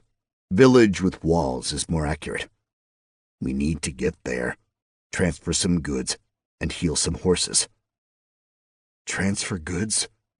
"Not something you need worry about," Cleve replied, giving my shoulder a squeeze. He turned and addressed the rest of the caravan. "Able hands, assist Montana. We make Sawmiers tonight," he shouted. Cleve pulled himself into the harness and started pulling. The wagon didn't move. Not wanting the man to look weak, I wearily stood and started pulling again. Everyone else, save the 3 drivers, swarmed the wagon. We made our final push. Chapter 31. The last bit of the haul through the gate was done by yours truly. I'm not sure exactly why the group wanted to let me finish, but they did. The presence of the guild badge made entrance into Sawmiers simple. As soon as the guards saw the badge, they whipped the giant door open. It revealed a positively provincial little town that ticked every last box I had in my head for medieval Europe. Cobblestone roads, thatched roofs, wattle and daub housing. There was quite a bit of common green space within the walls, and sheep lazily grazed on the grass. The rest of it is a little fuzzy. I remember the guards directing us towards a particular inn and hauling the wagon to a large open space next to it. I didn't bother to do anything to help the caravan. I just stumbled out of the harness and into the inn. I gave someone some coin and was led to a room where I promptly crashed into a bed and passed the fuck out. Chapter 32. I woke to moonlight, or moon's light, I guess, considering there were 4 moons up in the sky, streaming through the window and across my face. With the moons high in the sky, I figured it had to be quite a while until dawn. I moved slowly, trying to get up without a ton of hurt. It didn't happen. The pain was intense, and I had to fight to get upright. It felt like I was ripping my muscles completely apart, which, to be fair, was kind of what was happening. I'd almost killed myself through overexertion. Had it not been for the incredibly generous boon from Mr. Paul, I would have died. It should have been an impossible task. Instead, I pulled it off. Pulled.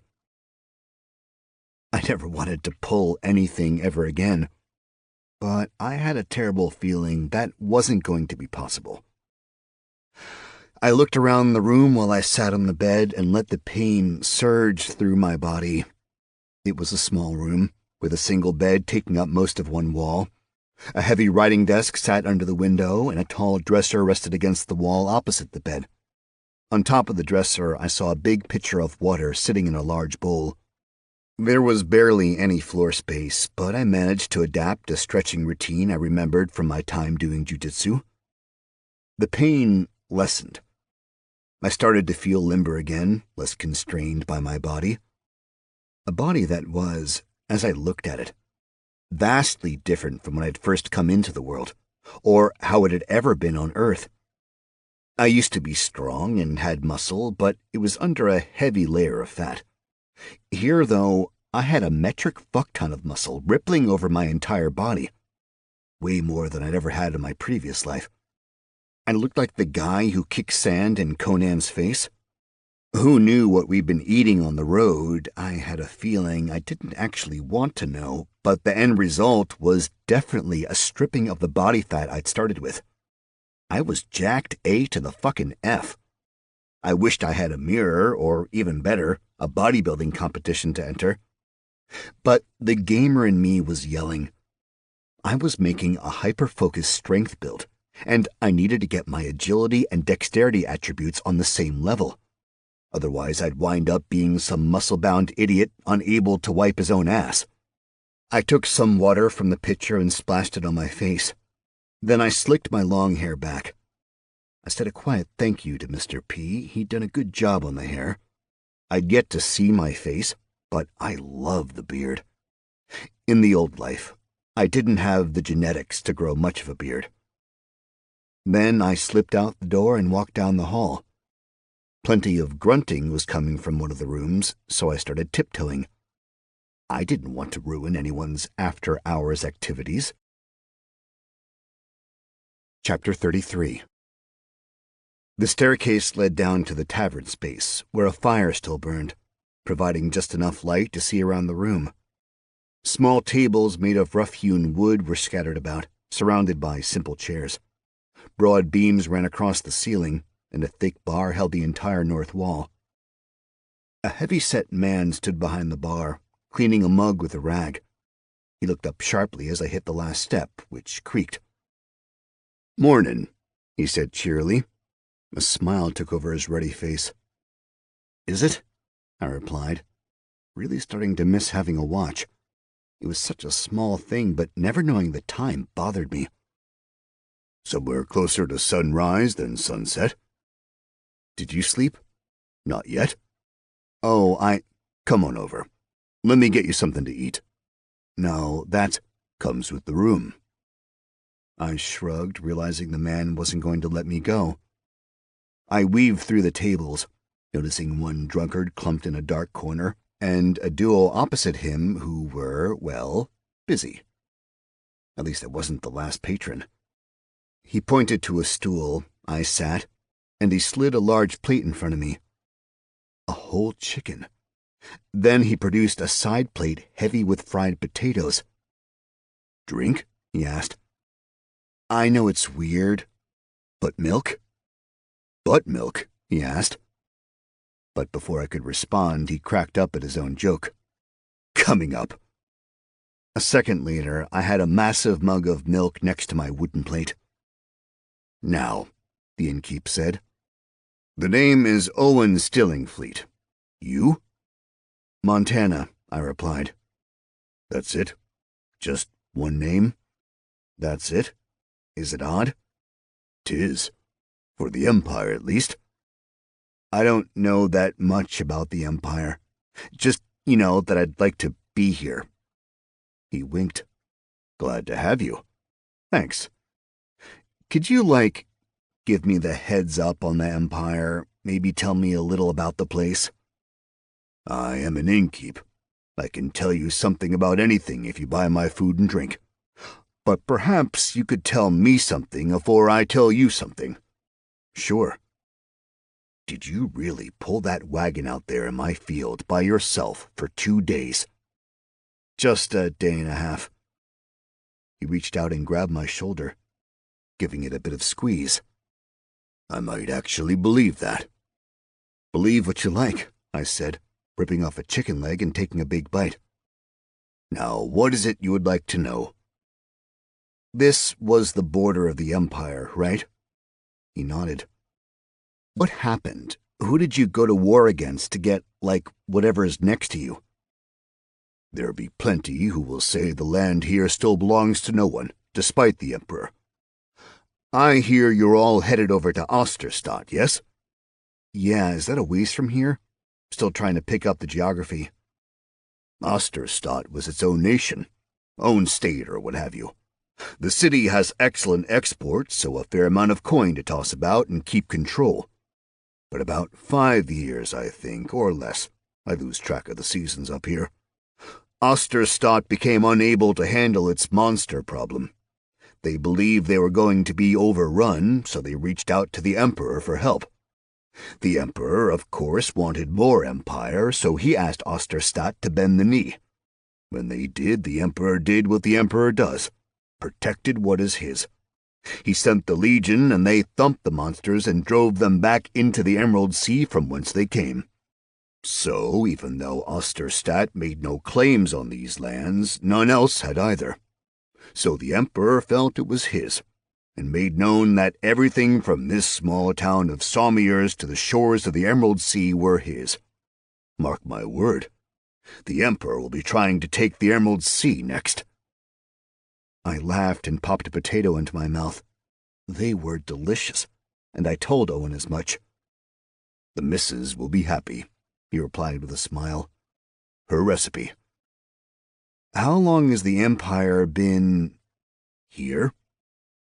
My great-grandfather fought this city as a legionnaire.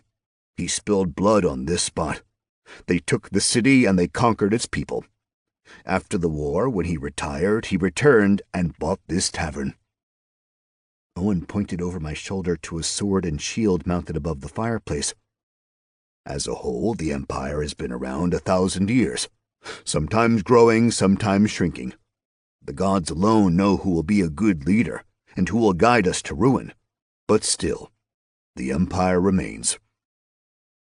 He snatched a mug from below the bar, pulled on a spigot to get a frothy mug of ale, then took a long drink. He sucked the foam from his mustache and leaned back against the wall.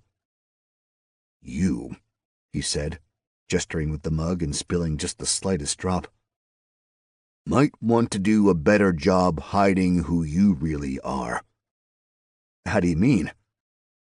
The Empire, as a general rule, is most fond of, well, the Empire.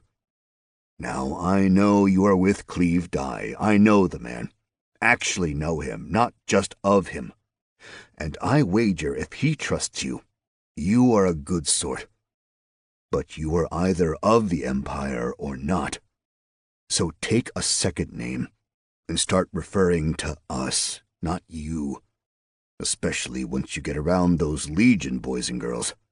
They are quick with a blade and hot-blooded, the lot of them. Always eager for a fight and eager to prove their worth to the Empire. If you are not an Imperial citizen, there are many laws you are not protected by. Not yet an outlaw, not yet a citizen? He gave a rueful smile. Something along those lines. I mean, I guess I was, in a way, born here. So doesn't that make me a citizen? Or maybe you could just adopt me? Then I'd be a citizen, right?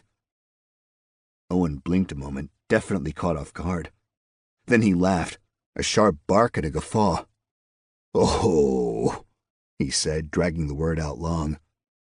It would be all manner of interesting to have you as part of the family.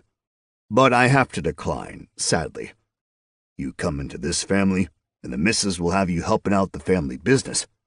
Afore long, you will find yourself stuck in the ruts of this dump. It's no dump. Oh, you have yet to see the capital, have you? Haven't seen much of anything, I replied. Basically just the road between here and Arenberg. Capital is worth a trip. Most amazing place I ever beheld. I'll add it to the bucket list.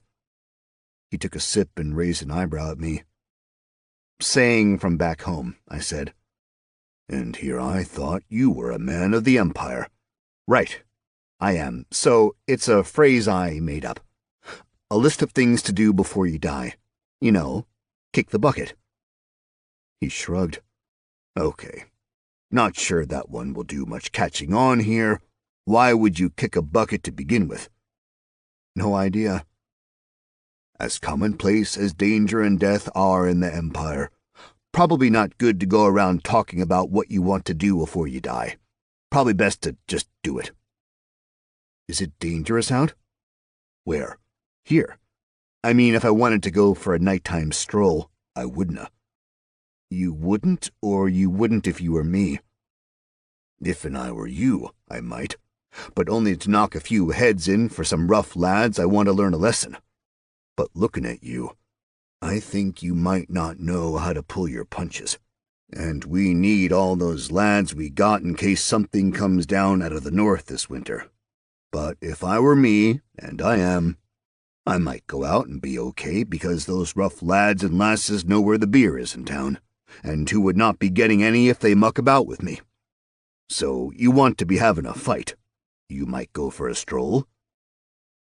I thought about it, and while I'd never been one to back down from fights in the past, it seemed foolish to go looking for them for no real reason. And I didn't want to be the asshole who murdered a bunch of punks on his first night in town. Noted, I said. Thanks. Owen gave a lethargic salute with his mug, then polished off his ale with a last quaff. In an incredibly swift and smooth motion, he went from drinking to hurling the mug right over my shoulder across the room. There was a hollow thunk from the darkened corner. "Ouch!" came a cry. "Get your lazy arse down the stairs and into your bed, you worthless sack of troll dung!" Owen shouted. I watched, bemused, as the young man extricated himself from a young lady. The man went through the door while the lady went upstairs. "Evenin'," Owen said sweetly to the girl as she passed. She blushed in response and ran a little faster up the stairs. "Sorry about that," Owen said. "But I thought it time I get to sleep." Was that my worthless spawn? Yes. My son is betrothed to that lovely girl. We are waiting for the solstice before they get married, but as her family has a farm a week and a half north of here, she chooses to live and work in the inn, learn the profession she will have. And she is fantastic. Best serving girl we have. My son, on the other accursed hand, is worthless. Cannot cook, burns the simplest of foods, cannot chat or serve drinks, says it is beneath him, says he is allergic to horses and hay, so he cannot be around the barn. He thinks to join the Legion, thinks life there is glory and medals, shiny swords and shimmering armor, not willing to listen to an old man tell him that this is the easy life. Little does the little lad know. Anyhow, to bed, good sirrah. Sleep well. It was perfectly clear he was shooing me from the dining area and back to my room. I thanked him again for the food and retreated upstairs. Chapter 34. I hopped into the bed and tried to sleep. Mostly I just stared at the low wood ceiling. So I finally went through the notifications I'd been ignoring. GG, you killed a human. Level 5 Bandit Berserker. You've earned 250 XP. What a mighty hero you are. GG, you've killed a human, level 4 bandit. You've earned 200 XP. What a mighty hero you are. GG, you killed a dwarf, level 3 bandit. You've earned 150 XP. What a mighty hero you are. GG, you've killed an elf, level 6 bandit archer. You've earned 325 XP. What a mighty hero you are. Ooh, your skill in large weapon throwing has gone up to level 10. Fancy a game of catch? Plus 3% damage, plus 5% skill. Oh my gosh, shut the front door. You reached level 10 in the skill large weapon throwing. You are now a novice large weapon thrower. For that, you get 1000 XP. Huzzah, against all odds, you have reached level 4. You receive 6 attribute points to distribute in the next 36 hours or you lose them. Dare to believe you can survive and achieve greatness. Or don't. Crap, I thought, and hurriedly looked at my character sheet. The 6 unused points were still there. When had I gone up in level? It must have been after pulling the wagon for the first afternoon. Whatever the case, I still had the points for the moment, so I quickly tossed 2 points into dexterity, 2 into agility, and 2 into charisma. Congratulations. Due to hard work, you've gained plus 12 stir. Congratulations. Due to hard work, you've gained plus 18 con. Wowza, a trait. Despite pain, despite depleted stamina, despite riding on the cusp of death, you did not give in. You did not waver. You have gained the trait Iron Will. Stamina no longer applies to you. What a beast you are. Not a bad haul. Apparently, nearly killing yourself all day long is a pretty good way to pump up some attributes. Still, I felt like I wasn't doing quite enough to really make sure I was going to be able to take full advantage of the game I was living in. I pulled up my character sheet to look at things and try to make a plan of sorts. Montana, level 4 nothing. Traits: race, fallen, height 6 foot 3 inches, weight 280 pounds, eye color hazel, hair color blonde, renown 0, no one even knows you exist. Statistics: HP 236, stamina not applicable, MP 182, armor plus 23, chainmail, active effects none. Attributes: strength 55, agility 17, dexterity 19, constitution 52, wisdom 13, intelligence 13, charisma 19, luck 27. Unassigned points 0. Skills: riding improvised level 1. You can now ride improvised devices plus 5% to handling. Falling level 1. You can now flail through the air with the best of them. Watch for the sudden stop at the end. Animal handling level 5. You can calm down a domesticated animal, keep a mount from getting spooked, intuit an animal's intentions, or if you're really lucky, tame a wild beast.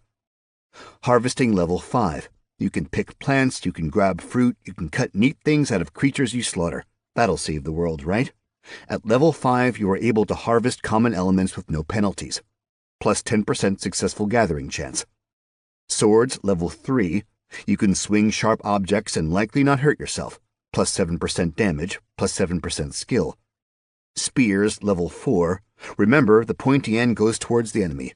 Plus 8% damage, plus 8% skill. Unarmed combat level 9. You can strike with a fist or the foot and must register your hands as lethal weapons. 13% stamina drain, plus 13% damage. Axes level 8. You can chop down limbs of trees or men or monsters. Plus 12% damage, plus 12% skill. Large weapon throwing level 9. Take that massive weapon and throw it away. Plus 13% accuracy, plus 13% damage. Warhammers level 5. Everything is a nail. Plus 9% damage, minus 9% stamina drain. Light armor level 3. A little bit of leather goes a long way. Plus 7% damage reduction, minus 7% movement penalty. Abilities: the sword of my enemy is my sword. You found that in a pinch, every weapon will do. Plus 1% damage for each new weapon used in a combat. Iron Will. Stamina no longer applies to you. What a beast you are. Feats: none. Boons: powerful build, Master Paul. You are bigger than you look. For all strength rolls, you are counted as one size category larger than you actually are. Regeneration, Mr. Paul. Outside of combat, your body will repair rather quickly. Given enough time, it's possible you will heal from nearly any wound. Gift of Gab, Mr. Paul. Should you encounter a language you do not understand, as long as you hear at least 3 words of it, you will understand it and speak it perfectly. Indicium: none. Relationships: Rumid Pass, destroyed, liked. Languages: Goblin, Imperial Common, Mardemise. Spells: Life Form Identification level 1 costs 1 mana. Identify uncommon or lower life forms.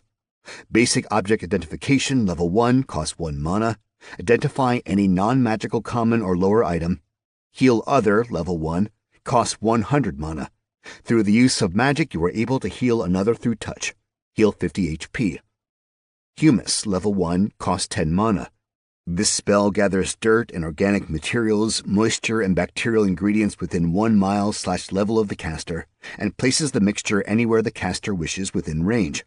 This is humus, the black enriched soil excellent for growing plants in pots or gardening. Of course, the mage may use it however he wishes, but it is usually for growing things in pots and window boxes. If no such materials are within 1 mile/level, the spell is no effect. I guess I looked good. I mean, I hadn't seen a single other character sheet, but based on gaming I'd done in the past, I felt pretty reasonable about it. My strength was starting to get away from me, which could be good, could be bad. Regardless, I needed to work on agility and dexterity, or I'd be in trouble. Technically, I needed to work on a bunch of stuff. I was still green in every single skill I had, and I needed to get those up, especially if I was ever planning on going up against something more than a low-level bandit. And my best skill involved throwing my primary weapon away. I doubted even I'd be able to carry enough battle axes, warhammers, or greatswords to make it through an entire fight throwing them. With time to kill, I couldn't sleep. I knew the best thing I could do was start grinding a skill. I pulled a knife out of my pouch and was about to work on small weapon throwing when I rethought that particular gem of an idea. It'd be a spectacularly dick move to ruin Owen's walls just because I wanted to get better at knife throwing. Instead, I looked over the room, trying to think of something I could practice without damaging anything or disturbing anyone else. I got out of bed and looked at the desk. Seemed sturdy. I stood flat-footed and jumped up onto the desk. Not super hard, but there was a real challenge to it, making sure I didn't catch a toe and defenestrate myself. Jump after jump, my quads were starting to burn a bit. Then it happened. Cool beans, you've learned the jump skill. You can leap, skip, perhaps even hop.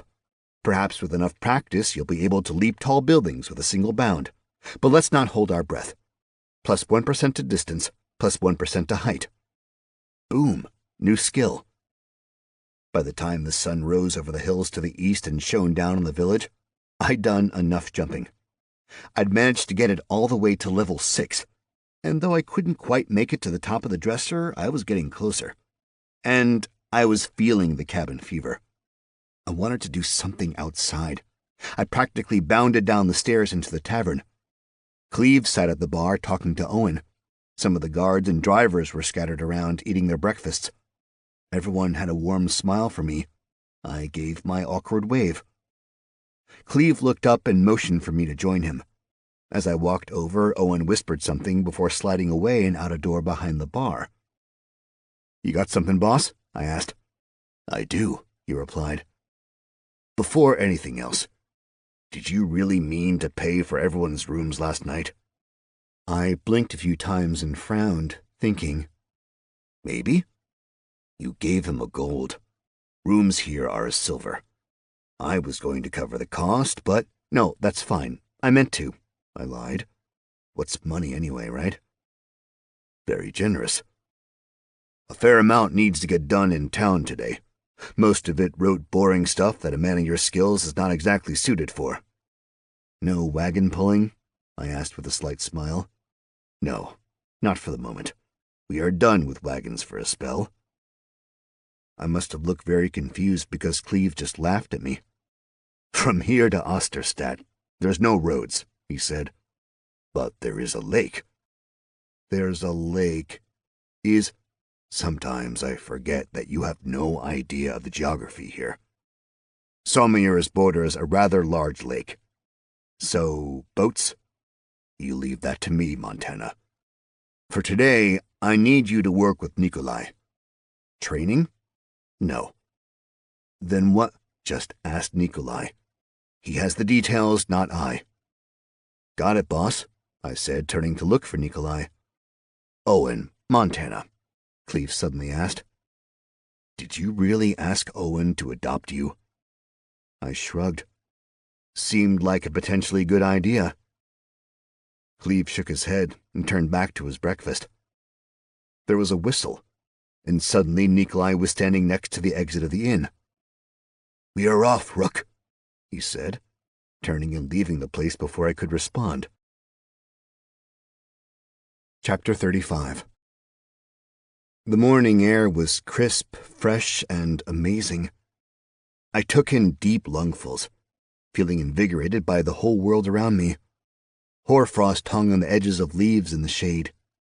It smelled like fall. Nikolai was already over by the wagons, glaring at me for doing such ridiculous things like smelling the world. Darius was already out with the horses, brushing them, checking their wounds, that sort of thing. Nikolai pulled his armor out of the wagon and checked it over, pulling some of the straps and making sure everything was ready to go. Then he pulled it on.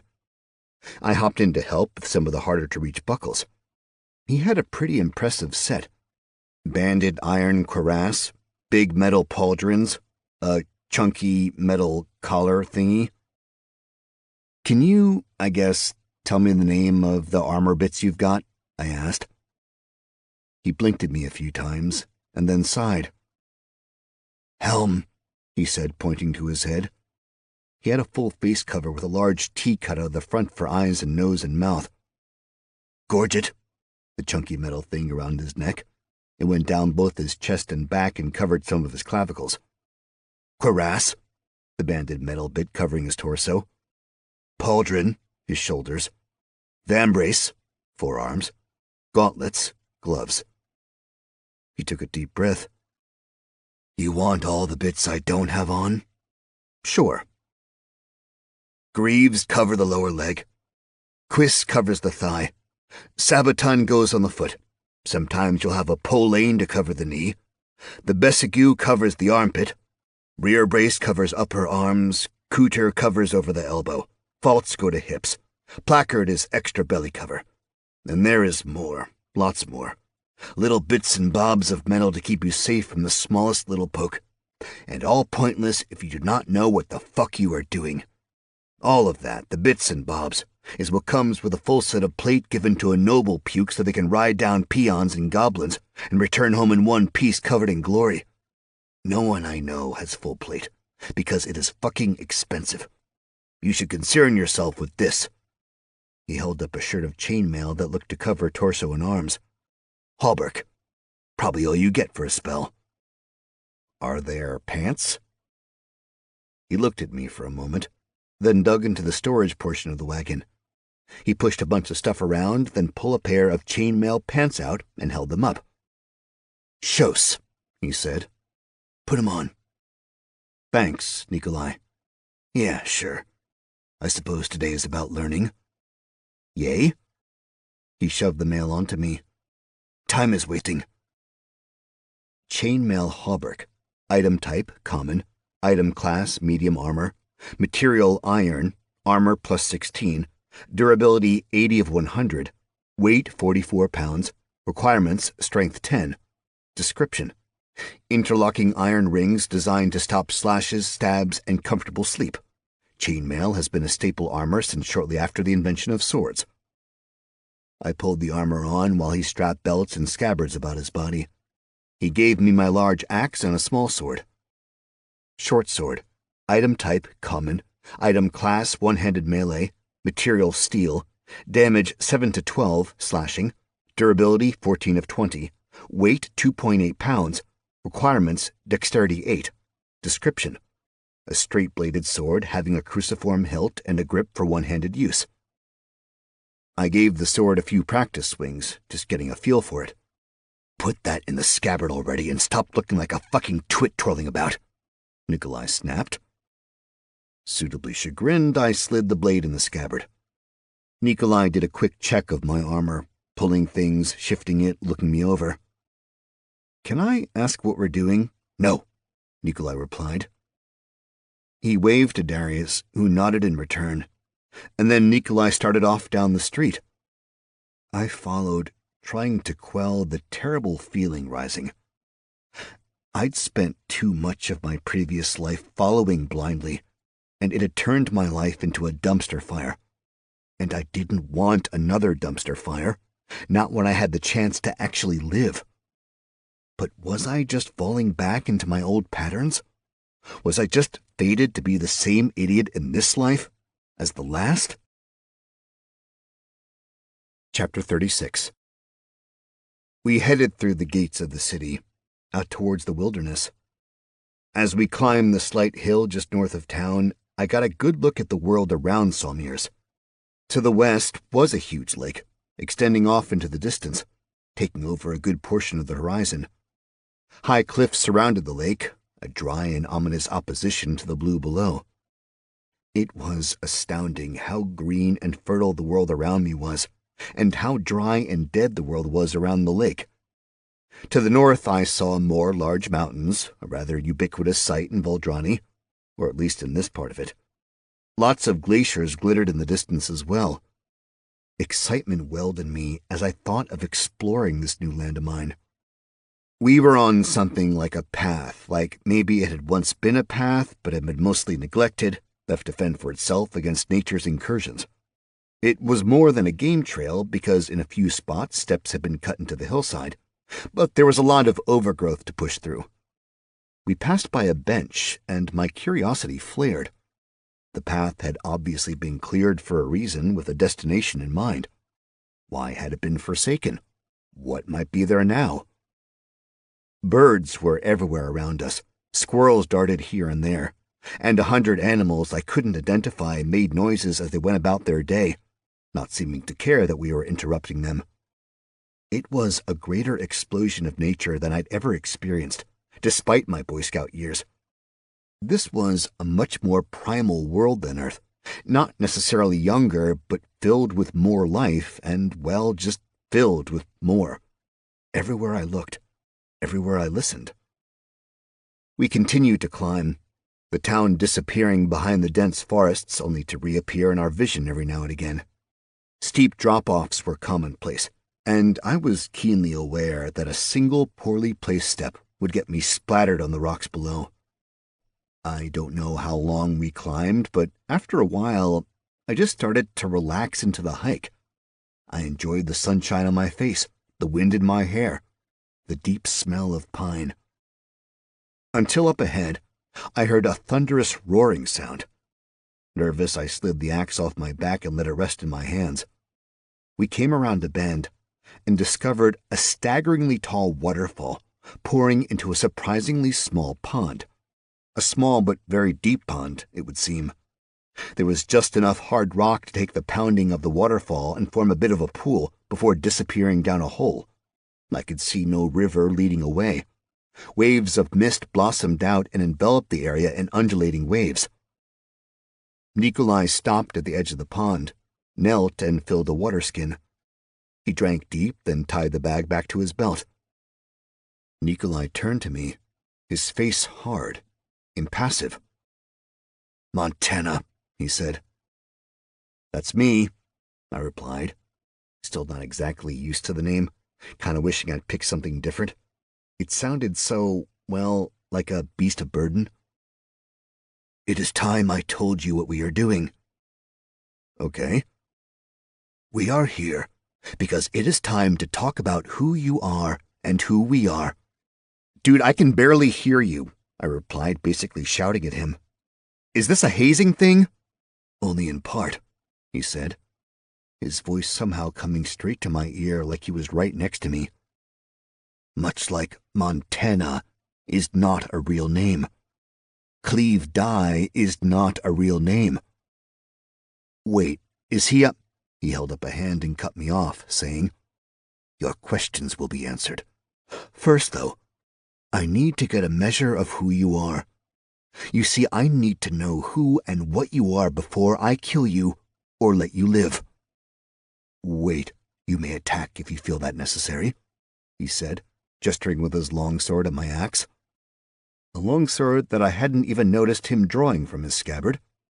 The dude was fast, scary fast. Immediately I tossed the weapon to the ground. Not only did I know he outclassed me, I didn't want to fight him. "Dude, I'm just trying to figure things out. It's all a bit of a shock." "You concern me," he said. "Your strength is unusual. Minotaurs are known for their strength. Darius can move the wagons around unladen, but he is out of breath after 20 yards. And yet you—" "Hey," I said, hands up to make sure he knew I wasn't threatening him. "I was just as surprised as you." "I do not think so. We know you come from another world, the same world as Lee and Darius, and yet they are not like you. I have spoken with them about their world at length, and about you, Dai as well. They are higher level than you, Yet you are so much stronger than them, than anyone. You are faster and fight with, well, not grace, that is sure, but brutal efficiency then. That will not serve you long term. Should you survive today, we will need to break you of that habit. You are an enigma, immense power, and yet stupid. You traipse about as a newborn, desperate for a family, for guidance, yet able to knock down a barn. Is this an act? I wonder. I'm completely new here, as was Darius. According to the man, we were among the first faces he encountered here. Though we did not know immediately he was from your world when he was level 1, he had nothing like what you do. And he did not blunder about as you do. He was actually able to blend into the Imperial Society to a degree. So I'm new and stupid. Is that a crime? His blade swept up to my throat as I blinked. I never even saw the blur of movement. It was just there. Are you a demon? He asked. No, I replied, being very careful not to move in the slightest. A devil? Not even sure those are different. An abyssal fiend? No idea what that is. What is your true form? This? You told Dai you were a criminal. Are you still? No. What kind of criminal were you? Bad, enforcer, debt collector? You hurt people? I did. For money? Pleasure? The only thing I could do that paid, man, I snapped, grabbing his blade and pushing it to the side. He let it move, but kept his hard eyes glued to mine. And at the end, it was the only job I could get because I'd fucked my life up. The only person I never screwed over gave me the portal to this world because he knew I was about to be killed. And it just so happened I was in the mood to not die, so I didn't pay attention to what I was doing. I just tried to escape as quickly as I could. I have no idea about the Empire. I didn't hear anything about it until I got to it. I don't know where I am or what the rules are here. I have no idea of your history, your geography, the people, the culture, the monsters. I don't even know what language I'm speaking right fucking now. I'm just walking around like, a fucking toddler, hoping I don't die before I figure out what the fuck is going on. Okay? Nikolai frowned. Then he flicked his sword down into the ground, sticking it perfectly in a small tuft of grass, the hilt wavering ever so slightly. He put his hands together, closed his eyes, and his breathing slowed down. A slight glow came around him, and he reached out to grab either side of my head. I saw purple, different shades, different shapes. It was all internal, though, like my brain was exploding and moving around at the same time. My insides felt weird, like someone was poking and prodding at my spleen or something. And then it stopped. Everything immediately went back to normal. Nikolai had removed his hands from my head and taken a step back. Then he looked me up and down, confused. Finally, he took a breath and shook his head. Things are not as they seem with us, Nikolai said after a lengthy, awkward pause. With Dai. I know it's a fake name. You know nothing. Hey, was that magic? Shut the fuck up, Nikolai barked. I will give you a moment for questions, but that moment is not now. You will give me answers when I ask, and if I do not like your responses or you attempt to lie, I will kill you. Everyone else believes we are on a quest right now, and I will merely say you died fighting goblins, trolls, or snipes. He waited for me to say something, but I had the feeling he was testing me, see if I would pipe up again. I just stood there, waiting, which, frankly, was difficult. I'd never been able to hold my tongue when I needed to. I'd blurt out anything that came to my stupid mind. Say the wrong thing, be a pain in the ass while trying to be funny or cool. But this time, being quiet just seemed right. The waterfall seemed to get quieter, and the mist seemed to grow. Either this place or I was crazy. I didn't like my odds. Cleve Dai is nobility. From a noble family with a long line of service to the Empire, spotless with honor. 35 years in the Legion. Countless battles won, medals from his head to his heels, and a personal friend of the Emperor. Dai has the chance to be among the top of the land, to elevate his family to a level it has never been. He has promised to offer a place for the men and women who have served him where they might raise their families in safety, with the promise of a good and wholesome society. In order to make this future happen, he has given up his entire life and tied it to that caravan out there. We need to get it to Osterstadt before the first snows fall. Nikolai stopped to let this sink in. I just nodded. I cannot tell you why, but Dai has an attachment to you. He is curious and he likes you. I do not. I tried to have you removed from the caravan. Dai overruled me. I expected you to fight with the bandits, not against them. You fought bravely. Not well, mind you, but with courage. Your resolve to pull the wagon seemed a foolish stunt destined to end your life. And yet you managed to stay alive and get us out of that jam. I hate to say I was impressed. I have looked inside you, taken the measure of your character as much as I could. You have immense potential with ridiculous strength. But I cannot help but wonder, if you were but an adventurer, why not remain for the coming war with the Mardum? War is the great path to experience and levels. You would be rewarded with both riches and fame staying there, welcome with open arms into either army, yet you fled. You leave me with questions and no answers. Nikolai walked around me, looking me up and down. The mist was incredibly thick. I could barely see Nikolai after a moment, and when I blinked, he disappeared entirely. I have never actually met a level 4 nothing, Nikolai said, right next to my ear.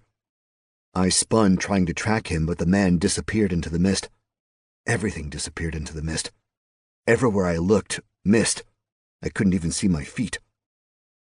Tell me who you are, Montana. Tell me and make me believe that killing you is the wrong idea. Or die. Even if you kill me, I said, I will only come back stronger. There are ways to bless a man with the final death, Nikolai said, stepping out of the mist, his longsword in his hand. A dark shimmer ran down the blade, and a spark shot off the end. He had a grim sparkle in his eyes, as if he was almost excited about something. He swung his blade, and instinct took over for me. I wasn't ready to leave this life. I snatched my sword from the scabbard and got it up to block his blade just in time. A sharp clang rang out as the swords met, and a chip of metal flew out, slicing along my cheek. Hot blood leaked down into my mouth. Nikolai pushed my blade away and took a step back. "Who are you, Montana?" Nikolai asked once again. "I don't know." "You agree with your classification of nothing?" "I do." His blade moved so fast. Even though I brought my sword up, his edge was right against my neck. "Look, man!" I shouted, my desire to live pushing my voice up an octave. "It's fucking accurate, okay? I was a nothing in my old life. I did what I had to do in order not to die, I guess. I wasn't good at anything. I stole things. I killed a few drug dealers, stole their cash and their stash. I gave loans out and beat people when they couldn't pay them back. I drank beer on weekdays, dealt drugs to junkies, and I don't know. I didn't have parents, so I grew up in a foster system designed to fucking fail. But then, for one glorious year, all I did was pound stakes into the ground, set up circus tents, sweep floors, groom horses, and was part of something like a family for the first fucking time in my life. But then, like countless times before, I followed a girl and wound up in a horrible fucking mess I wouldn't wish on any fucking person. The mist started to dissipate, the falls returning to their original volume, and in that moment, sunshine streamed down around us again. Nikolai had something like a smile on his face. He had such hard features that even a grin came off more like a grimace. "This way," he said, and pushed past me to start heading back down the trail. "Don't forget to grab your axe." Chapter 37. It took all of my willpower not to scream at Nikolai. I wanted to curse at the man because I'd been scared as fuck I was going to lose my shot at life, and he seemed to think that everything was fine and dandy after he basically said he was going to kill me. Of course, he was moving so fast I didn't really have the chance to do anything like that. I assumed we'd go straight back to Saumir's, but after a short traipse along the trail, Nikolai took a sharp turn and we headed uphill. I was definitely jogging. I was tempted to pick up the pace, but I figured that might be dickish and prone to getting myself lost. Nothing like trying to take over the lead when I had no idea where I was going. I lost track of the time again, something that seemed to be increasingly problematic. I wondered, once more, if there was a means of portable timekeeping in this world. Finally, we came up to a rise, the trees thinning out just a bit. Nikolai slowed down and stopped right before we'd have crested the ridge. He knelt and motioned for me to do the same. "Montana," he said, "it is time for you to begin training to be in this world." "Okay, first lesson. Talk less. Right now, you know nothing. You are nothing, understand?" I nodded. "Based on your perplexed look," he said, "you are much more confused than normal, which makes me think you have yet to learn to pay attention to the notifications you receive." I started to say, but Nikolai's hand blurred, and there was an audible crack as he slapped me. "You will look at the notifications as you get them." "It blocks my view," I whined. "I can't—" There was a very deep and disappointed sigh from the man, like he just realized how stupid his pupil really was, and how much trouble any education might be. "You are so new here, so unknowing. It is hard to believe. Let me start with the basics. You know how to read, yes?" "Yeah." "So you are not getting pictorial notices. This is good. We are now one step above toddlers." "They get pictures?" "Some. Pictures, feelings, intuitions, verbal even. The gods know not everyone is able to read, so they make the system work. Do not ask how. It is not—" I wasn't— He slapped me again. I shut up. "Reading is best. You have more control than other methods and more information. But it requires you to be active. It requires you to think and make actual choices to get that information. Bring up your notifications. I know you have some." He was right. There were a few in a corner. I willed them forward. "Before you read them," he snapped, noticing my eyes were already unfocusing, "work on them to make them less invasive." "Like transparent?" "Whatever works best for you.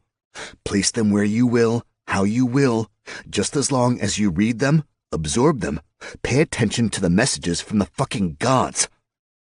They will stay in the places you put them. Find what works and stick with it." I thought about it for a moment, and the windows of text got a little clearer. Now I could see through them. I had trouble reading them, though, so I fiddled with the text coloring and the brightness, messed with the font a bit, then I started moving them around, and I did not realize how long you would need to do this. Nikolai said, "Perhaps find a good enough setting for now, and then when we are sitting around doing nothing instead of in the middle of the wilderness where any wandering monster might stumble upon us and chew us up into tiny tasty pieces, you can finalize and make it as pretty as you want to, Pumpkin." Pumpkin? "Done?" he snapped.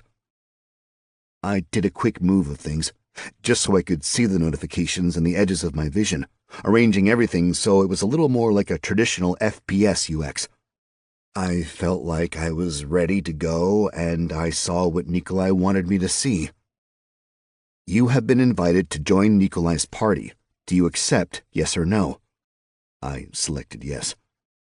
Immediately, a small set of colored bars appeared above mine, matching my own. Nikolai's hit points, mana points, and stamina, red, blue, and green. There is a party quest. You have automatically accepted the quest.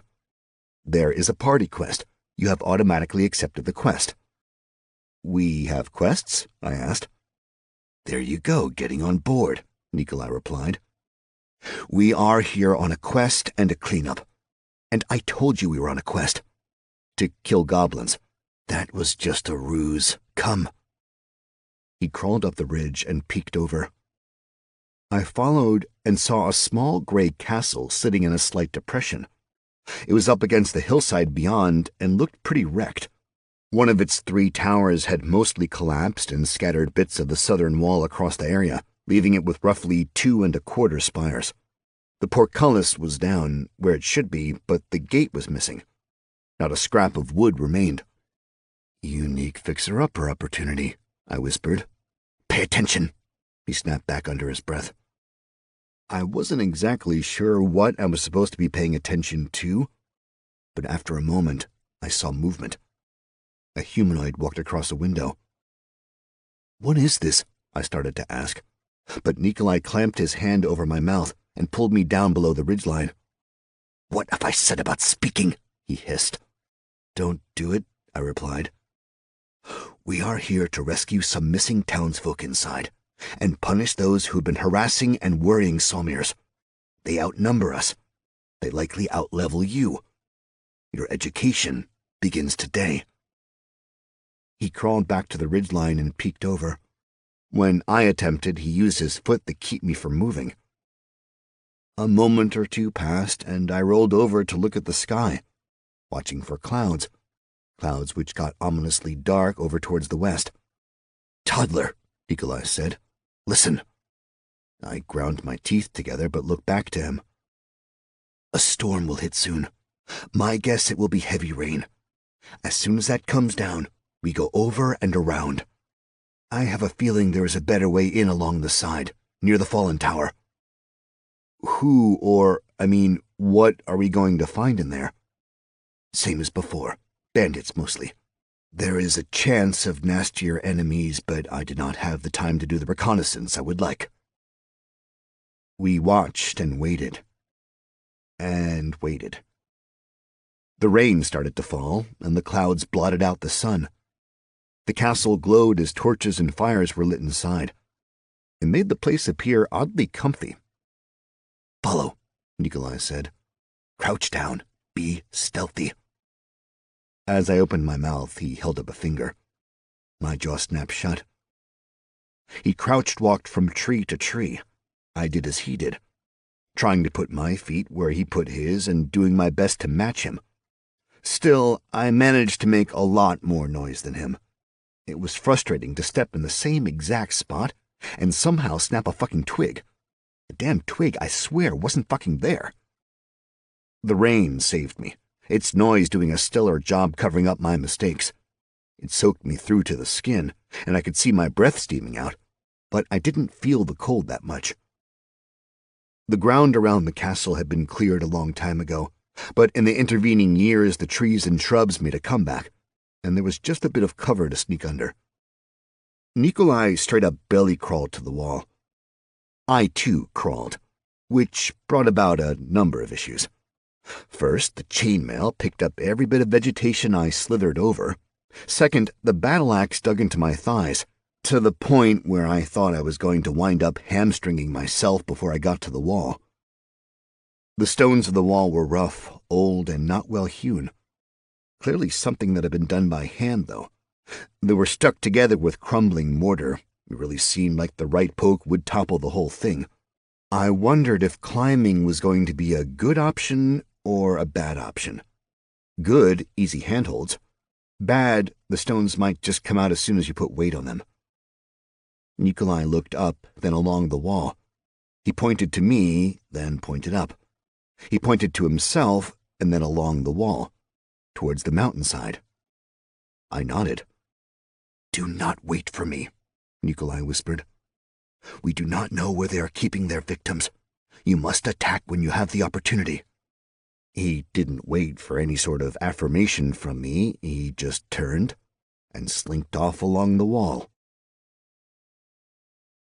Chapter 38. I tested the rocks in the wall, and they held my weight. More shifting than I wanted, but they didn't fall out of the fucking wall. It was a unique sort of feeling, hoisting myself off the ground without any trouble.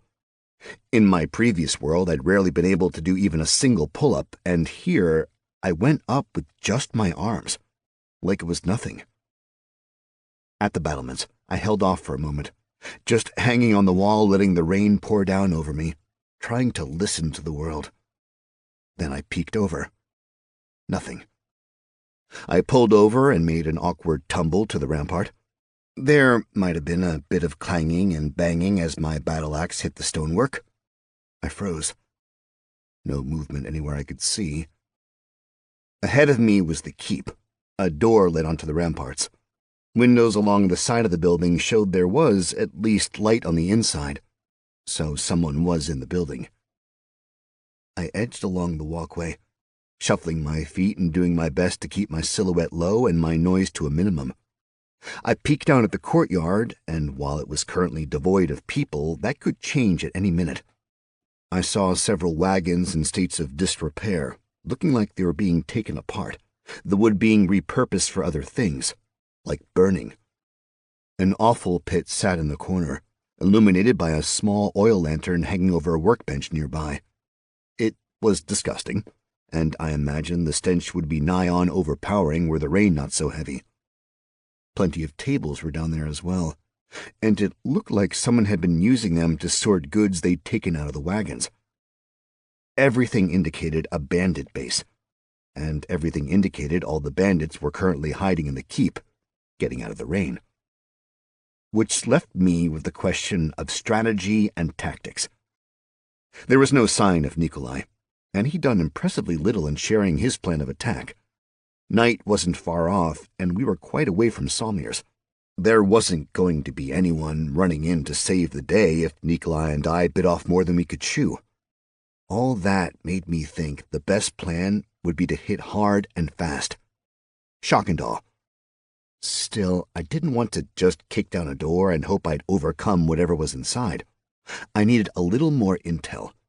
Going in blind could definitely be a death sentence. I climbed laterally along the wall until I could see in the window. A few minor problems. The bricks making up the keep were getting a little smaller and less grippy than those of the wall. In order to give me enough of an advantage, grip-wise, I took my boots off. There had been a ton of rain, and it was tough just getting my foothold secure. And, the giant battle axe on my back gave me just a mild imbalance issue. Slowly, carefully, I moved across the wall until I was right next to a window. I leaned over just a teensy little bit, just to where my left eye was looking into the keep. The window was hazy, probably hadn't been cleaned in some time, and the glass had a distinct wave to it, making everything inside distorted. The scene wasn't bad, almost homey. A large crackling fire filled the fireplace, and candles had been placed around the room. A lone table held a huge roasted carcass of some animal, steam coming out of the various spots where meat had been cut. A number of figures sat around the table, eating, drinking, and laughing. After a few more moves, I was in front of the door and back to thinking. Obviously, as Nikolai was so happy to point out, not my strong suit. I ran through a couple of tactics, including standing on the lintel above the door and then waiting for someone to come out, but decided my best bet was a surprise entrance and a flurry of blows. I'd do my best to whittle down their numerical advantage, and hoped Nikolai would hear and come up the stairs from the inside. Pulling the axe off my back, I spun the haft in my hands and tested my grip now that it was wet. Not bad. A few swings and I knew I could hold the weapon. No problems. I shook out my arms, did a little bit of light jumping up and down, getting the nerves out and muscles ready, preparing to dole out death, hoping these were actually bad guys and I wasn't just being used. Chapter 39. I leaned back, got my foot up, and Sparta kicked the door as hard as I could. The wood splintered and the door slammed inward, tilting as the top hinge popped off, which cantilevered the door hard enough the bottom hinge popped off. The thick wooden door dropped to the ground with a resounding thud. 8 heads and 15 eyes snapped in my direction. Lightning crackled behind, and thunder crashed, as it seemed even the gods themselves were setting me up for one hell of an entrance. I gave a roar and threw my axe at the figure sitting at the head of the table. The axe spun across the room and slammed into and partially through his torso. A font of blood erupted from the ruined man, enough that it caused a few cries of disgust and maybe fear. I had the sword out and covered the distance from the door to the table in a heartbeat. I swung wildly, trying to get as much damage done as quickly as possible. I needed people out of commission before I got my ass handed to me by sheer numbers. A short, stocky fellow with a big, bushy beard pushed his chair back, fumbling with something on the floor. I kicked the chair, which flung the man's head against the table with a thunk. Then I jammed my sword straight down into him, through his body, and into the chair. The blade stuck. I struggled to pull it back, trying to get it free. But whatever reverie had kept the others from leaping to their feet ended with me flailing with a fucking chair. The other 6 in the room scrambled to their feet and grabbed for weapons. I ducked a mace that whizzed right past my head. With no other options, I just picked up the entire chair. And dwarf. You've picked up a dwarf chair. Dwarf chair. Item type, improvised, rare.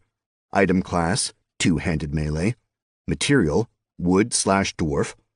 Damage, 30 to 45, bludgeoning, 3 to 4, sonic.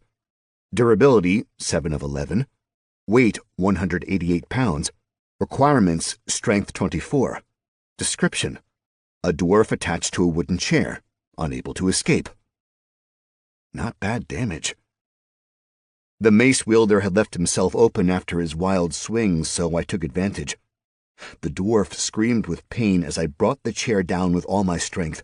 It crashed into Mace Man, whose body seemed to double over for a moment before something inside snapped and he folded further.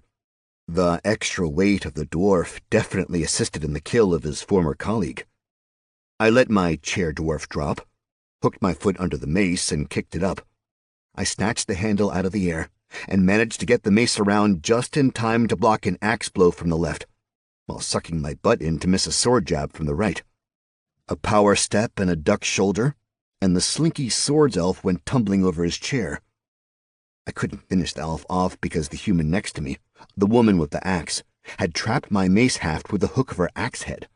She gave a wicked smile, then pulled hard, trying to disarm me. But high strength is a motherfucker. I just pulled back and she stumbled into me. I headbutted the girl, feeling her nose crunch disgustingly against my forehead. I smiled. I finally used my head for something. Maybe just a bludgeoning tool, but that's something. She dropped her axe and wavered on her feet, struggling to stay conscious. I felt a burning in my stomach, and looked down to see a crossbow bolt sticking out of my midsection. I followed where it had come from and saw a grinning asshole reloading his crossbow. Having to use the mace to block an incoming sword thrust from the recovered elf, I picked up and flung the axe toward the crossbow man. I had less practice left-handed, so it didn't hit Axehead first, but the weapon tangled him up and caused his loading to falter. A quick bit of parrying with the mace, and I got the elf where I wanted. I heard the twang of the bolt and moved the elf towards me, hoping to use the asshole as a shield. But I fucking got shot again. I let out a bellow, grabbed on with both hands, and swung the mace as hard as I could, letting my rage pour through the weapon. The elf attempted a block, but he was too weak. I hit his blade with enough force to snap it back and slice deep into his face. It didn't look like a mortal blow, but the wound disoriented him enough that I got another swing all the way around and slammed the ball of the mace into the man's skull, which kind of exploded like an overripe melon.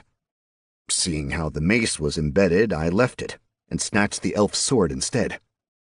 A poor level longsword. For the moment, there was stillness as everyone tried to comprehend the situation, myself included. They were down 4.5, since the girl with the broken nose hadn't gotten to her feet yet. At the far end of the room, there was the asshole with the crossbow pulling hard to get it loaded. He was smaller, lithe, and had a very unpleasant face.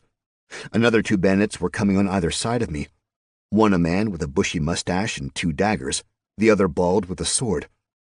There was a conspicuous lack of armor, which, in my opinion at least, was one of the main reasons I'd been able to hold my own so well. I snuck a look behind me and saw a minefield of trip hazards, dead bodies, broken furniture, and dinner detritus. A quick step to the right, and I snapped the blade out at Baldy. He parried, the sharp clang of metal on metal reverberating around the room. Stone walls and sharp noises weren't exactly peaceful combos. I wondered why they weren't rushing at me. It started to occur to me that they could be stalling. Mustache came at my side, but with a bit of a twist, I made sure his daggers missed. I tried to get my sword in, but it was too long. I was operating without enough space. Then I realized their gambit. Mustache dropped his weapons and grabbed my arms just as Baldy lunged in my direction. I had no option but to trust the too tight chainmail. The sword point hit with force, enough that I felt it, but the mail held. The few rings popped off and the blade sunk into my gambeson just a bit, but the final point barely scratched my flesh. I knew crossbow asshole was going to be shooting in a heartbeat, now that I was theoretically immobilized. But a little martial arts went a long way, and just as the crossbow twanged, I flipped Mustache over my shoulder. This time it worked. Mustache caught the bolt in his back right before I slammed him into the stone floor, which caused the crossbow to pop all the way out the front, along with a disgusting spray of his last supper. Baldy took another lunge at me, clearly aiming for the same spot in my midsection. But I wasn't held back this time, so I grabbed his arm and yanked him off balance, twisting my torso to push him to the ground before I stabbed in through his neck with my longsword. He gurgled as I stepped over him. Crossbow frantically tried to load his weapon, but as I walked in his direction, he fumbled more and more until he finally dropped the crossbow. He pulled out a single dagger, holding it in his hand, shaking. "Who are you?" he asked. "What are you doing here?" "Avon calling?" He didn't get the joke. I snapped my blade up and whacked the dagger out of his hand. It clattered into the wreckage off to the left. He stood there, quaking. I had him dead to rights. I could stab him, fillet him, flay him, do whatever. But for some reason, it seemed wrong. So I lowered my sword and gestured at the door to the ramparts. "Get the fuck out of here before I change my mind," I said. He took off, and I started towards the stairs leading down. I got 2, maybe 3 strides before there was a terrible pain in my back. I did my best to spin and look around, only to see Crossbow staring at me with his nasty face and yellow teeth. He was hanging on my fucking back. I grabbed him by the leg and ripped him off me, swinging him around. He screamed as he arced through the air until he crashed against the mantel over the fire, a sharp crack as his ear managed to touch his elbow for a moment.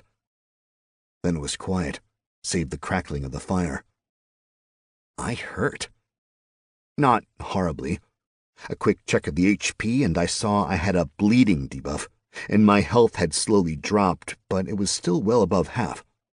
The bolts came out pretty simply, but the dagger was a bigger problem. I couldn't quite reach it. After some finagling, I managed to hook the handguard of the dagger into the decorative curl of a wall sconce and then just dropped to the ground. There was a sucking noise, and then, pop! Out came the dagger. I looked over the disaster of the room, and though it pained me to do so, I slid a sword through the back of the unconscious woman's neck. I didn't want to chance her coming to and killing Nikolai whenever he showed up. Or, sneaking along behind me and stabbing me in the fucking back. Lesson learned. Thank you, crossbow asshole. Another lesson learned. I went through the notifications very quickly, dismissing all the death ones, feeling a little less than great about it all. Granted, according to the game, or the worlds, or the gods, whatever, these were all bandits. Bandits who had an evil alignment. So I'd maybe done some good in the world. My initial impulse was to loot. But looking around, the bodies in the room didn't seem like they'd account for the entirety of the castle. A quick count of the plates got to 10. I had 8 bodies, at least 2 missing. There was a set of double doors at one end of the room, and they opened to reveal a landing. Stairs went up and down from there. I wasn't keen on either direction, figuring that it was easy to get backstabbed again if I chose the wrong way. A cry of pain echoed down the staircase. It looked like my decision had been made for me. Chapter 40.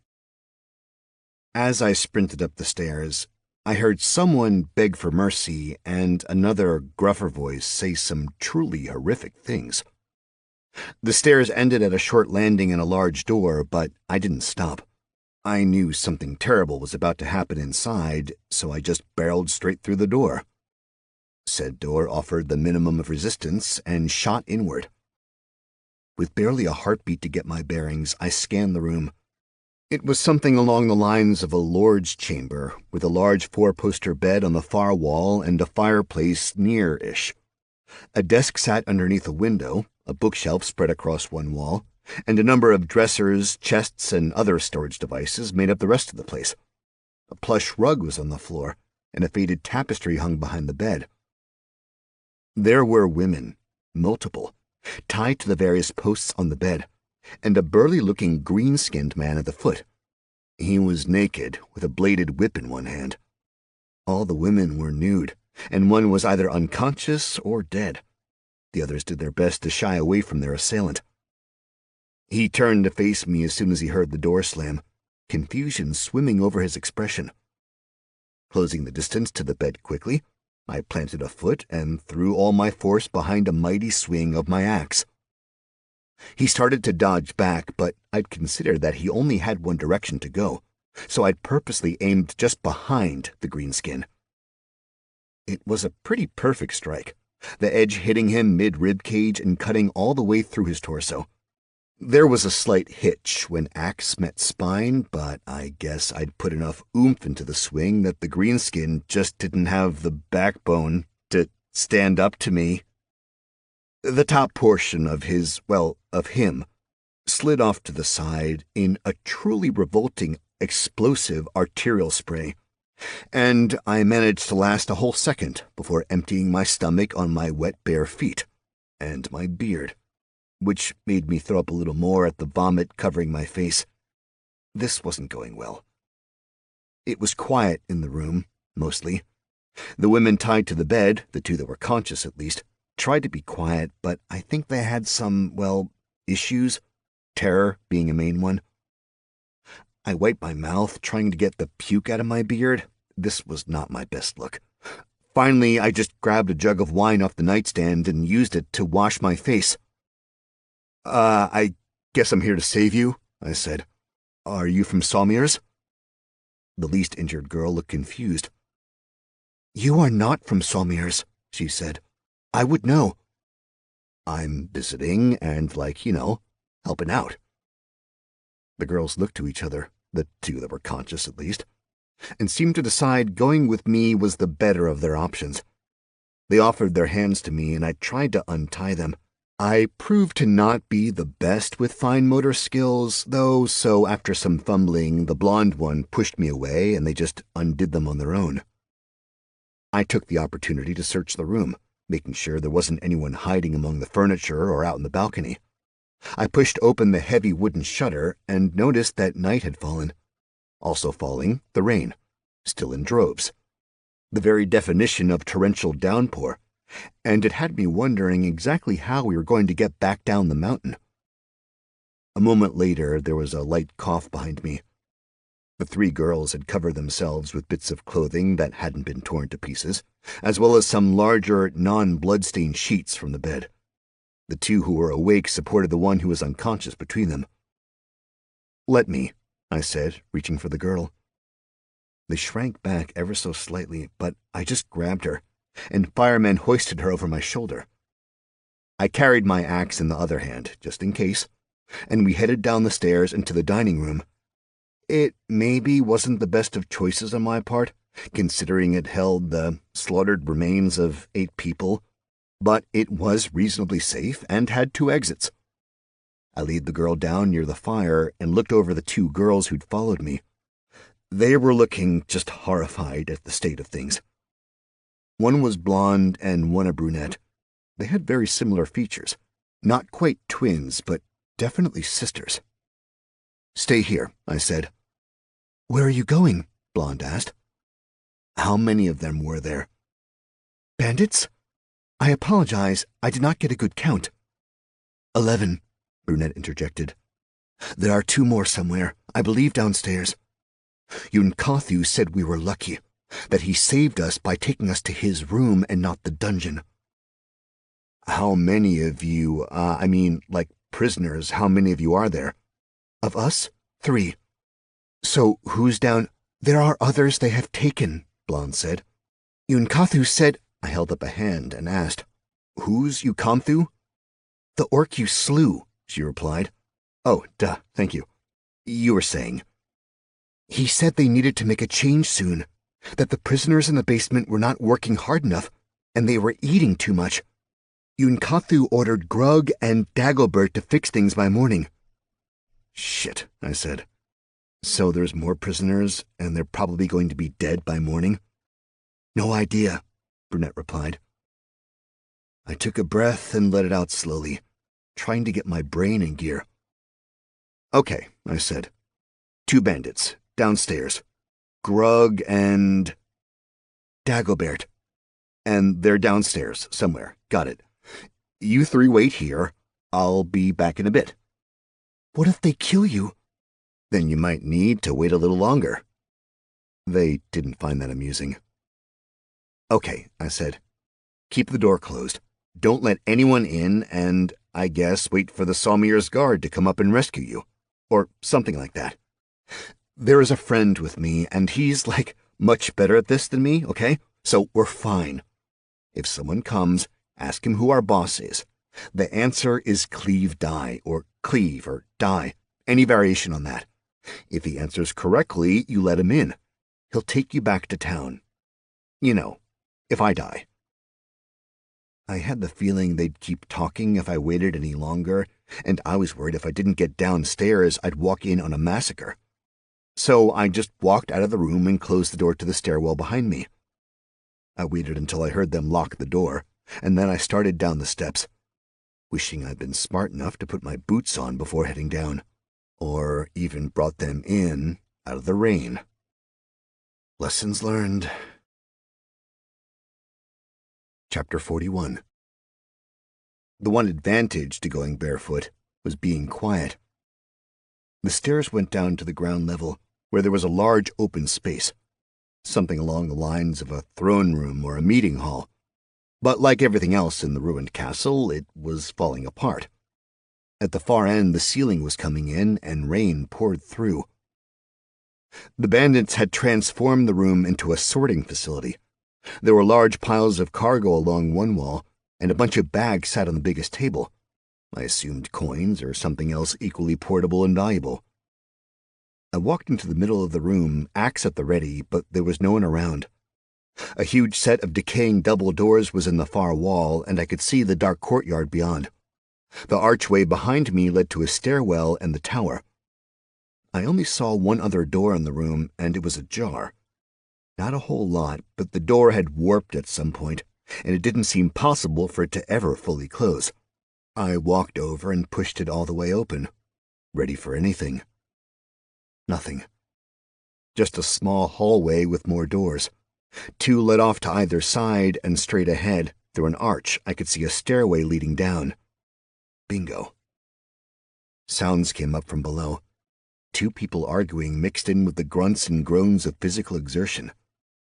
The walls in the stairwell were dark and damp, and by the time I'd gone down 2 flights, I noticed there was torchlight coming from somewhere below.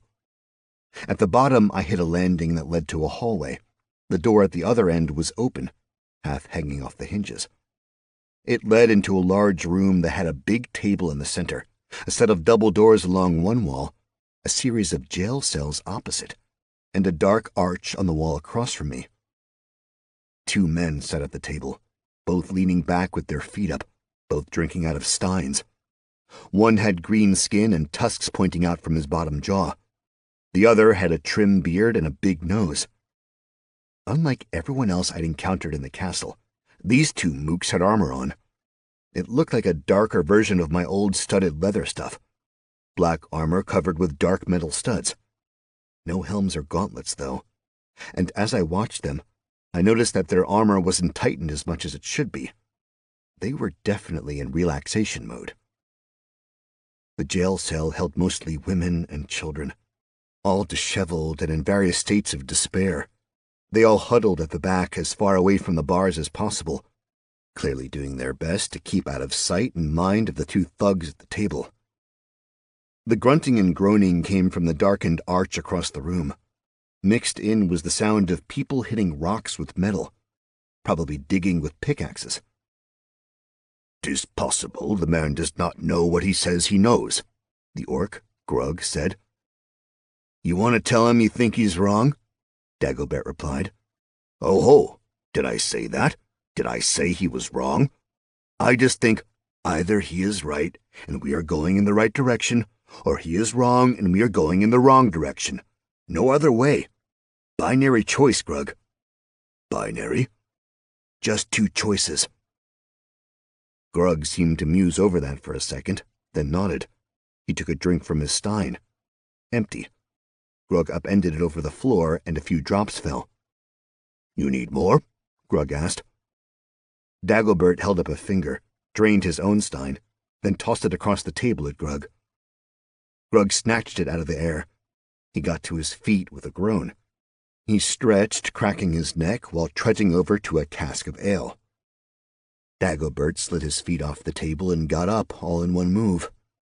He moved well, smooth. I started to worry about my chances taking the 2 of them on. There had to be a way for me to even the odds, or a way to tip them deeply in my favor. Dagobert was already across the room, and leaning his head through the dark arch. "Faster, you feckless dung heaps!" he screamed. "Faster, or I start raping your children, and you can dig to the tune of your spawn's screams." Grug chuckled over at the ale cask, carefully pouring the ale as his literal partner in crime made horrific threats. The rage in me boiled, and I felt the sheer cold of true wrath. I stood, walked calmly towards Grug, axe held at the ready. As soon as I was in range, I swung at full strength, slicing across the air. The axe hit Grug's back with a meaty thwack, and the blade bit deep. It went straight through the orc, hit the barrel, and stuck there. Grug's legs dropped out from underneath him, but the upper portion of his body sat on the axe. I watched him try to turn around, try to scream, but he had nothing left in his lungs, or really, of his lungs. It's entirely possible I'd have gotten away with being sneaky if not for Grug dropping the steins, which caused a stunning ceramic and mead explosion. "Grug!" came Dagobert's admonishment from the other side of the room, right before he turned. "What the fuck did you—" He stopped speaking as he saw me, and scrambled to grab his sword. I didn't wait for him to arm himself. I ripped the axe out of the barrel, causing Grog's top to join his bottom on the ground. I hauled the axe up, prepping to throw it across the room. The axe, perhaps tired of flight, slammed into a beam and stuck there. "Typical," Dagobert said, his sword held almost languidly now.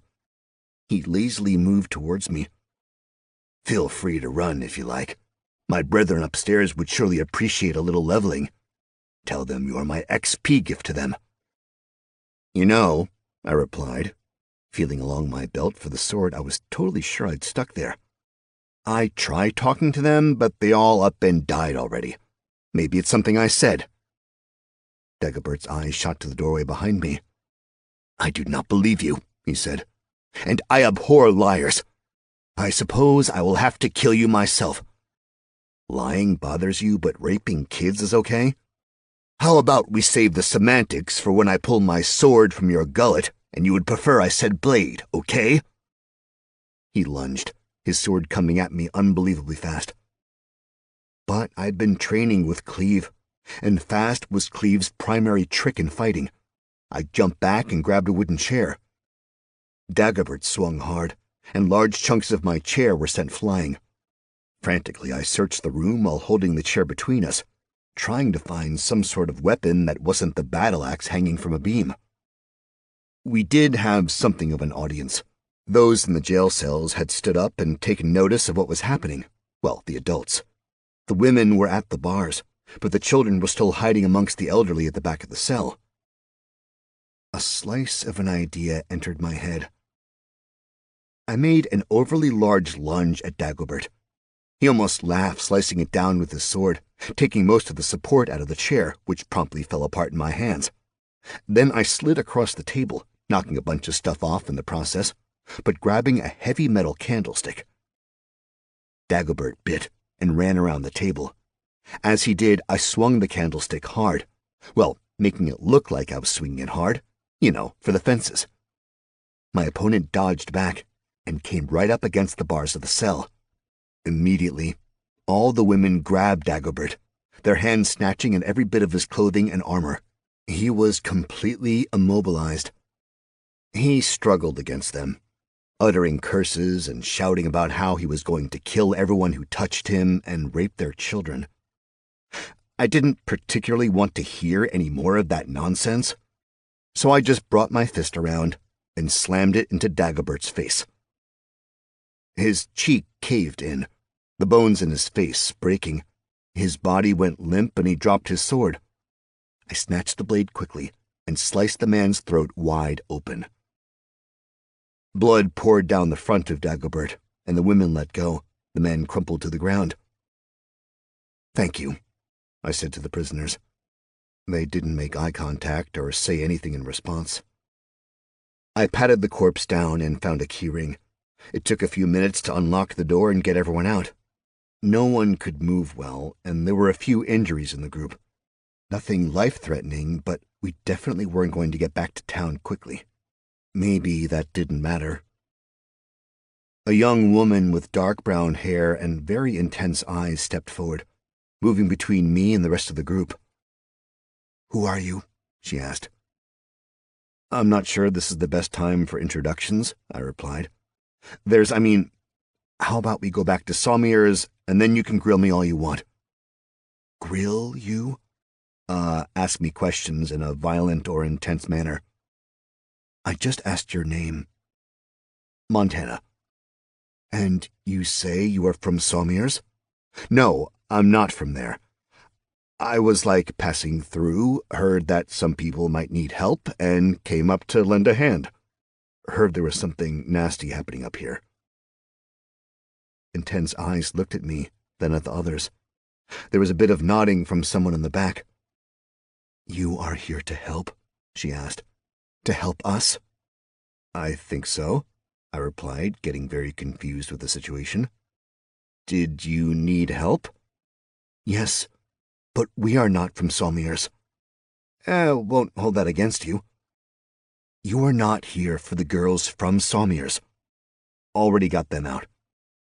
There was a cry of pain from beyond the dark arch. "Bertrand!" came a cry from one of the women. "Hold up," I said. "I'll get Bertrand and whoever else is down there. You just get out of here, ideally to the second floor where the girls from Sawmier's are currently holding up. I'll be back there in a second." Trusting that the rescuees would do what I said, I ripped the axe free from the beam, strapped it onto my back, and walked over to the dark arch. I stuck my head inside, trying to let my eyes acclimate to the darkness. I pushed my dark vision to the fore, and soon it was bright as day everywhere, almost painfully so. Still, I grabbed a torch from the wall, holding it with my left hand, and Dagobert's sword in my right. I knew it could only get tighter as I went deeper, and my axe was just going to wind up a liability. The spiral stairs wound tight, and not too far down, I came across some weak candles, There were 6 men down at the bottom. They shied away from the torch. We were in a strange spot. Something larger than a hallway and smaller than a room.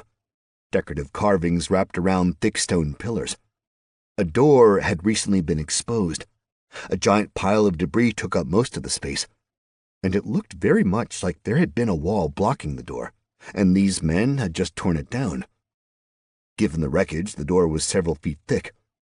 Someone really wanted whatever was on the other side of the door to remain undisturbed. "Good evening, gents," I said. "Care to, leave?"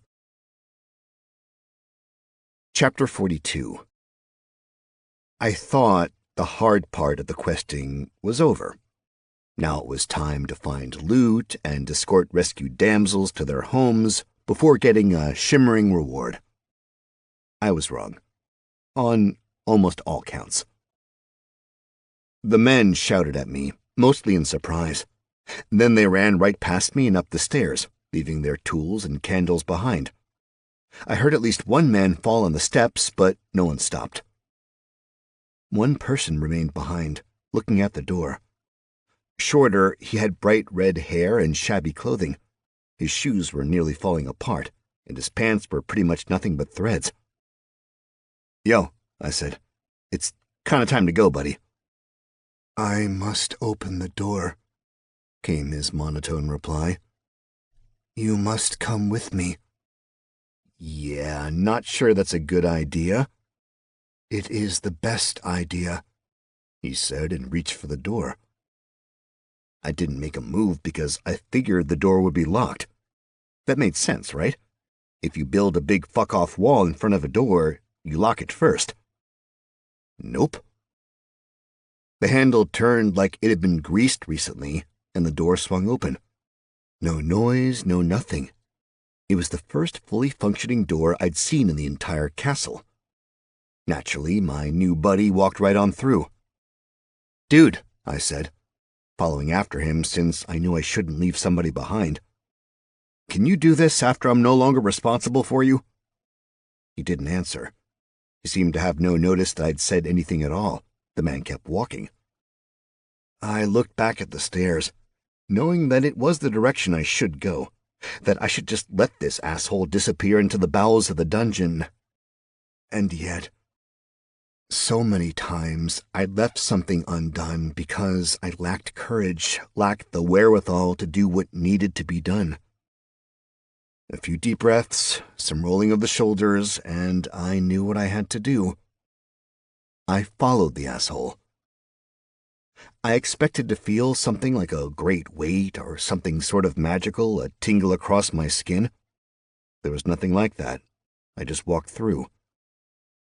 The torchlight sent bizarre, shaking shadows across the walls. I'm sure I would have gotten freaked out by them, if not for a bluish glow to focus on, coming from right ahead of me. I walked forward quickly and went through another door, and discovered where the glow came from. Lights, crystals of some sort, glowing by themselves and embedded in the ceiling.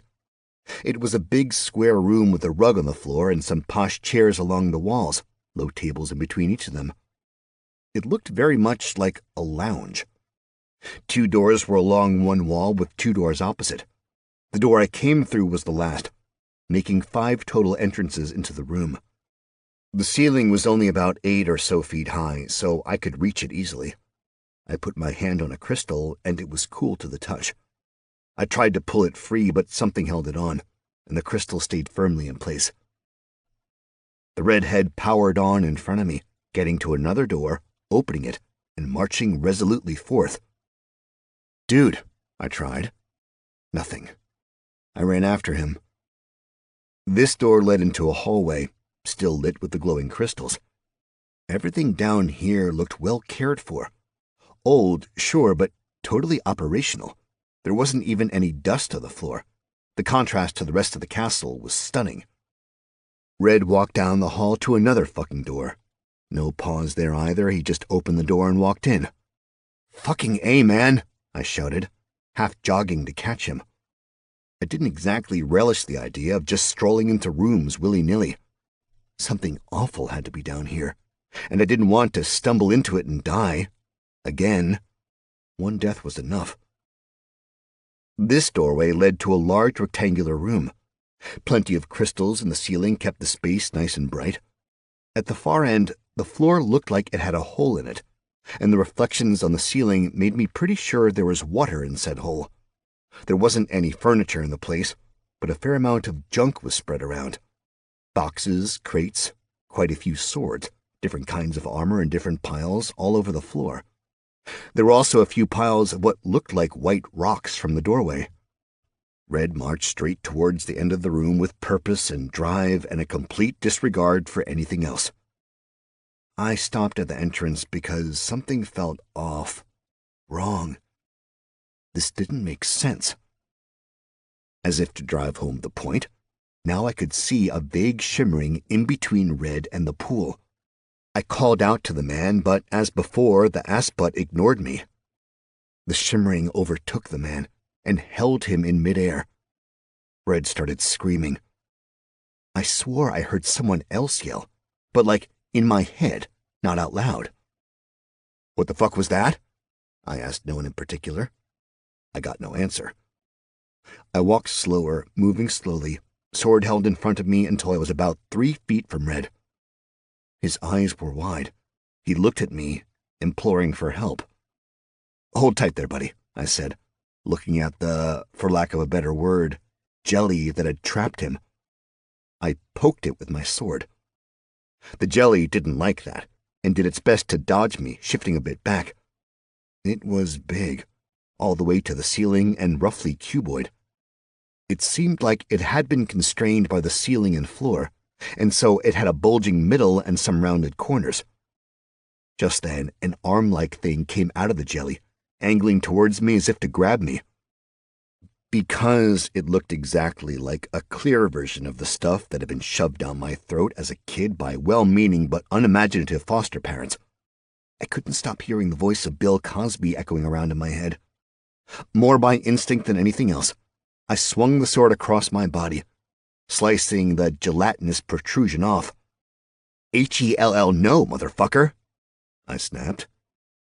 The jelly shied back while thick viscous liquid poured forth and splashed on the ground. I swung Dagobert's longsword back and forth, hacking chunks off the jelly. More and more of the liquid spewed out, oozing all over the floor. The jelly made another swipe for me, managing to get its pseudo-arm around my left wrist. A quick slash solved the problem. I shook my wrist out and realized the clear liquid had some sort of paralytic effect. And since I was an idiot who didn't wear shoes, my feet were getting numb. I was quickly losing my speed advantage I had over the jelly. Slice and cut and jab and slice, over and over again until the jelly lost most of its shape, no longer pressing tight against the ceiling. Finally, we seemed to hit a threshold where the jelly could no longer hold itself together. As if a small and disgusting dam burst, all the liquid spilled at once, flowing out across the stone floor. Red flopped to the ground, sputtering and coughing. I grabbed the man and pulled him out of the goo. I did my best to wipe the slime off of the poor dude, even going so far as to stick my hand into his mouth to pull it out. He finished coughing and just kind of leaned on me. I let him, and even gave him a thump or two on the back for good measure. "What happened?" he asked. "You tell me," I said. I do not know who you are." Makes two of us. They say life is a journey of self-discovery. "I was breaking the wall, but then I was being eaten by an ooze, which is real. I have never thought—" "Do you think we can get the fuck out of here now?" I interrupted. Side question. You know what the thing was? Jelly demon? Not what I would have guessed, I said, peering at the translucent mess around us. Motherfucker certainly lived up to its name. Speaking of names, I'm Montana. You are? I am... His eyes glazed over just a bit, and his head dropped. Excuse me. He started back towards the pool at the far end. Wait a fucking minute, I said, and grabbed at him. Red tried to hit back and push me off him. but the guy basically felt like a child in terms of strength. I tightened my grip and pulled him along with me as I walked back along the path we'd come in on, a process made easier by the mild lubricating properties of the jelly's goop. I just sort of dragged the jackass along behind me. He wasn't giving up, though. He bit me, which pissed me off, so I hauled off and slugged him. Pow! Red folded like a cheap suit, and I was left holding him up completely with one arm. Maybe I was putting too much points into strength. I resolved to go back upstairs, let Nikolai know what was down here, and then leave it up to someone else to explore this weird place that somehow took over people's minds. Hell, I just wanted to get out of the area before something took over my brain.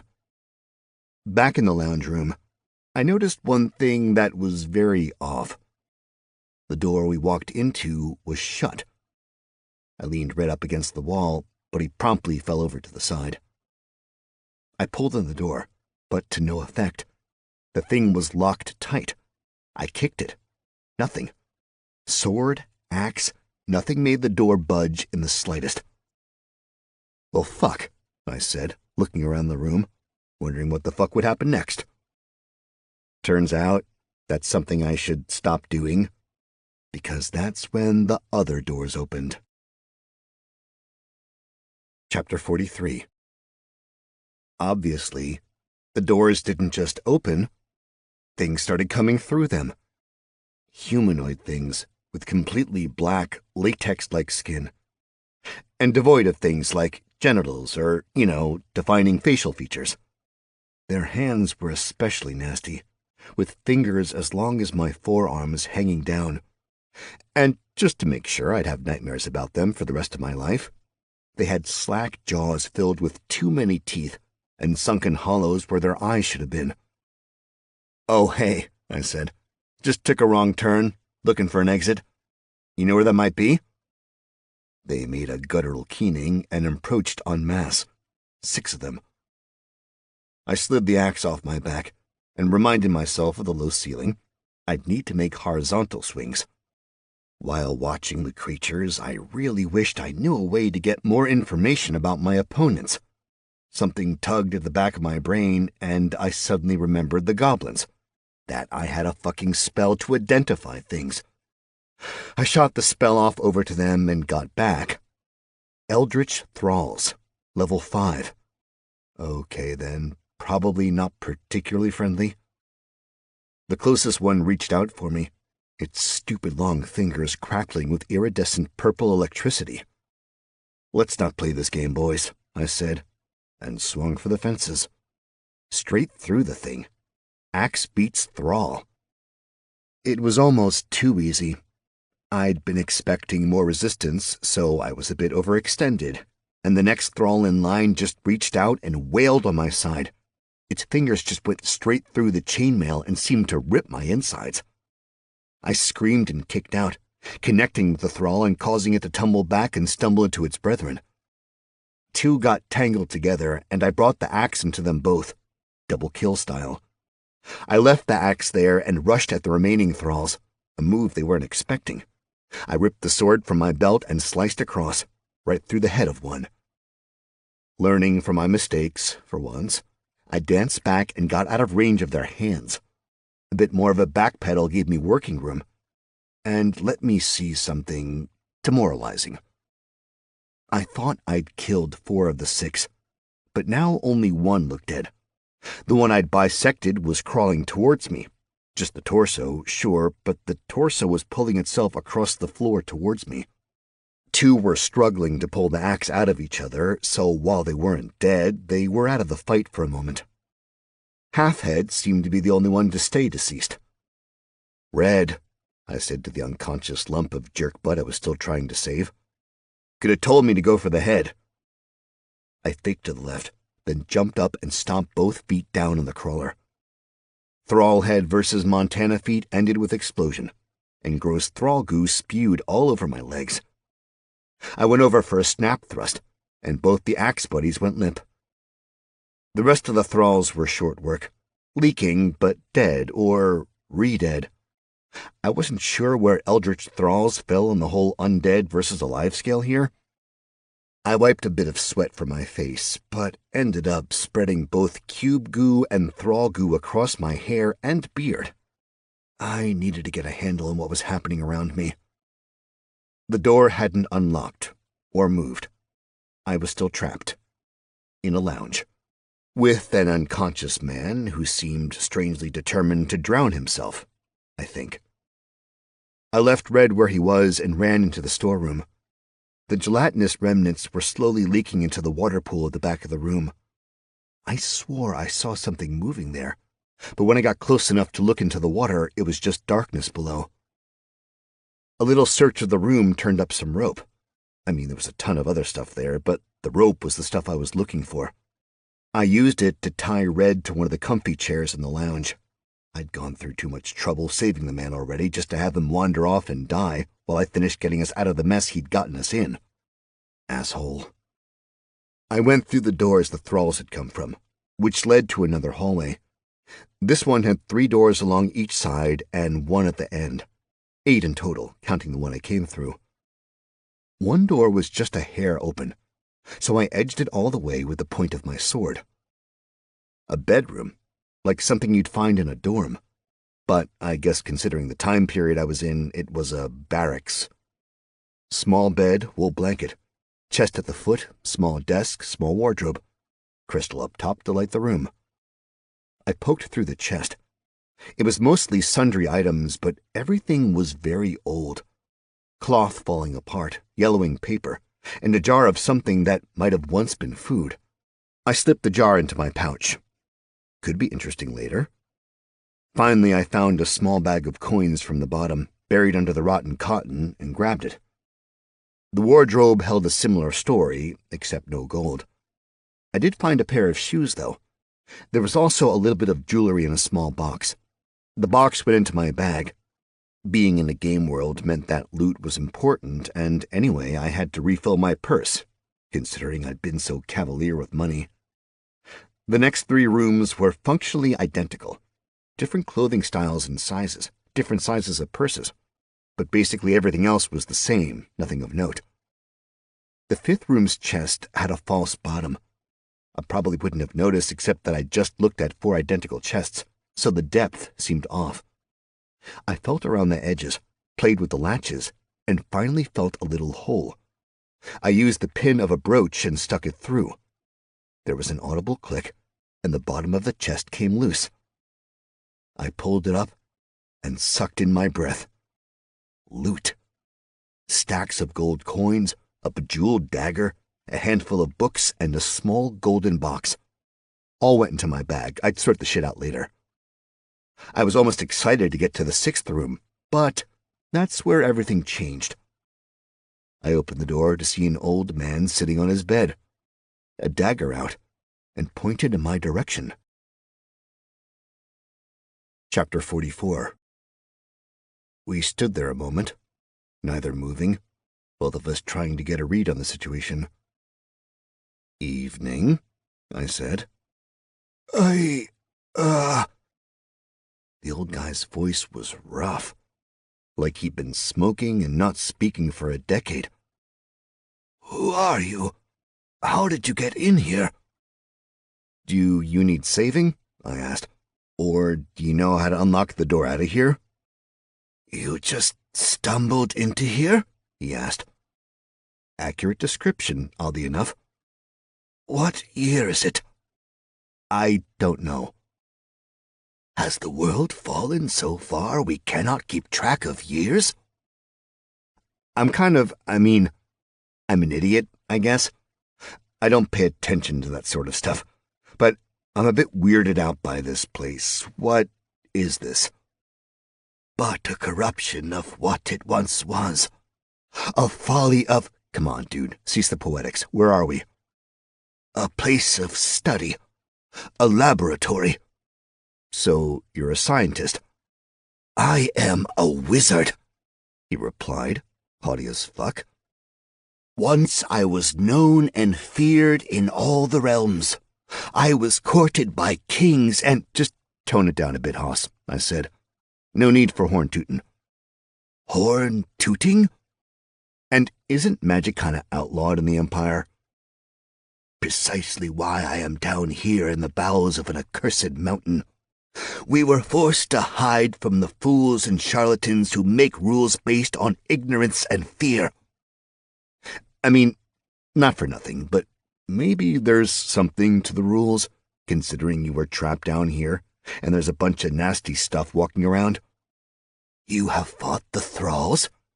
Yeah, I did, and did you suffer wounds? a little one, just Where? Show me.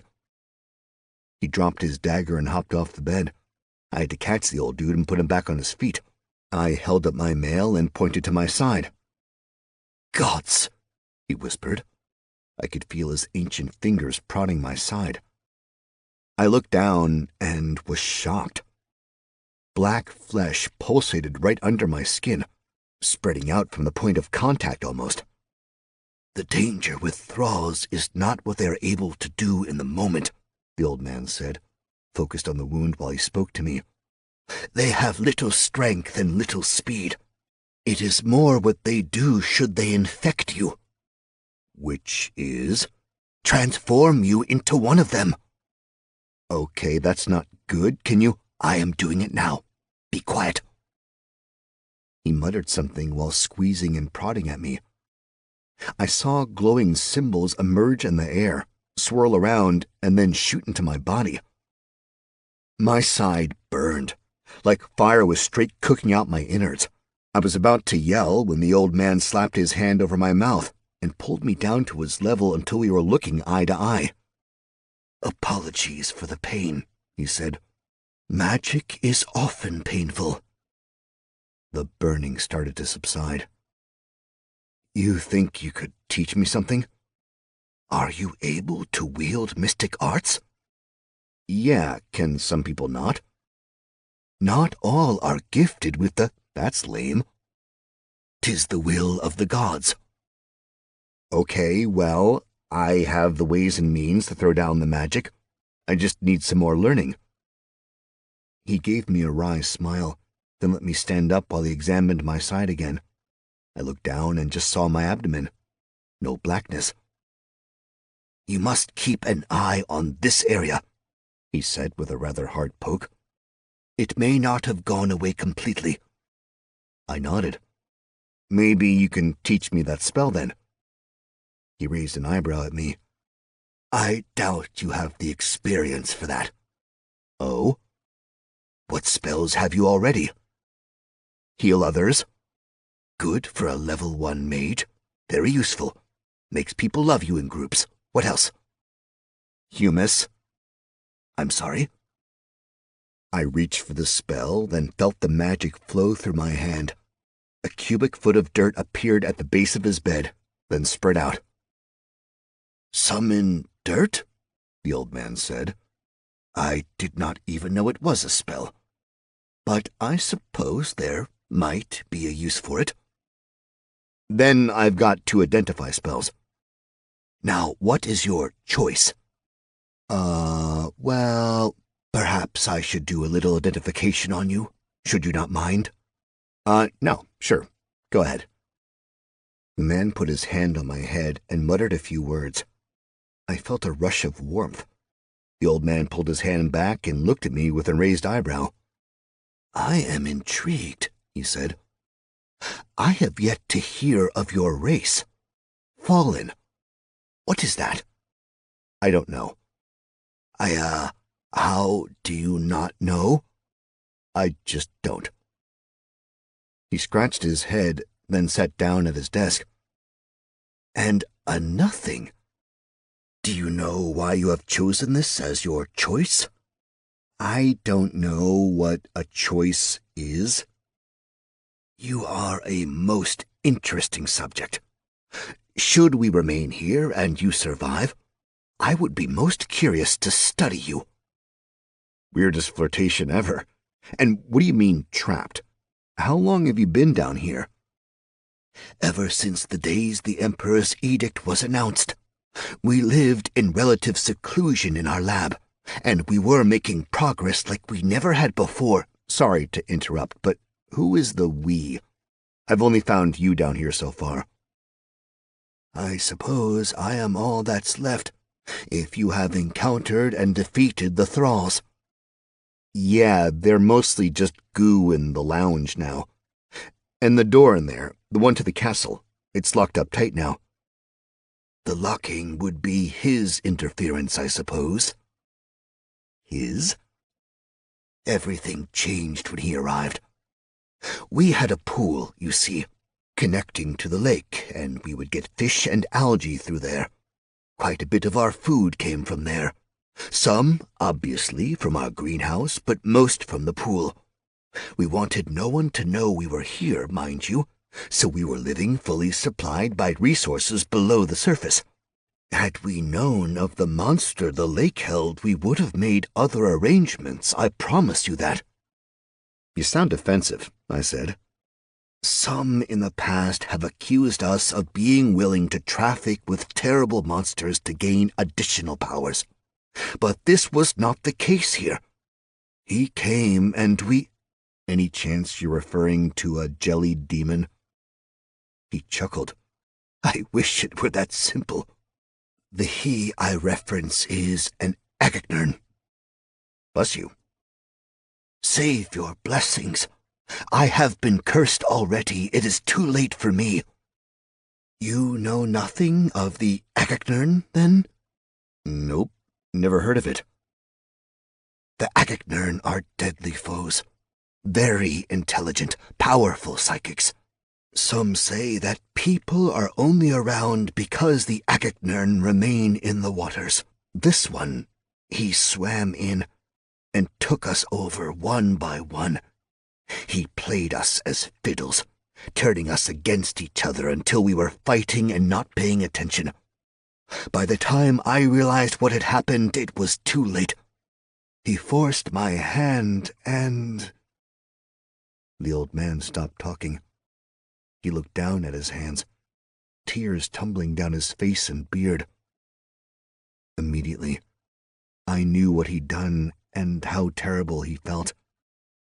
I always was the strongest, he said, his voice small and weak, and I thought I had kept myself in check, but my hubris caught me, and Koth-Magog, the Agacnern, struck. We were all stuck in here, but my friends expired. Then it was only me, the Agacnern, and his minions. Since then I have been forced to do his bidding, to put my research to his ends. I have lost all sense of time, of everything, really. Okay, so there's a big mean bastard called an Agachu, and we need to kick his ass, and then you're free. If it were only that simple. Pretty sure it is that simple, dude. You cannot simply use your oversized axe to cut the creature apart. Why? Beyond the Agacnern being underwater, and your axe not being able to swing there? Minor issue. He is smarter than you, smarter than me. He has met my attempts at rebellion and dissent at every turn, and he has won. I am little better than his slave. There's two of us now. I admire your optimism, but nothing. You got a name? Morkant Trewick. Montana, I said, holding out my hand and then clasping his wrist when he didn't make a move to grab mine. Now, Morkant, here's the deal. You can choose to remain a slave, and you'll probably live, well, forever. Or you can come with me and fight. You might live, you might die, but you'll be free either way. He paused, seemed to give my plagiarized speech a moment's thought, so I decided to keep going. Say you stay and live. Laying in your bed many years from now, would you be willing to trade all the days from this day for one chance, just one chance to save the cheap rhetoric for the plebeians and fools, Montana? I see what you attempt to do. I accept your offer to free me, and I will fight with you. Morkant Trowick has offered you a quest. Freedom! Morkant Trowick has been trapped by a horrific monster for more decades than you've been alive, or even considered thinking about. Even though you weren't able to complete William Wallace's speech, will you free him from the evil clutches of the Agacnern? Reward unknown. Yes or no? I thought yes to accept the quest. Great, I said, clapping my hands together. Now teach me some magic. The old man shook his head with a wry smile. There are 3 means to learning magic, young Montana, he said. First, learning the hard way. You study the concepts of magic, you understand the core rules of the universe, and you bend the universe to your will in the manner you wish. This is the most powerful way to learn, as you can tailor the magic to do whatever it is you would like, rather than memorizing individual spells. Second, you find a book, a magical item in and of itself, and you read the book. In doing so, you gain the potential to learn the spell. It's not guaranteed. No, not in the slightest. It is predicated entirely on your magical capabilities and affinities. If you cannot learn the spell, you will be subjected to quite intense pain, even death, if the spell is substantially over your means. And the easy way? I give you all the spells I have. I'll take door 3, please. With the giving of spells, there are serious issues to take into consideration. 1, I must give all my spells to you at once. Got it. Which means you must be able to take them all. It is an immense amount of pain for your body to handle and your brain to process. 2, it means I no longer have access to any of those spells. I must relearn them all. Noted. Door 3, not an option. Got any of those books? I do, but the spell books I own will not likely help us against Kothmagog. I only made such books for potential lab assistance, so regretfully, I have no offensive spell books. Okay, I said. No new spells for me. So let's go find Magog. Ideas? He is likely searching for food. There has been little these days, and he is constantly hungry. He was overzealous eating the tribe early on, and now they are a fraction of what he had originally, and he needs them to get more food for him. There's a tribe? Are they, loyal? Nothing is truly loyal to an Agacnern. Kothmagog uses the tribe as vessels. He takes them over and forces the tribe members to do his wishes. Likely you'll be forced to kill many of them before you even get a chance to confront Magog. He is, at heart, a coward. All Agacnern are. They are virtually immortal, immune to the ravages of old age, and they will always run away rather than fight a battle they might lose. These things sound like ultimate assholes. They are vile. He definitely took over the guy I was with, but he's tied up now, so hopefully we don't need to worry about him. Now, you said you got a lab. Yes. Can I see it? He hesitated a moment, then shrugged and led me out the door. We went back down the hall and into the lounge, where Red was awake and struggling with his bonds. Morkant led me through another door, which led into another fucking hallway. There were 2 doors in this hallway, the further one open a bit. I could see the reflection of the glow crystals off of the water, which made me think that had to be the pool room. The door in the middle of the hallway led into a massive room that looked pretty close to a modern laboratory. There were heavy stone desks spread around, and shelves and closets lined the walls. Notably, one corner of the room held a pool of water. Large, dark, disturbing. Our library is in the far room there, and the magical item storage is there. Morkant pointed to another door. The pool? I asked. In addition for Kolthmagog, the Agaknern cannot be out of water. Thus he wanted a means to see me and talk to me in every room save my bedroom. So there are tunnels?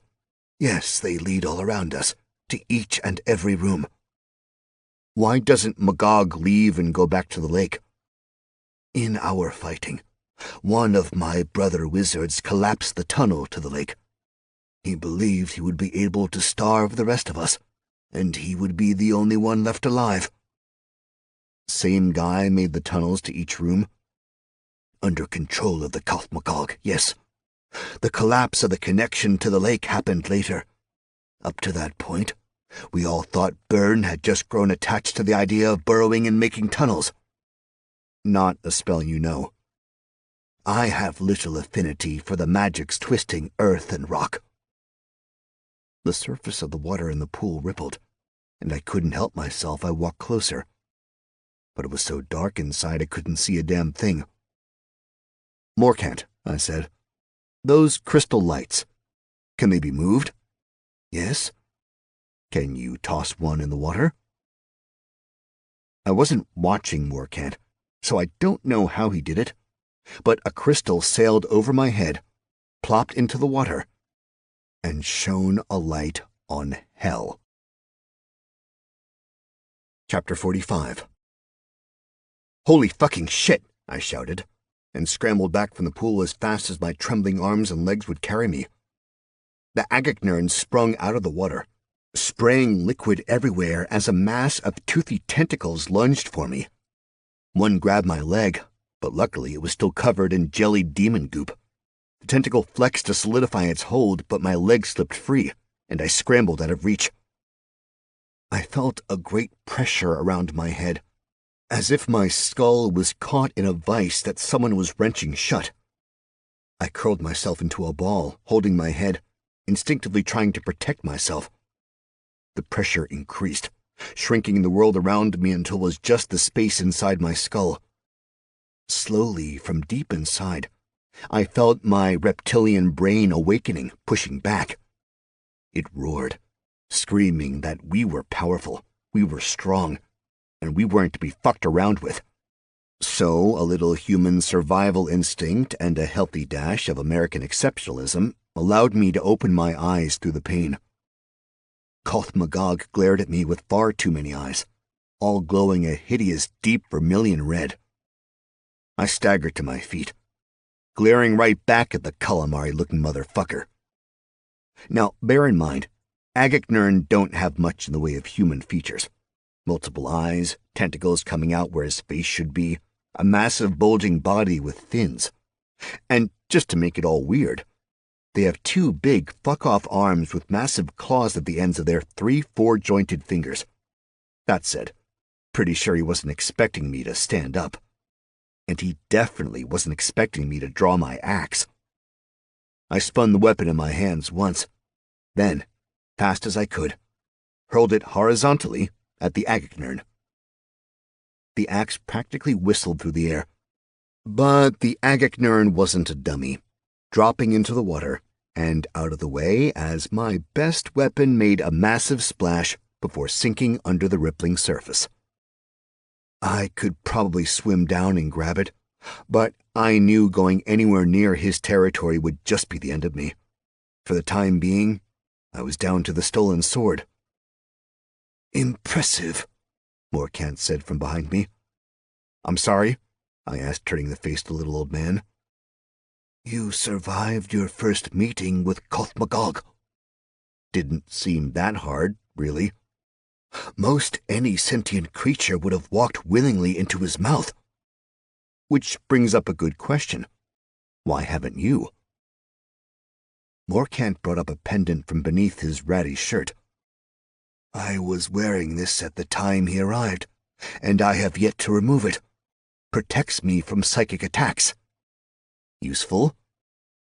It is likely the only thing that has kept me alive. Given his tone, I could tell he was about to launch into his life story again. I was growing weary of his stories, especially since the more I listened to the tale of Koth Magog and the wizard friends, the less it made sense. Like, if Morkant was never under the sway of Koth, why had he been fighting so hard with his buddies? I figured I could waste a lot of energy trying to figure out the story, or I could just kill the Agagnorn asshole and get back to the rest of the world. Okay, so that's the Agagnorn, I said. Strong? Very, agreed Morkant. fast, reasonably, And you said cowardly. after a fashion. He will not go to a stand-up fight, if that is what you are thinking. He will wait you out, ambush you, find you at your weakest, and then take you. Okay, so we have to bring the fight to him. Can he hear us right now? That I do not know.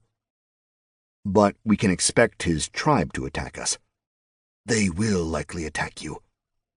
I am not sure how Koth sees me at the moment. If he is willing to sacrifice my ability to research for him just because I might assist you. Got it. So these tribesmen, are they big and fast?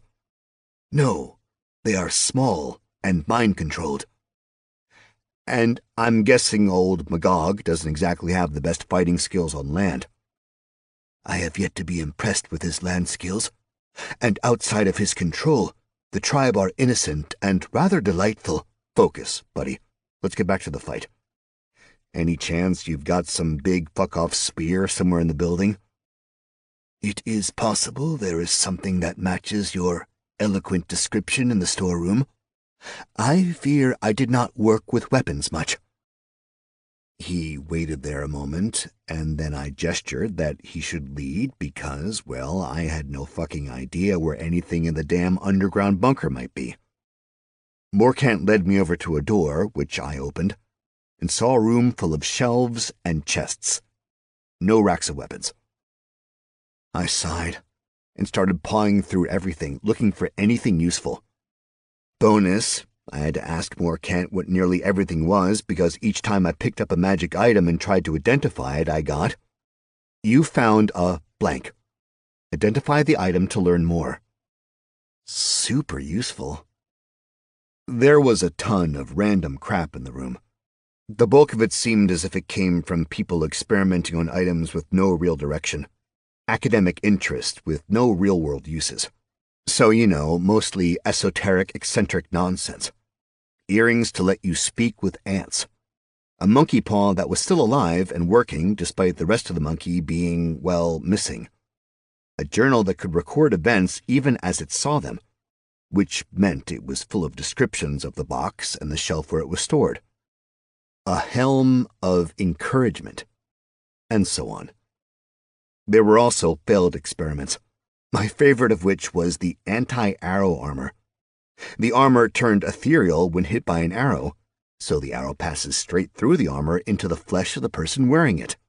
Brilliant. I leaned against the wall and stared at the ceiling. "Maybe if you tell me what you might need," Morkant said, "I could help you find something." Before I said anything, I peered around the edges of the room to make sure there wasn't a pool, that there wasn't a way for the Agagnorn to potentially eavesdrop. "I need a spear gun," I said, but immediately dismissed that. If Koth was a coward, he wasn't going to come at me if I had a weapon like that. "Koth thinks he's smart," I continued, "right?" "He is very intelligent." "But does he think he's smarter than you?" "I think he is smarter than me. As far as I know, he believes he is smarter than everyone." "Okay, step one in our plan. He needs to think I'm stupid." "Not too hard to sell that." I frowned at the man. He shrugged back. "So," I said, "now that we've established I look like a moron, what would a moron do?" "Suit up in full plate armor, a sword, and a ring of water breathing," Morkant offered. "Do you have those?" Morkant nodded, but kept a rather morose and confused look on his face. "I am sure we have those. But you will not survive against him. I have seen his teeth puncture iron and steel, even red gold." "Red gold?" I asked. "It is." "It's not germane, is it? We gotta focus. Koth is badass. I need him to think I'm going to try and fight him so he comes to me. "And then?" Then I blow him up." "I am afraid I have lost your meaning." "Big explosion." He looked at me for a minute, blinked a few times, then said, "I believe that would end you as well." "Maybe." "Your sacrifice would be appreciated, but it presents another immediate problem. I know of nothing which will explode underwater." "Fireball." "Fireballs and water have strange interminglings. As far as I know, they do not work under water." "You haven't tried?" "I have not, no. But my colleagues did. They fizzled." "No big boom." "None." "Okay, dynamite, gunpowder." "Regretfully, I must admit ignorance of those words." "Not a thing, don't worry about it." "Black powder?"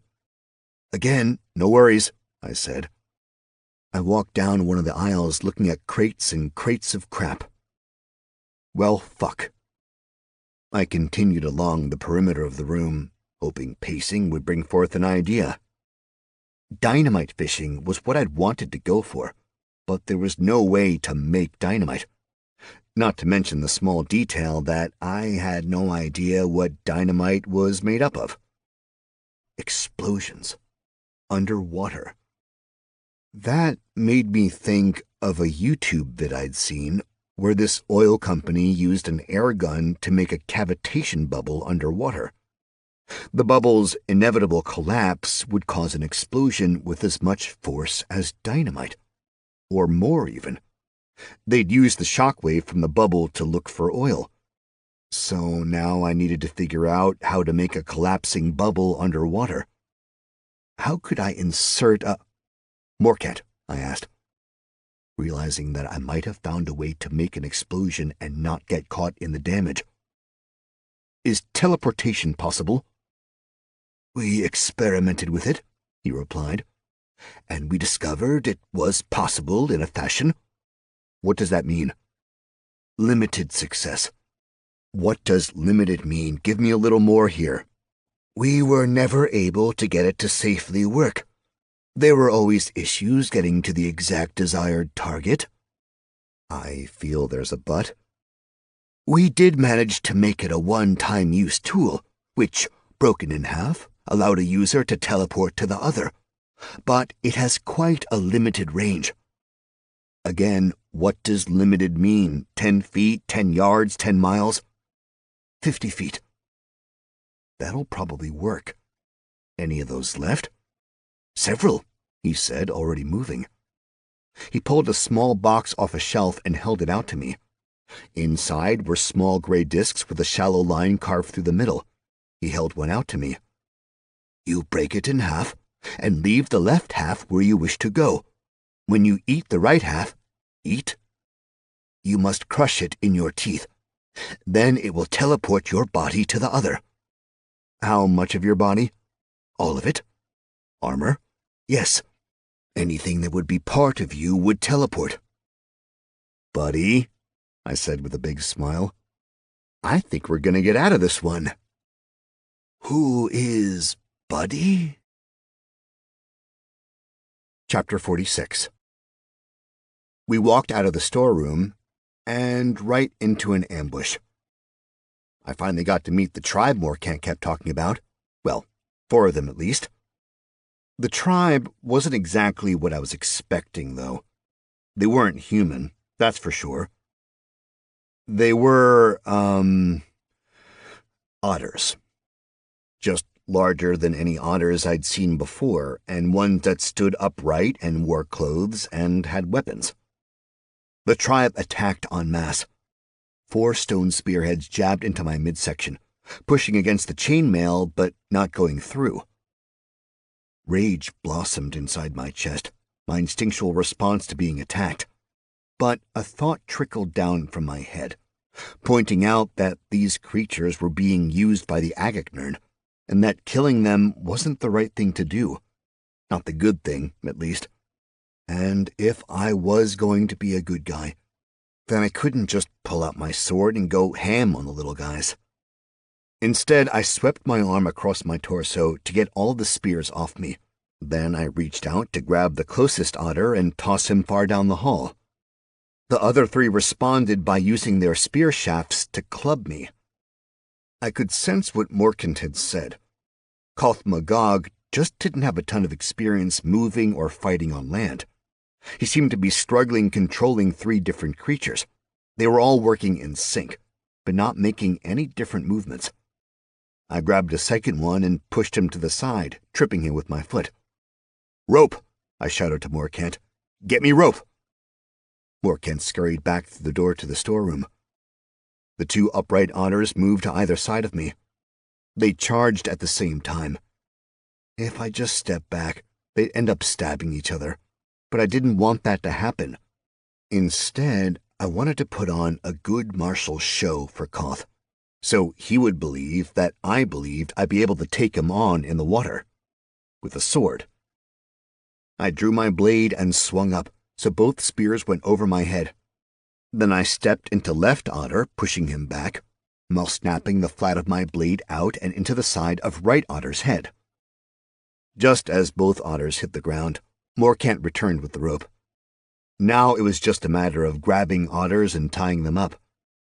The otters on the floor were very groggy, looking both confused and afraid, which meant, to me at least, that Koth Magog dropped possession of the otters as soon as he felt they were even slightly incapacitated.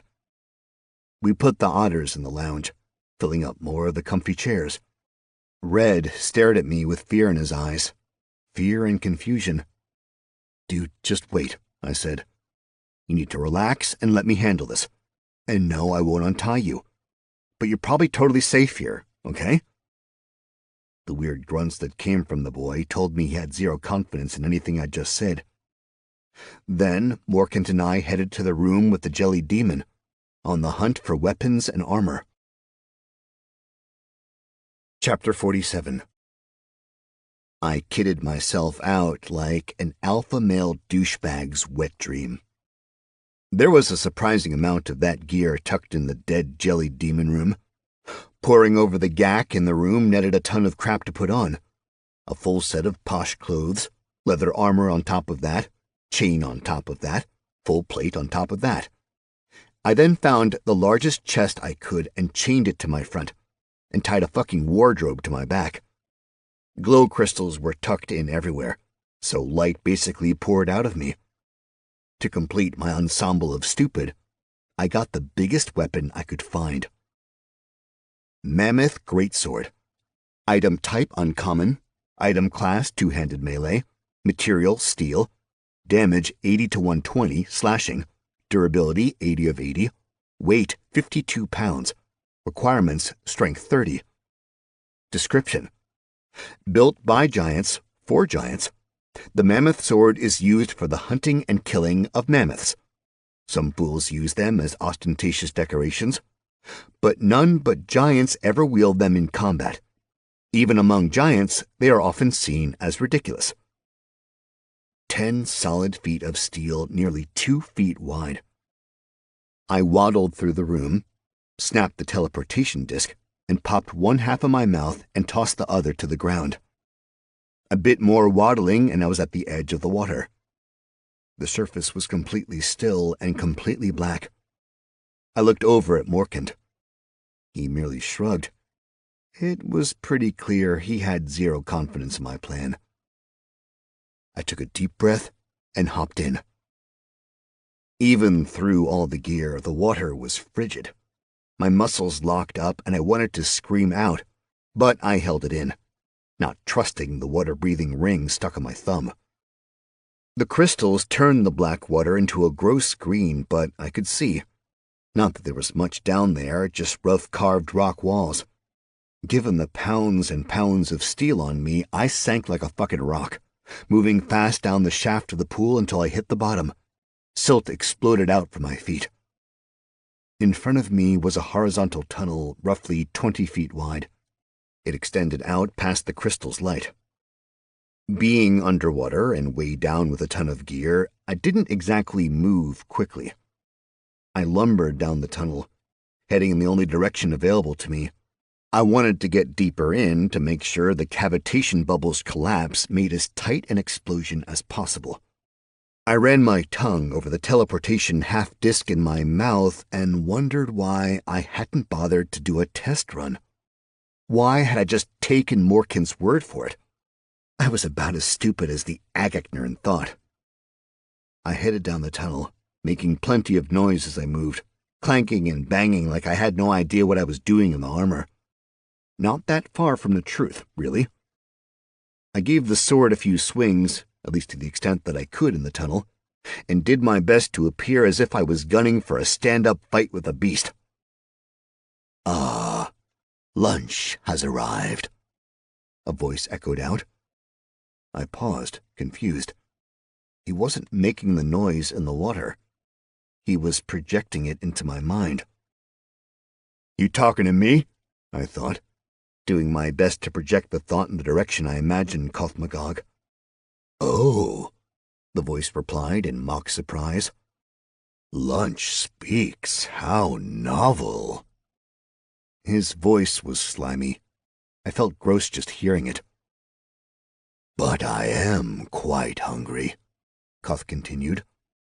"So please, keep the struggle to a minimum. Drop your blade, and I will kill you before I eat you. Otherwise, well, I have heard my digestion system is rather slow, torturously sluggish even. I'd rather just stab the ever-loving fuck out of you." "So be it." God, the arrogance in the voice was overwhelming. It just fueled my desire to make the asshole pay. Thing was, as soon as the echo of his last word finished reverberating in my head, he attacked. It was fast, coming out of nowhere. He dropped at an angle from the ceiling of the tunnel, his two hands grabbing my arms and crushing the steel armor with his fingers. Laughably easy. His tentacles slapped all over me, their teeth puncturing everywhere at once. I could feel an intense wave of pain washing over me. I struggled, unable to move. I had a single move to play, but I wanted the Agachnern to get closer. I wanted to make sure he was going to get the full brunt of the blow. So I kept struggling, more and more until I heard the fucker laughing in my head. I could see his maw opening up to take a bite. Tightening my grip on the sword, I bit down on the teleportation disc, feeling the crunch in my mouth, the gritty rock texture, and the horrific taste. And then nothing happened. For a heartbeat.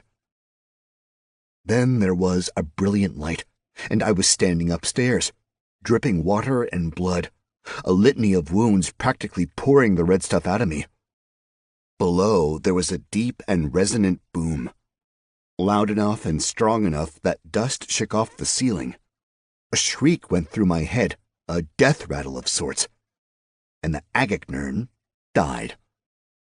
I know because I immediately checked the notification. GG, you've killed an Agachnern, level 43 Defiler. You've earned 5,900 XP. What a mighty hero you are. Holy shit, I said. That's a lot of XP. You killed him? Morkant asked. I noticed he was standing with his back against the wall, a short sword held in his trembling hands. I did, I replied, tossing a crystal into the pool. The water had turned a thick red, and bits of flesh popped up to the surface. Chapter 48. I pulled at a latch, and the chest and wardrobe dropped off me.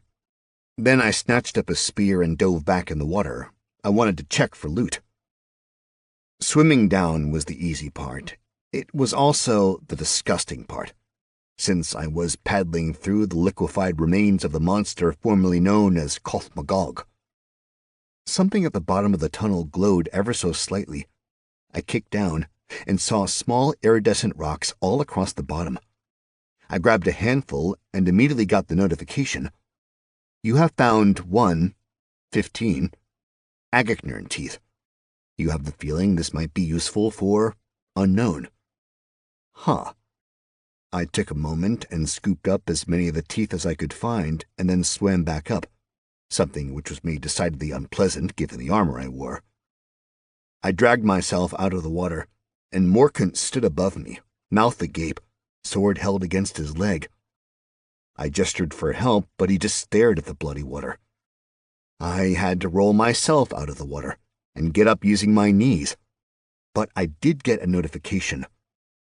Congratulations, you've completed a quest. Freedom! You have freed Morkant Treweek from the horrible clutches of the Agacnern Kothmagog.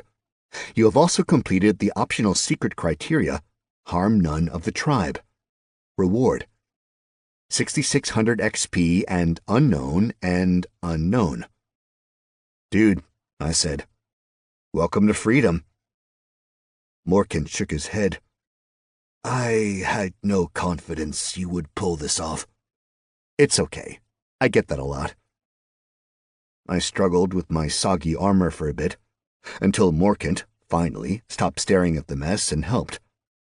It was rather painful getting the armor off, requiring a pry bar at several points. Agacnern were strong as fuck, and I totally won through sheer trickery.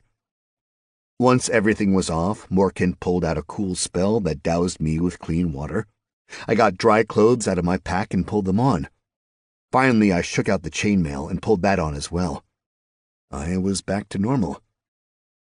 I had a ton of notifications to go through, but it just didn't seem prudent to go through them until I was back in a safer place, no matter what Nikolai thought. Certainly not in the middle of this weird dungeon lab with a wizard who definitely turned all of his former friends into weird gooey zombie-type things. I got to my feet, snagged my sword off the ground, and headed over to the lounge. I wasn't ready to let Red go just yet. Instead, I turned my attention to the otters. I got them untied and on their feet. Morkant and the otters led me through the compound, until I was in a room with a massive open pool. It was about 100 yards across, perhaps 200 long, roughly round and dug out of the mountain itself. On the far side, there was a bit of a lip and a few tents around small fires. The tribe's home.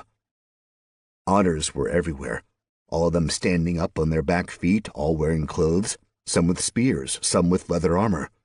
The otters who came with me immediately hopped in the water and swam across. I didn't get a chance to talk to them, not that they'd been particularly chatty beforehand. Are they otters? I asked. No, otters are just animals, Morkant said. These are sentient beings, just as you and I. Okay, but they're also otters. Perhaps they resemble otters, but they are known as Lutra. They are a civilized race, though with a shorter known history than some. Are they native to this area? As far as I know, they are spread throughout the lands. Several of the Lutra dove into the water and zoomed over, and popped straight up to standing. Looking at them up close, when they weren't busy being possessed by some bizarre, terrifying creature and trying to kill me, they still really looked like otters. These guys were between 3 and 4 feet tall, and heavily muscled with super thick fur. They had small faces with almost unnaturally vibrant eyes, more so than any I'd ever seen on a human. Cute nose, set back small ears that moved around to catch sound, and bigger teeth than I was expecting. Long whiskers came out of their snout, though not quite as thick as a mustache. What is this? The front otter said, his voice gruff. This is the man who saved you, Morkant said. All eyes were on me. A cry came from the other side, and all of a sudden, a massive wave of Lutra crossed the water. They all hopped out and crowded around me, their tiny hands reaching out to touch me. I even had a tiny baby Lutra lifted up and presented to me. There was crying and all sorts of emotion. I was completely overwhelmed. I started to back up, the press of the little guys intensifying. But then I realized one of the otters was getting stepped on. "Hey!" I shouted. All movement stopped. I pushed a few of the Lutra out of the way and helped the trample one to his feet. He nodded at me in thanks. "Okay," I said.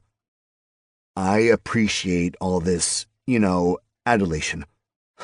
But how about we all get out of this shithole and find a nicer place to, talk about what happened, okay?" The Lutra, although I was definitely having trouble calling them that in my head, looked to one another, then at me, then all started nodding. They all jumped into the water. I guess they needed to pack or, knew some other way out. Morkant looked at me with a bemused expression. "You have an odd manner of talking," he said. "Yeah," I replied. "You sound pretty weird to me, too." He nodded slightly. "Perchance I have been down here just a bit too long. The world has moved on, I suppose." "That I can't tell you." He rubbed his head, his wispy hair going every which way at once. "I would like to offer you a reward, a thanks for what you have done." "I appreciate that." "Follow," he said, "if you will." And then he started walking out of the pool room. The Lutra all watched as I left. It was a weird feeling, as if they were, keeping tabs on me. Morkant muttered to himself all the way through the compound until we came to the storeroom. He led me back to a metal door I hadn't noticed in my previous search of the place. "Was that always here?" I asked. "No," Morkant replied in a flippant way that suggested such a question was silly and I was silly for bothering him with it. He did a little thing with his hand, and arcane symbols appeared out of thin air, glowing for a moment before sliding in and around the door. There was a loud thunk, and the door opened ever so slightly. "Our repository," Morkant said. "Items we plan to sell in order to continue our work." It was a smaller room, perhaps 10 feet long and 5 or 6 feet wide. Shelves lined the walls, but were at different levels to allow for larger items to go on certain shelves. There was, however, barely anything there. He stammered. "Apparently I forgot that we already sold many things from here. I fear there is not much I can offer. I would give you healing potions." He pointed to a series of vials with red liquid. "But I'll take 'em," I said. That got a half smile from the old man, and he set them on one end. Then he grabbed the one good-looking item left, a leather bag sitting on the bottom shelf. It had 2 straps on one side, just like a modern backpack, and a massive opening to shove stuff inside. The mouth looked like it could be rolled up as if it were a waterproof bag, and a thick leather flap covered most everything. Extra cover. It was a natural leather color, and looked really nice overall. "A rather useful thing," he said. "It is a bag of holding?" I asked, very excited. "Oh, I do wish I had thought of that. Much better name." "What did you call it?" "The unfillable knapsack." Bit of a mouthful, I said. "Yes, magic is my forte. I do not spend much time on creative pursuits." "What does it do?" "It holds everything you want it to." "How much will it hold?" "We never found a limit, though I am sure there is one." "That's amazing. Thank you."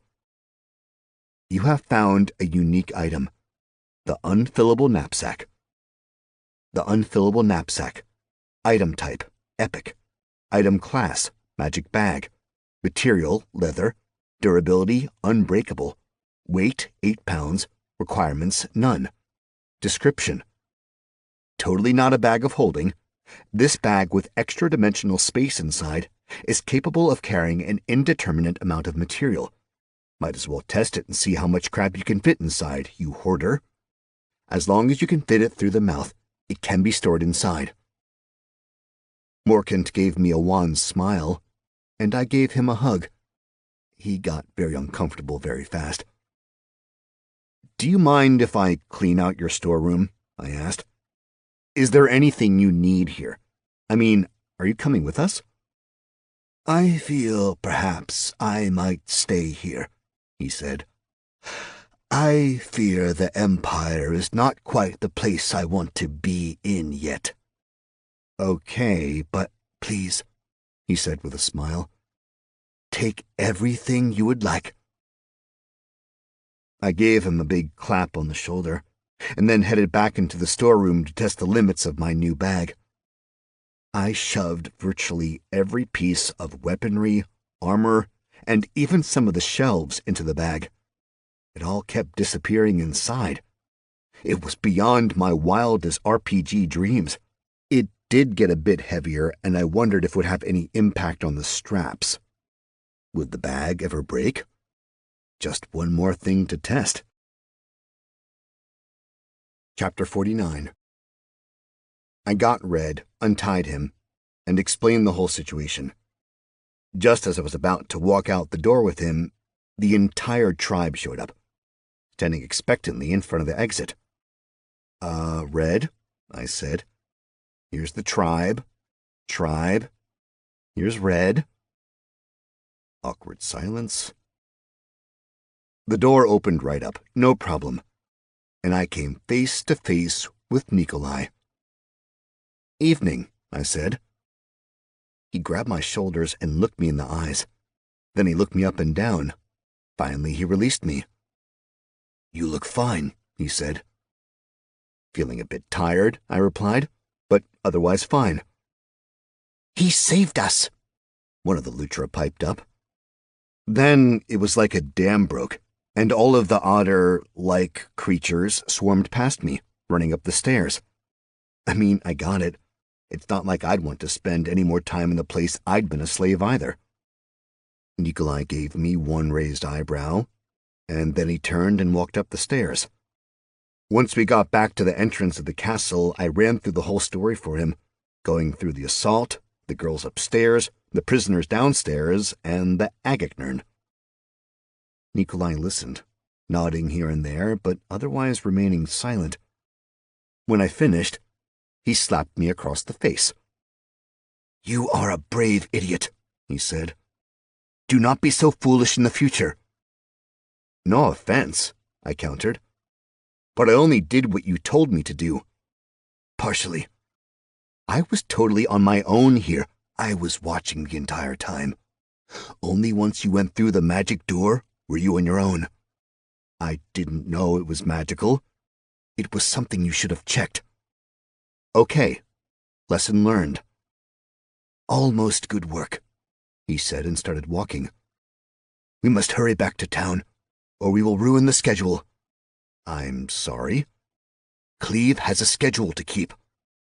"I need to grab my boots and stuff," I said.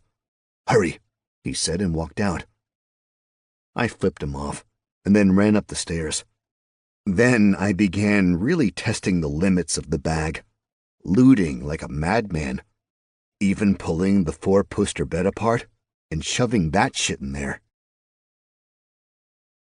Chapter 50. It was daylight out, and the weather was absolutely delightful. Sun shining, birds chirping, a beautiful view of the lake and surrounding countryside. We headed out down the mountain, and once again, I got to haul a wagon. The prisoners I'd rescued from the basement had gone through all the materials piled in the courtyard and recovered most of their trade goods. We loaded up a wagon, and Nikolai volunteered me to pull it. It wasn't exactly my first choice, but I didn't want all these people to be broken shit.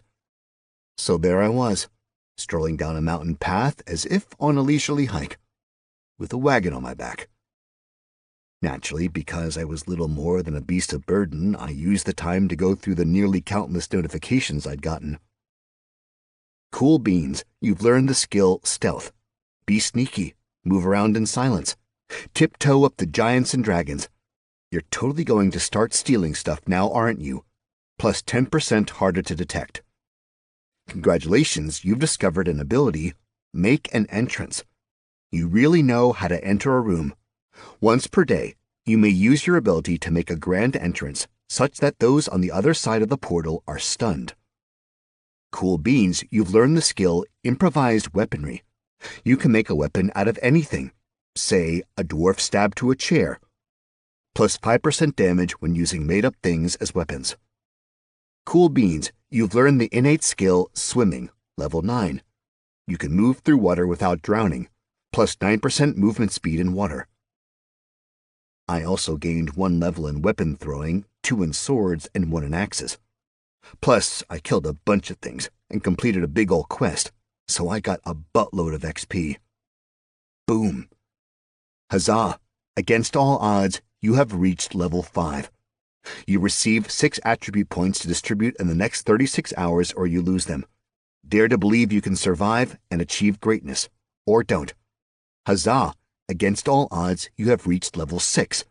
You receive 6 attribute points to distribute in the next 36 hours or you lose them. Dare to believe you can survive and achieve greatness, or don't. Huzzah! Against all odds, you have reached level 7. You receive 6 attribute points to distribute in the next 36 hours or you lose them. Dare to believe you can survive and achieve greatness, or don't. Huzzah! Against all odds, you have reached level 8.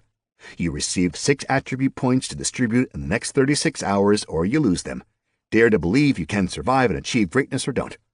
Huzzah! Against all odds, you have reached level 9.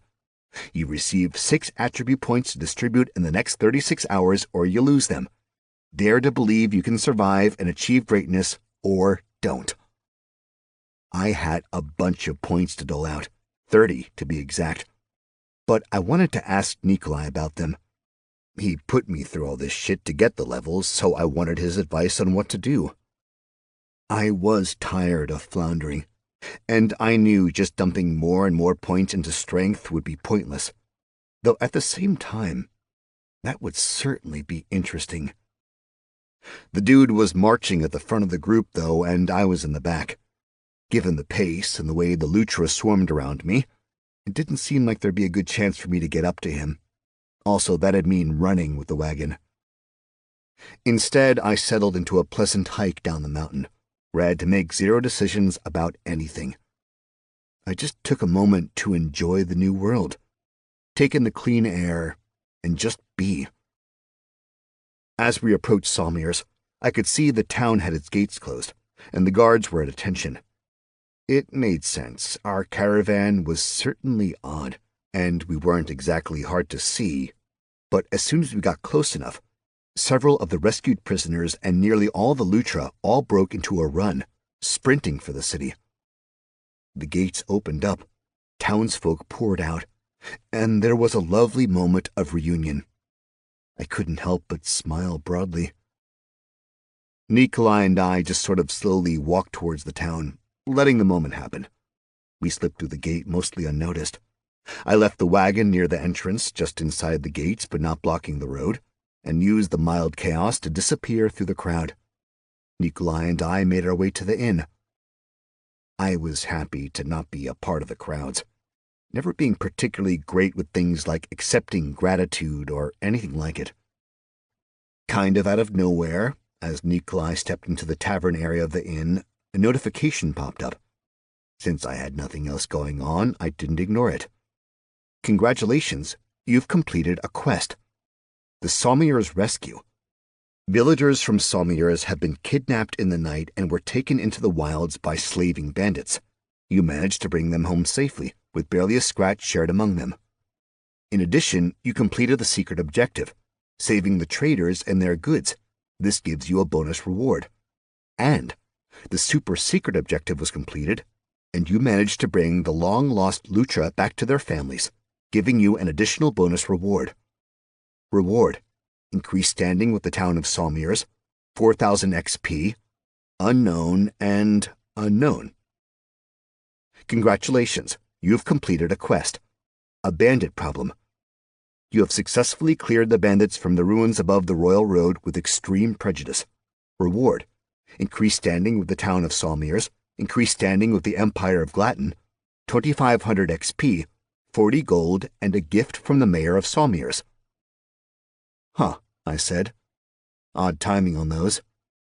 Nikolai nodded, then added, Likely they only truly felt safe once back within the walls of Sawmirs. And the bandits? Perhaps the mayor needed to see the job done before the quest completed. There's a lot I don't understand about this world. Nikolai just shook his head. You have so little knowledge. It is as if a babe is playing with dolls. Nikolai, I said, you gotta work on your phrasing. Eat food, he replied. Rest. Do not leave. Owen, the innkeeper, raised a hand to Nikolai. Nikolai nodded and walked off through a door. I stood there like a fool for a moment, because I got some more news. Huzzah! Against all odds, you have reached level 10. You receive 6 attribute points to distribute in the next 36 hours or you lose them. Prepare for your choice. Dare to believe you can survive and achieve greatness, or don't.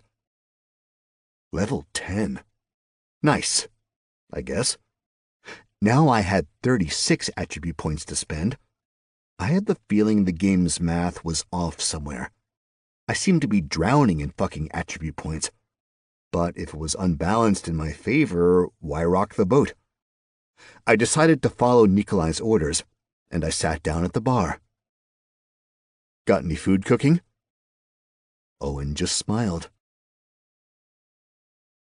Chapter 51. Owen brought out a large bowl of potatoes, fried again. God bless him, and a massive slab of steak, the marbled fat still sizzling. There was a tureen of gravy and a tall mug of milk. I could get used to life in Sawmirs. While I ate, I chose, pointedly, to not pay much attention to the world around me. Sure, I took a look whenever someone would come inside, but for the most part, I kept my focus on the food, doing my utmost to present the visage of a man who didn't want to be spoken to. Hence why I was totally surprised when someone came right up behind me. This him? A voice asked. Yup, Owen replied. I turned around and saw an older man, balding with a trim beard, a little portly, and looking like it's been a long time since he'd had a good night's sleep. Involuntarily, I gripped my knife, not at all sure what was about to happen. I swallowed the urge to say something about not knowing it was his daughter. The older man stepped closer to me and pulled a huge sheathed sword out from under his cloak. Then he bent his head and held the weapon out to me. You managed to return my future to me, the man said, face still down, looking at the ground as if he was afraid of looking me in the eye. Yet all I have to offer in return is something of my past. He pulled the sword just a little from the sheath, revealing the metal had a bit of sparkle and glow to it. Man, I said, hands up after I let go of the knife. I'm not sure what it is I did for you. You returned my daughters to me. It's fine, I started to say, but I felt a hand on my shoulder, and Owen pulled me close to him so he could whisper in my ear.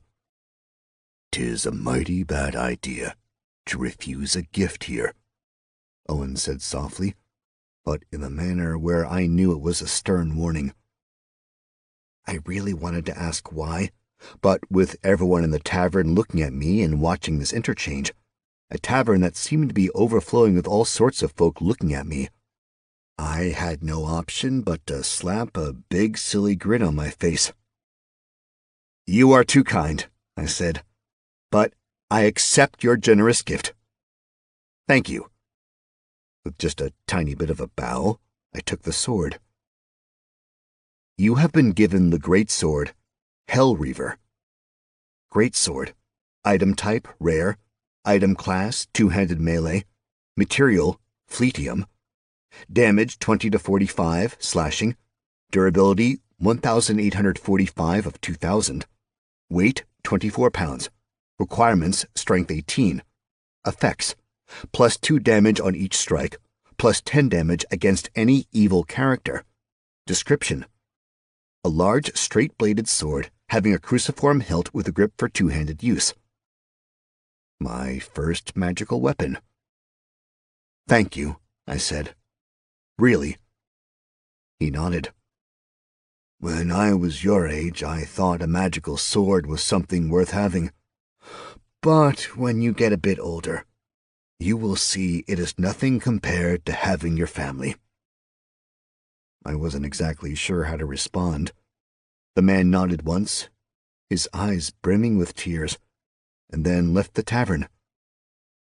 I just sat there, most of my food gone, holding a massive sword. Seriously, the thing was like practically 6 feet long. Beautiful, too. The hilt was wrapped in a supple leather with a big old pommel, and the sheath was a strange red leather I'd never seen before.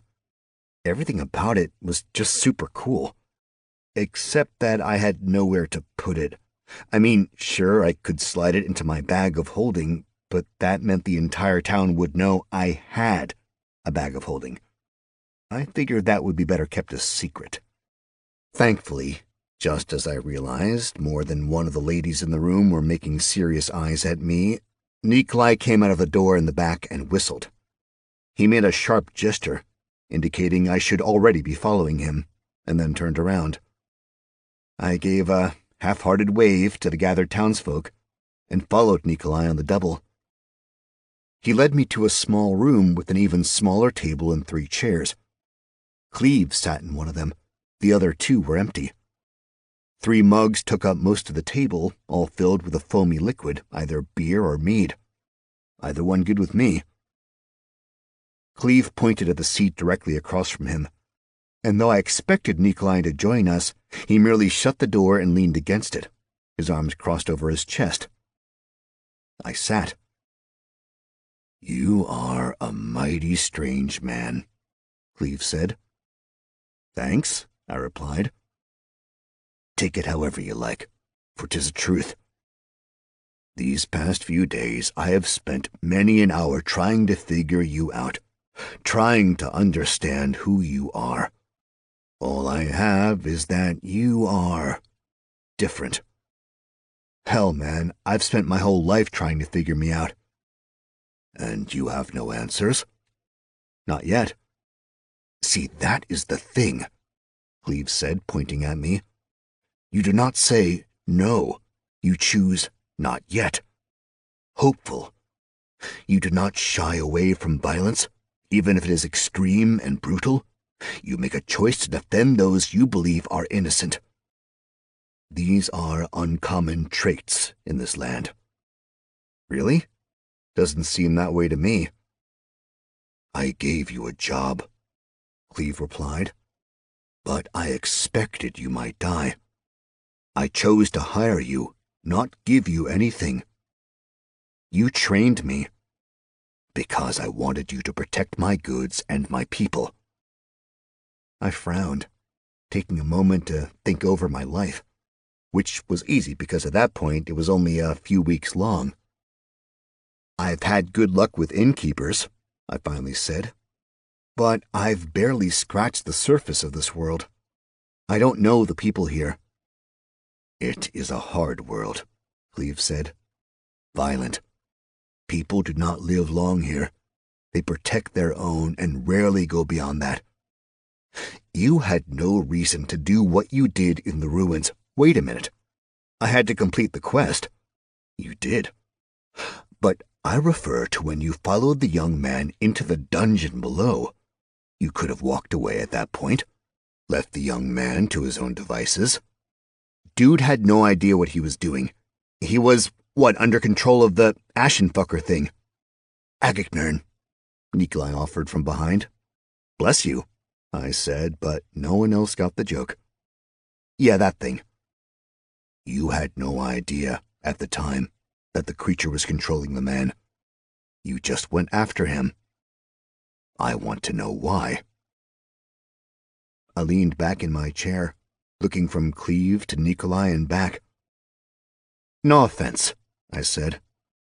But why the fuck does it matter why I did it?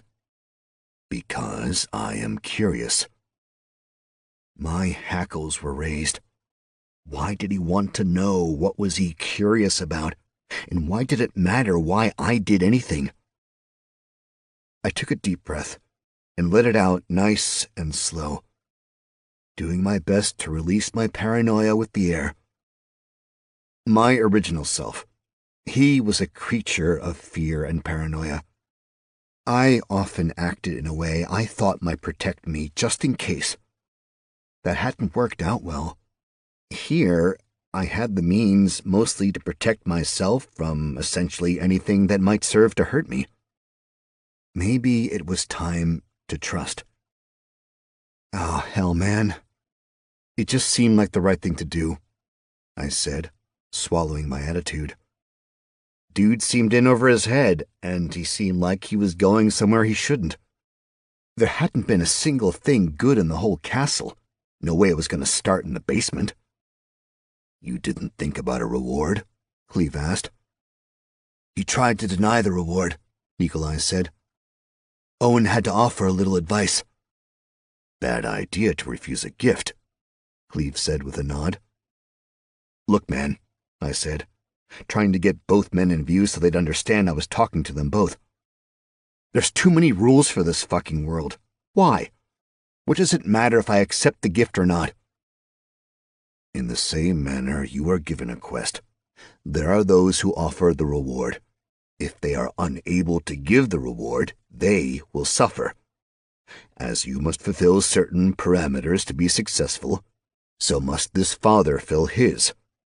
At a guess, this man promised something to the gods if they would bring his daughters back. The gods, hearing this, made the quest. So he had to give me the sword because he said he would. Likely. So, I pointed to Nikolai. How did he get the quest? Did a god just wing it on down to him? The man found me in the tavern in the morning, Nikolai said. So You are becoming mired down again, Cleve said.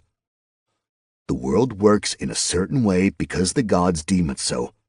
You may question it, but the questions will never have concrete answers. It is better if you merely accept the manner in which the world works and figure out how to best operate within it. I shook my head. I don't think that's something I can ever fully do. I've always tried to understand things. I need to figure out how they work. Cleve rubbed his beard and ever so slightly raised an eyebrow in Nikolai's direction. Has your opinion changed? Cleve asked. Nikolai scratched his chin. He looked at his nails, then at me. He is a bit of an idiot, he said. You know this, right? Cleve just smiled as an answer. Hey, I said. But other than that, Nikolai said, he fits the criteria you set. Ah, Cleve replied. But notice how you have yet to answer the question. How do you feel about him? Couldn't this have been done when I was out there eating? I asked. Die, Nikolai said. I do not think I asked you. I want an answer. It does not matter what I think, it will.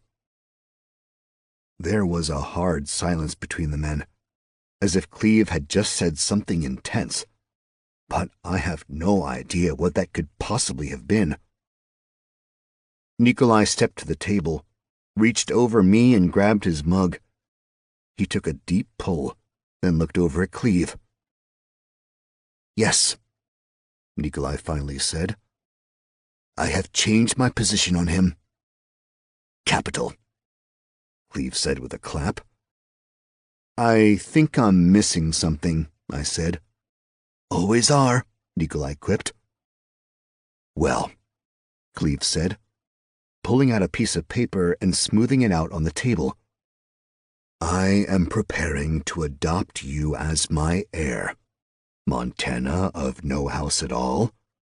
That is, of course, if you would like to be a duke in the near future.